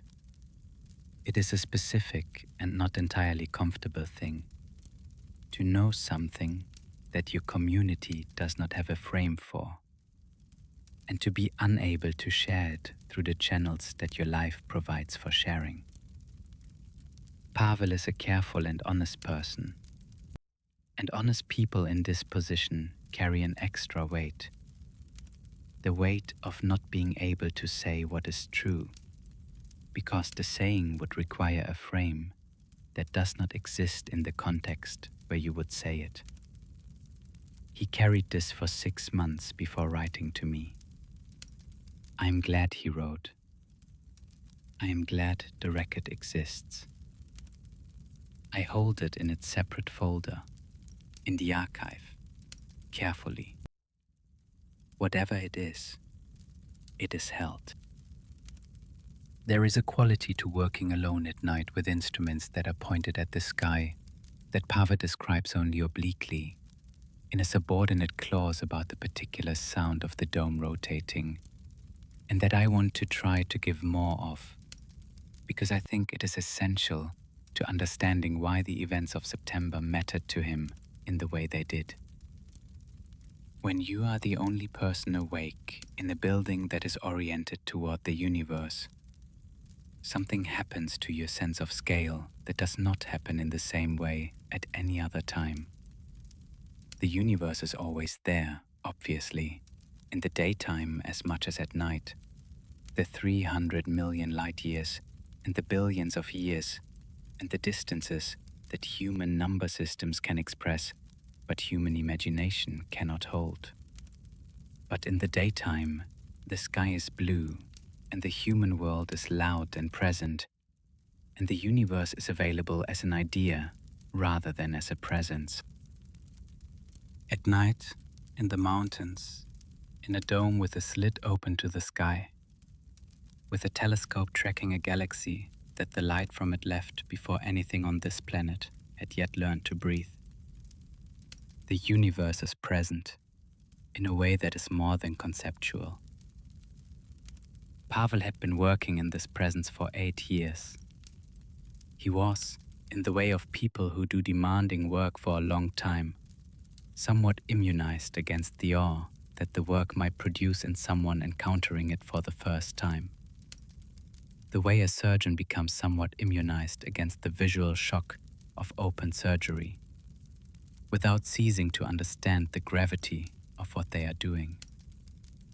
He had learned to function professionally in the presence of the universe, to treat the incoming data as data, and the tracking anomalies as tracking anomalies, and the calibration requirements as calibration requirements, and to do this well, and without the operations being colored by any feeling about the scale at which they were taking place. And then, in September, something produced a pattern in his data that he could not explain, and he sat in the blue-white light of the control room at 1 in the morning with a printout in his hand. And the professional immunization was not sufficient. The scale came back, the full weight of what it meant that the light he was measuring had left its source 300 million years ago, when nothing on this planet was anything that he was descended from, and had traveled across a distance that number systems could express, but that he could not hold in his mind as a felt reality, and had arrived in his detector and been converted into numbers, and those numbers formed a pattern. He sat with that, alone in the control room, the dome rotating overhead, the telescope tracking. The universe was present in the way it is present in that environment at that hour, as a physical reality rather than a concept. And something in it had sent something that looked like it was meant to be received. He did not know what to do with that. He did not know what professional category could hold it, what instrument existed for measuring it, what journal would publish an account of it without requiring of him a cost he was not prepared to pay. So he sat with it, alone, for 6 months, in the blue-white light of his apartment late at night, with the printout in its folder. And then he wrote to me. I'm glad he wrote. Whatever the pattern was, whoever or whatever produced it, it was received. Not classified, not explained, not fitted into the categories that the science requires, but received by a careful man sitting alone in a control room at 1 in the morning, who wrote down everything he observed with the full quality of his attention, and who kept the record honestly for 6 months, and then sent it to someone whose job it is to hold the records that no other archive will hold. I hold it. I have kept it carefully in its separate folder. I look at it sometimes on quiet nights in the archive, and I feel what he described. Almost understanding. The threshold of something that does not have a name yet in the language I have available to me, but that is there and real and waiting for the right frame to arrive. That is Pavel's file. I have kept it in a separate folder, away from the others, the way you keep things that require a little more time. The last file I have for you tonight came in a large envelope, heavier than the others, because it contained not just a letter, but a small cassette tape with a handwritten label that said, "Voice recording, Agnes Leroy, age 81. And a note from a woman who identified herself as Agnes's granddaughter, saying that Agnes had asked her to send this to the Dusk Fights because she had something she wanted someone to keep, and that she was too old to write it out. So she had spoken it into the recorder instead, and her granddaughter had transcribed it into the letter that followed. I will read you Agnes's words now, as her granddaughter transcribed them. Agnes Leroy was 22 years old in 1952, and she was working the overnight shift at the telephone exchange in Garner, Iowa. And the world outside the exchange's window in the winter nights was the particular dark of the Iowa winter, which is a flat dark, a dark without obstruction. The fields running in every direction to a horizon that was too far away to see in the dark, but that you knew was there. The edge of what the eye could reach on a clear day, becoming in the night simply the edge of the dark, the place where the dark became complete, and the absence of any reference point made the distance indeterminate. Could have been half a mile, or could have been the horizon of the world. She grew up in Iowa, and she knew that dark from childhood, had been looking at it from farmhouse windows and small town streets for her entire life, and it did not frighten her. What the Iowa dark gave her, and what she came to value about the overnight hours at the telephone exchange, was the particular quality of quiet that the flat landscape produces at night. The sense that the silence goes as far as the dark in every direction, that there's nothing between you and the edge of the audible world, and that the sounds that do come to you in that silence have a clarity and a presence that they would not have in a city or a landscape with more to interrupt them. She was good at listening. She had been good at it her whole life. The quality of attention that made her a good telephone operator, and that had been developing in her since she was old enough to notice things. The ability to hear what was being said, and also what was being meant. To register the quality of a voice as well as its content. To sense in the pauses and the hesitations and the small adjustments of tone, the things that the words were not quite saying. This is a gift, and it is also a skill. And Agnes had both the gift and the years of practice that had sharpened it. The exchange in Ghana in 1952 was a room she has described to her granddaughter in sufficient detail that I can render it for you. a long room on the second floor of the town's main commercial building, with windows on the street side that in the daytime let in the light of whatever the weather was, and in the nighttime let in the dark and the occasional light of a passing car. The switchboard was the central feature of the room, a large piece of furniture really, occupying most of one wall, with its rows of jacks and its patch cords and the small lights that indicated active lines and the headset she wore throughout her shift. The particular weight of it on her head and shoulders, something she had adjusted to within the first week and then forgotten about entirely. The way you forget about the physical facts of your working environment once your body has incorporated them. She sat at the switchboard from 10 in the evening until 6 in the morning. 8 hours of handling the telephone traffic of a town that slept mostly, but that had, in those hours, a small residual activity. The farm families whose animals needed early attention, the doctor who sometimes got calls in the night, the couples who caught each other from opposite ends of town when they should have been sleeping, but were not.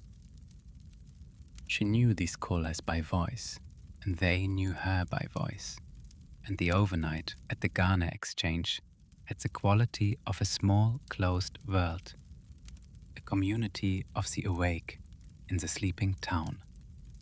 Everyone present in it, connected by the wires that ran through her board.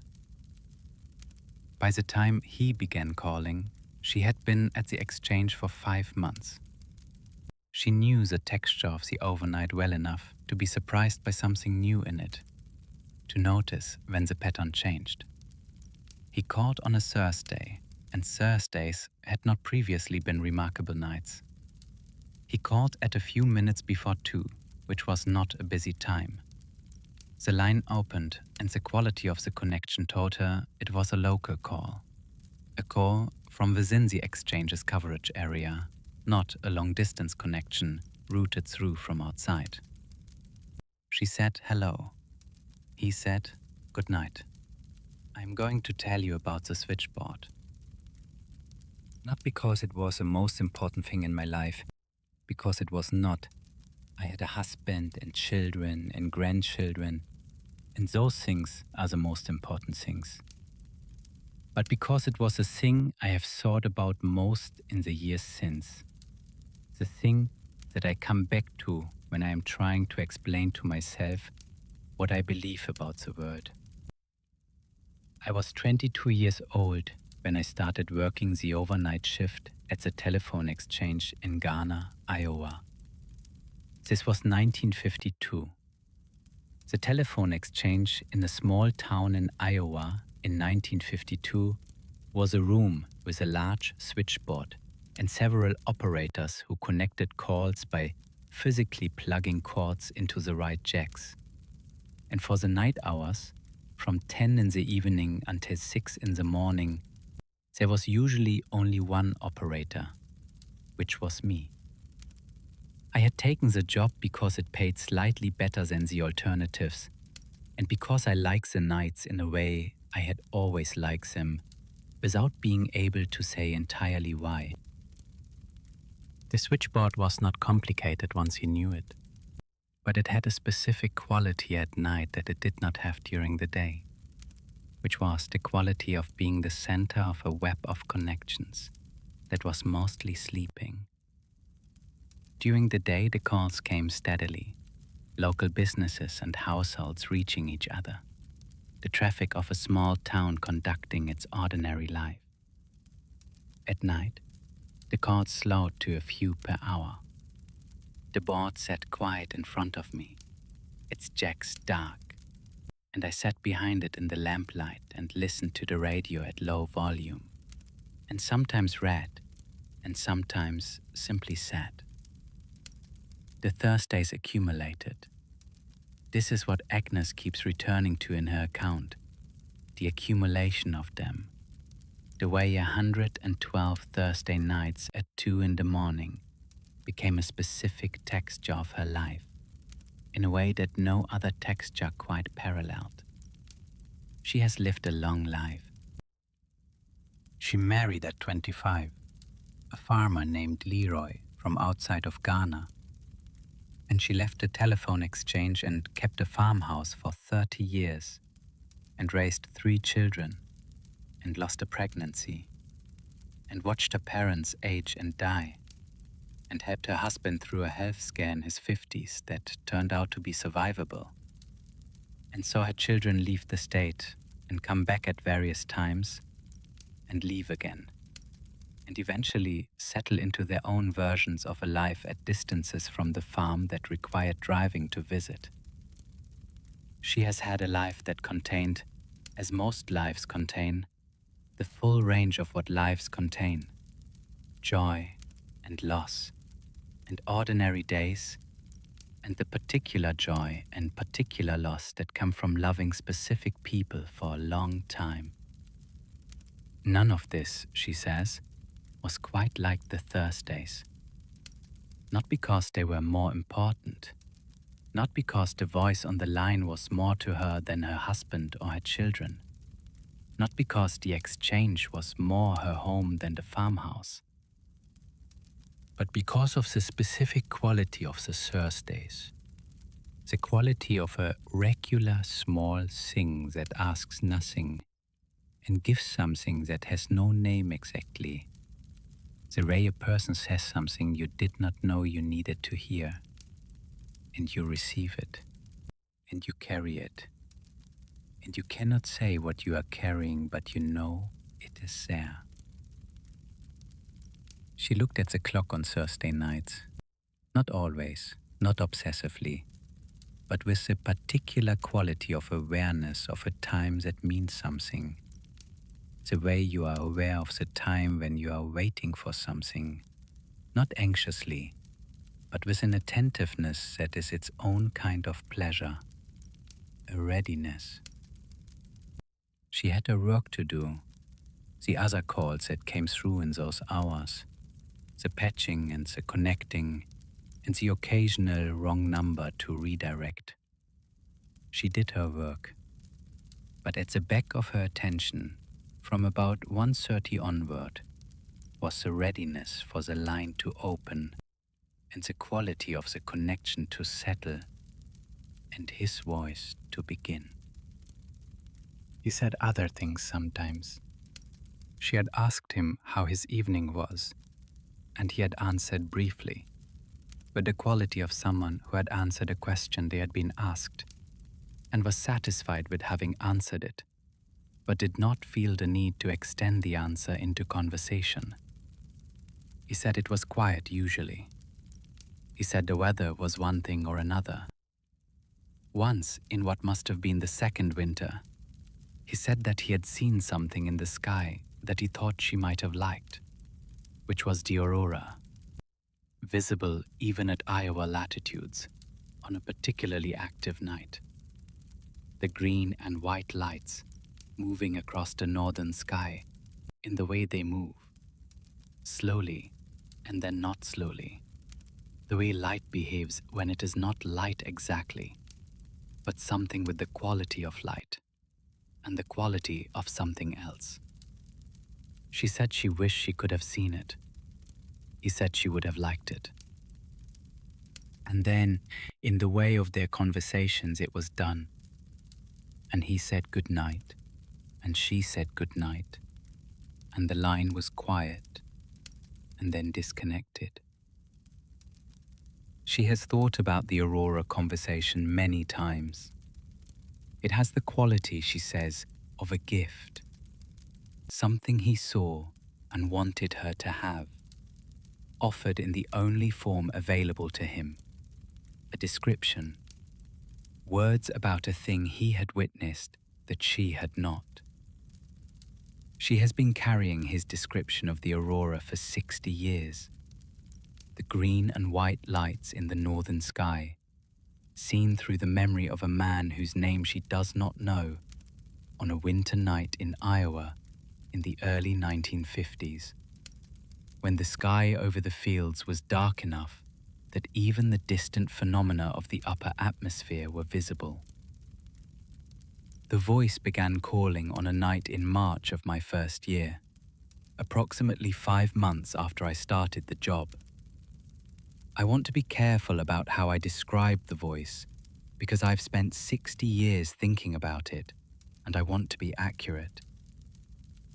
It was a man's voice. Low, not deep exactly, but low in the sense of unhurried. A voice that had settled somewhere comfortable and was speaking from there. It was not a voice I recognized from the regular callers, of whom I knew a good many by voice within my first few months.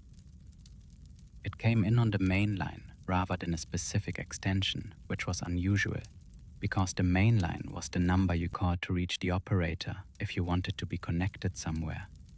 And a call on the main line meant that someone wanted to place a call, not that someone was simply calling me. He said, "Good night." Just those 2 words. Good night. I said good night back because it seemed like the right thing to say, and I asked if he needed to be connected somewhere. He said no. He said he was just calling to say good night. He said this in the same unhurried way, with the tone of someone who has said this before and knows how it goes and is comfortable with it. I did not know what to do with this, and so I said, "All right then, good night." And the line went quiet, not disconnected, still open. And then after a moment, it disconnected. He called the following Thursday at almost exactly the same time, which was a few minutes before 2 in the morning. "Good night," he said.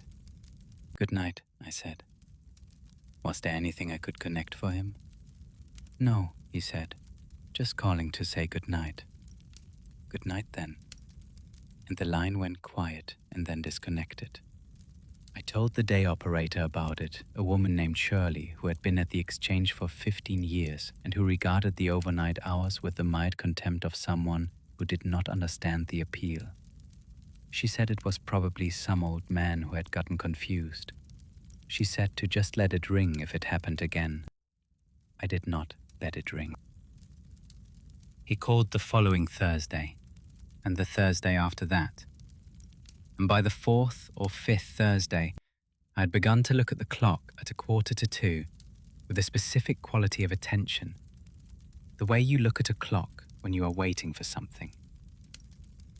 He called at a minute or two before 2, almost exactly, with a consistency that had the quality of a habit rather than a coincidence.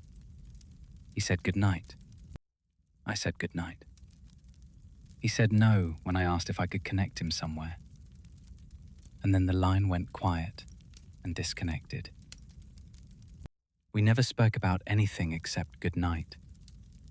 I tried a few times in the early months to engage him beyond the exchange. Asked him how his evening was. Asked him if it was cold out. Once asked him his name. He answered the questions about his evening and the weather, briefly and pleasantly, with the quality of someone who is not unfriendly, but who has arrived for a specific purpose, and the purpose is not conversation. He did not tell me his name. I did not press him on it. I came to think of Thursday nights differently because of him. The rest of the overnight hours, Sunday through Wednesday and then Friday and Saturday, had their own texture. Quiet in the way nights are quiet in a small town in Iowa in the 1950s, when the world had not yet become as noisy as it has since become. But Thursday had something the others did not, which was the anticipation of that call at 2 in the morning. Those 2 words, said in that low, unhurried voice, and my 2 words back, and the particular quality of the silence that followed before the line disconnected, which was not the silence of nothing, but the silence of something that had been said and received and required nothing more. This went on for 2 years and 3 months, I counted later. 112 Thursdays, approximately, though I would have had nights off and the occasional schedule change, and I cannot be certain the count is exact. What I am certain of is the duration, because I remember exactly when it ended. which was in June of 1954, on a Thursday night when he did not call. He had not missed a Thursday before. I sat at the board until 3 in the morning, waiting, and then until 4, and then until my replacement came in at 6. He did not call the following Thursday or the Thursday after. He never called again. I asked around, carefully, the way you ask around in a small town when you are trying to find out something without exactly saying you are trying to find it out. I described the voice to Shirley and to a few of the people I knew who had been in Ghana for a long time. No one identified it. It was not a voice that rang a bell for anyone I talked to. There is a thing Agnes says near the end of her recorded account that I want to make sure is part of the record, because it is the most honest and the most precise thing she says. And it comes after the gratitude, which she has said twice, and it comes in the quieter register that appears in people who are in their 80s and who have moved past the need to dramatize what they know. She says, I have sometimes wondered if he was lonely. Whatever he was, and wherever he was. I have wondered if the call was as much for him as it was for me.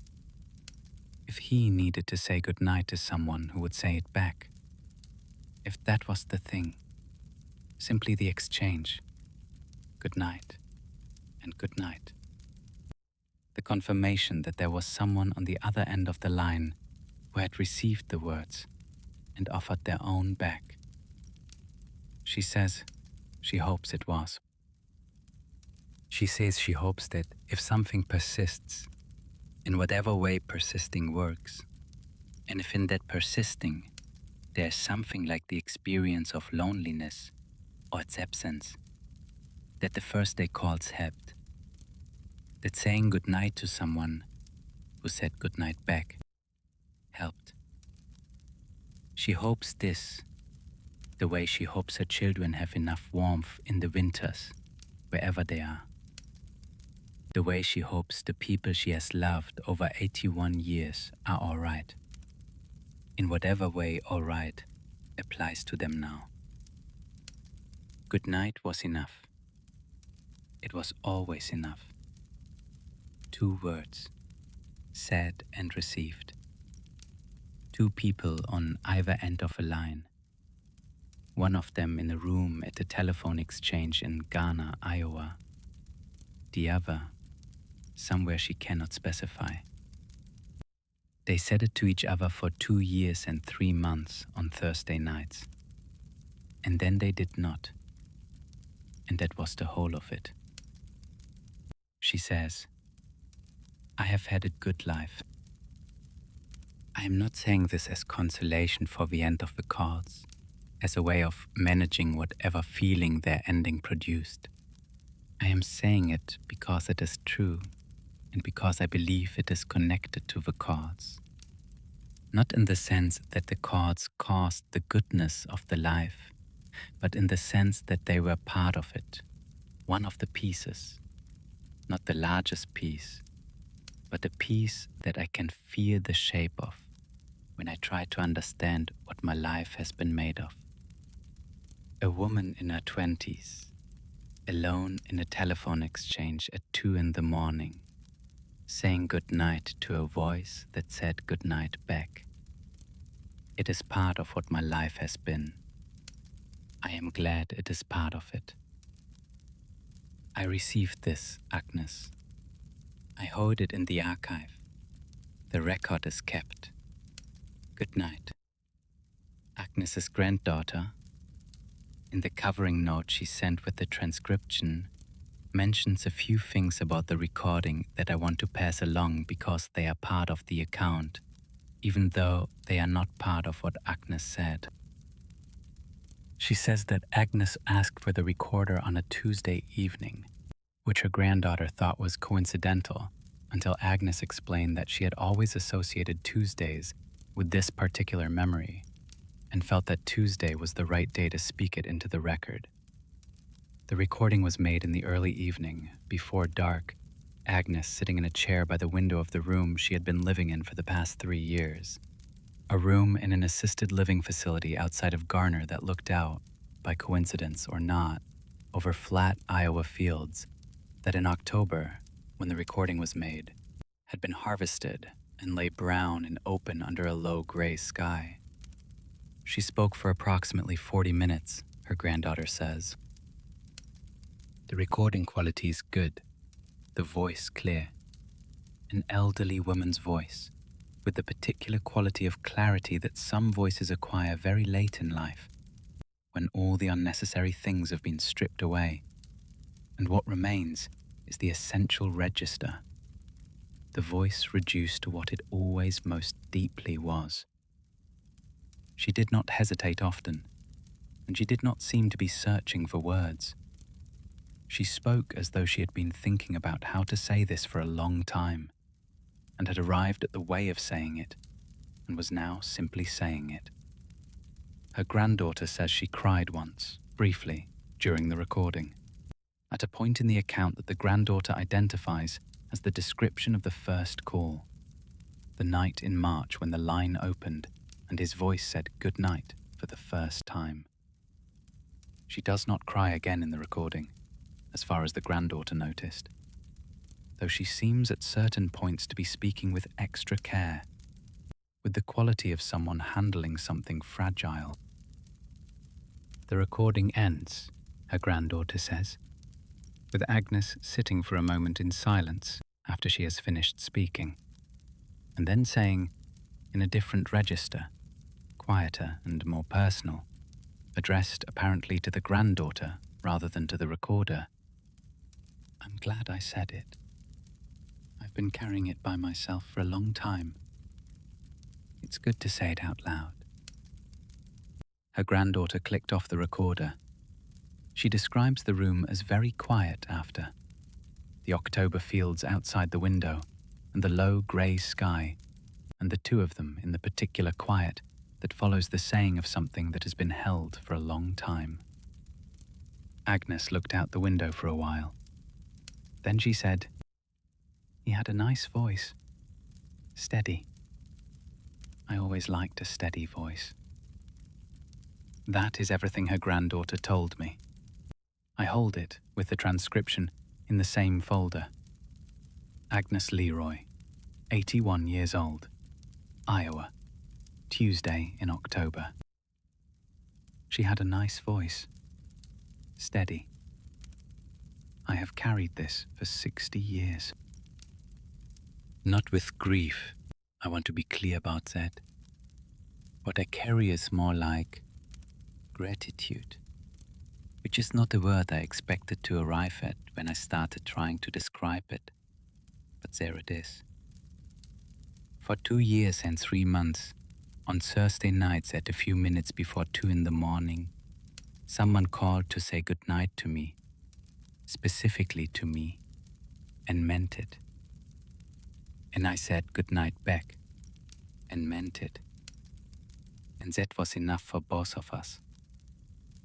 I have thought about who he was, in the way you think about something for 60 years, turning it over and coming at it from different sides. I do not have an answer. What I have is a feeling that has stayed steady for all these years, which is that those Thursday nights were not accidental, that the specific person who called and the specific person who answered were supposed to be those two people, and that what passed between us, small as it was, which was only 2 words said and 2 words received, was something real and deliberate and good. I am 81 years old, and I do not have a lot of time left, probably. And I would like it to be on record somewhere that this happened. That for 2 years and 3 months, on Thursday nights at almost exactly 2 in the morning, someone called to say goodnight. And I was there. And I said goodnight back. And we both meant it. That is the last file for tonight. The last file for tonight is closed, and the lamp on my desk is lower than it was when we began. The oil having burned through the hours of reading, the wick drawing up what remains, with the patient indifference of a mechanism that does not know or care what the light is for, only that it is providing it. I have been in this archive for 11 years, reading and filing, and occasionally, on nights like this one, reading aloud to whoever is listening. 11 years of accounts from people who could not sleep, or would not, or who worked the hours that other people slept through, and who in those hours found something that did not fit the ordinary day. A painting's gaze, a voice on a disconnected line, a light in the sea, a note on a table, a book in a chair, a call from a room, a pattern in the data, a voice that said goodnight for 2 years and 3 months, and then was done. Each of these accounts is, in its way, a record of an encounter across a distance that should not permit encounter. The distances are different in each case. The distance between the living and whatever is on the other side of living. The distance between 300 million light years of space. The distance between a person in a gallery and whatever attention has been preserved in a painted surface. The distance between a young woman at the switchboard and whatever it was that called her on Thursday nights. What is common to all of them is the encounter itself, and the fact that the encounter happened at night, in the dark hours, when the people who experienced it were awake and attentive in a world that was mostly not. I have come to believe that this is not coincidental, that the dark hours produce conditions that permit certain kinds of encounter that the day does not permit. Not because the encounters themselves are different, but because the capacity to receive them is different, sharpened by solitude and quiet, and the particular quality of attention that comes when there's less to attend to. The people in these files were not seeking what they found. They were doing their jobs, keeping the gallery, answering the line, watching the light, making the coffee. They were simply present and attentive, and the night gave them what the night gives to people who are present and attentive in it. If you are still awake, I hope you have found in tonight's files something that was worth staying awake for. If you are almost asleep, I hope the voices have been good company on the way. And if you have already gone somewhere deeper and darker and without these concerns, I hope it is quiet there and warm, and that whatever keeps watch in those hours is keeping watch well. The files are closed. The archive is as it should be. The lamp will burn until the oil is gone, and then it will be morning, and the archive will close, and tonight's accounts will go back into their folders, held carefully, available to whoever comes next.